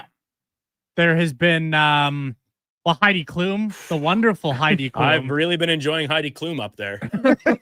My goodness, she can still pull it off. She is no spring chicken anymore. Nope, but there's varying degrees of beloved people up there. A certain world leader went up on stage to Donnie. Varying degrees of your namesake, Donovan. Yeah, good old Donnie. He was well, obviously some people were very excited, some people weren't. And well, I mean, everybody's excited about Heidi Klum. I would hope so. And Kevin Hart was out there. They haven't done anything. We're now in a video montage. Are they ever going to draw? No wonder. This is going to take 8 hours. Oh yeah, there we go. There's the rig says the actual draw is at noon. I thought that was noon ET. So just an hour and 20 extra of random crap. Like I said, it's a spectacle. It's a spectacle, guys. We just don't understand or appreciate it because we don't know footy. We don't know footy.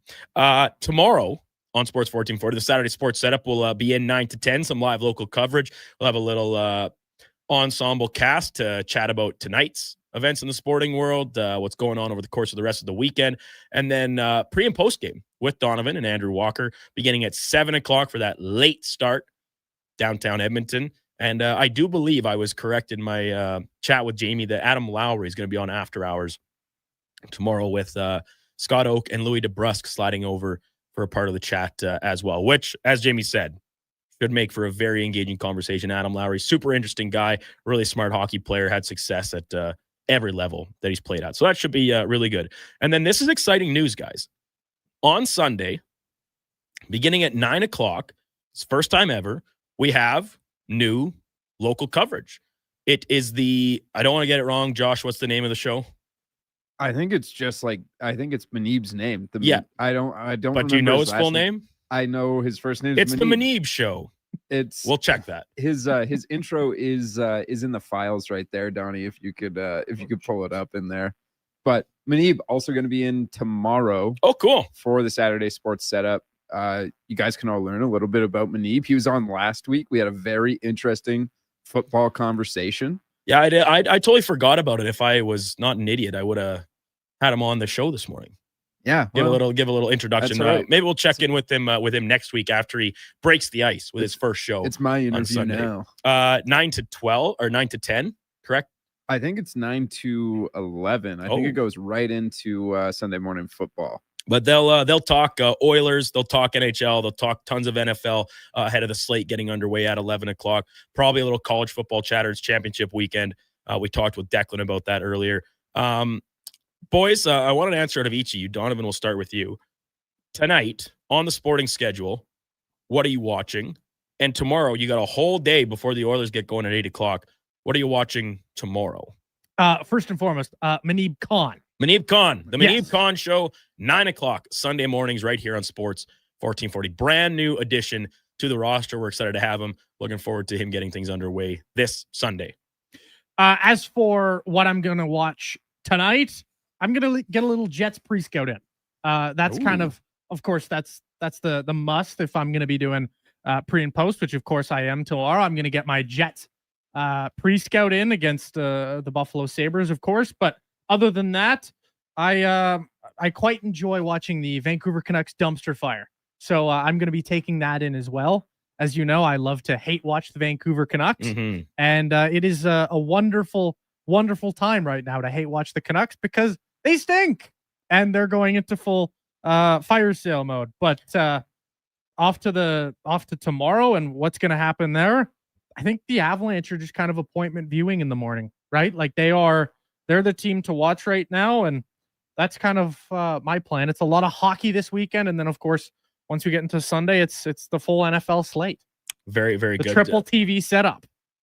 We're now watching, I believe, the three North American countries leaders. Our boy Mark Carney, Specs' best buddy, his old goalie. We got Donnie Trump, and then this is purely assumption based.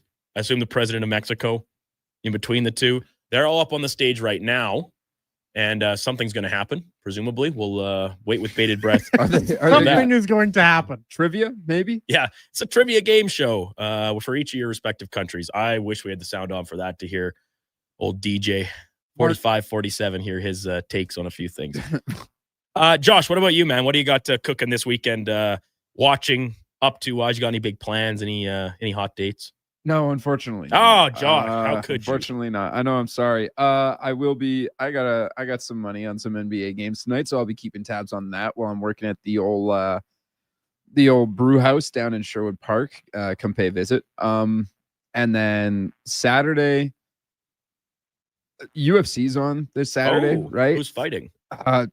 That's a question for Declan. You like combat sports? Not particularly. Oh, okay. This was a huge conversation between me and Declan after the Makhachev fight.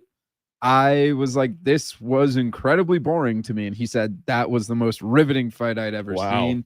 And I said, maybe combat sports just aren't for me, but I will be working at the bar again tomorrow night with that absolute cluster that will be happening at 8 o'clock.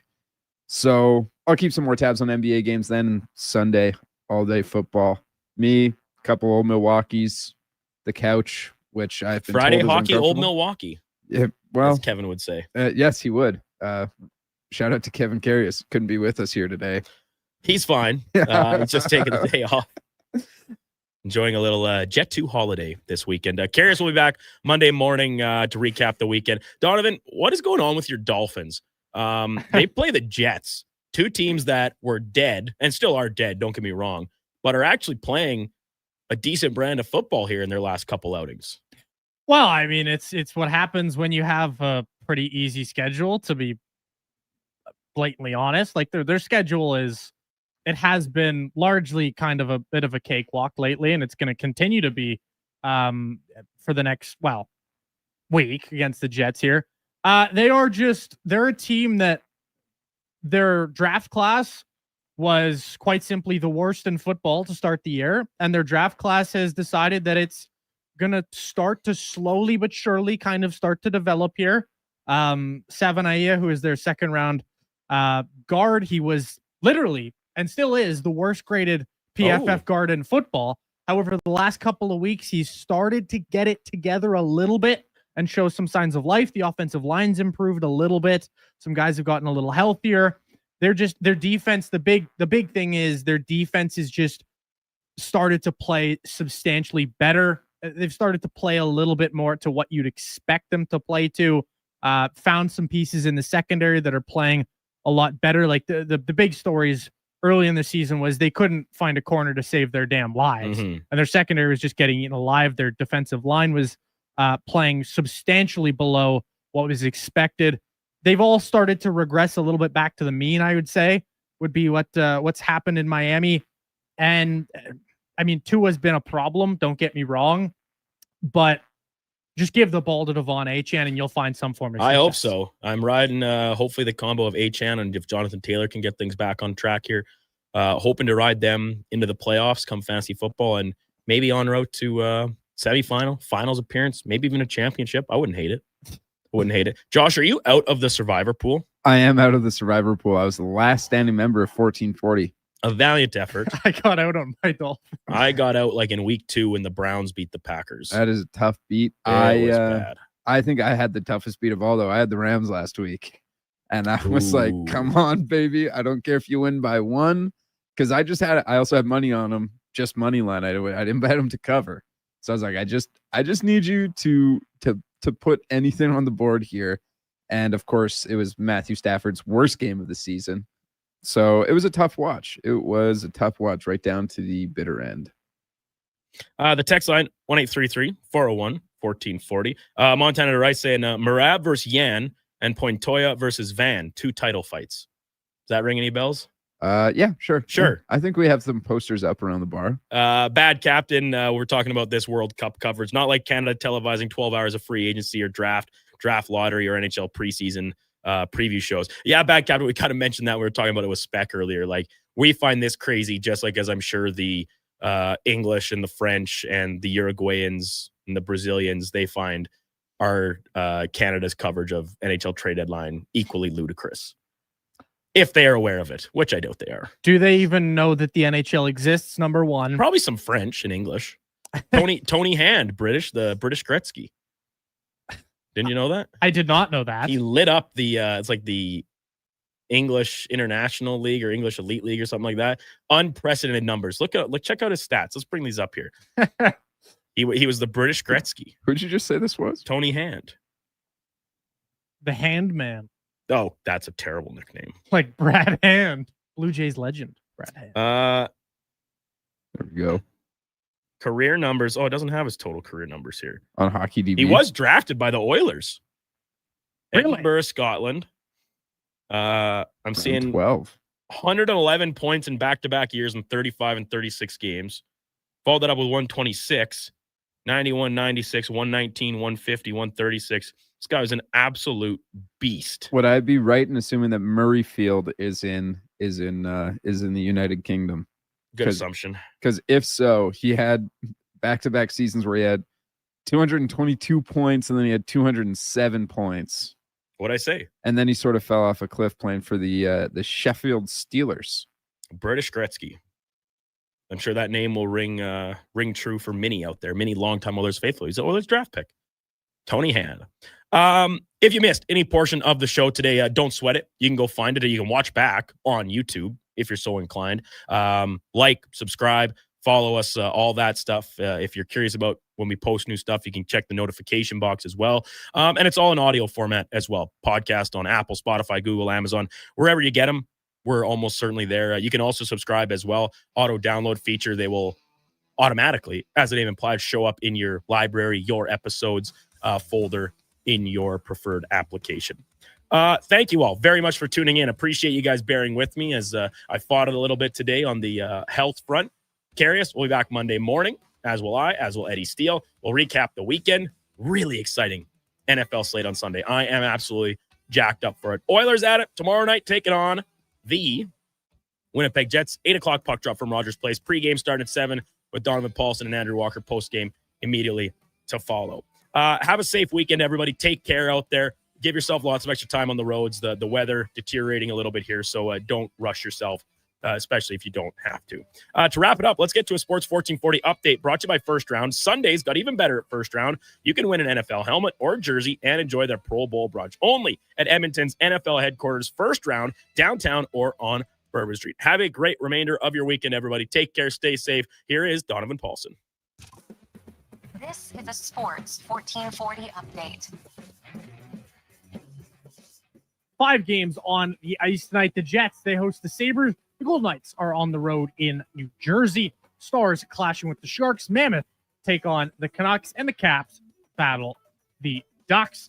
NFL news: Lions safety Brian Branch has suffered a torn Achilles and will miss the remainder of the season. Some college ball news: Matt Campbell and Penn State are working towards becoming. He's working towards becoming the new head coach. World Cup draw, we can say Canada looks to be in Group B after the leaders have drawn their respective countries. And some NBA action. The Toronto Raptors, they are hosting the Charlotte Hornets. Tip-off going at 5:30. Coming up on Sports 1440, it is Fantasy Frenzy with Connor Halley and potentially myself, potentially one Brandon Douglas. We will find out. I'm Donovan Paulson. That's your Sports 1440 update. Sports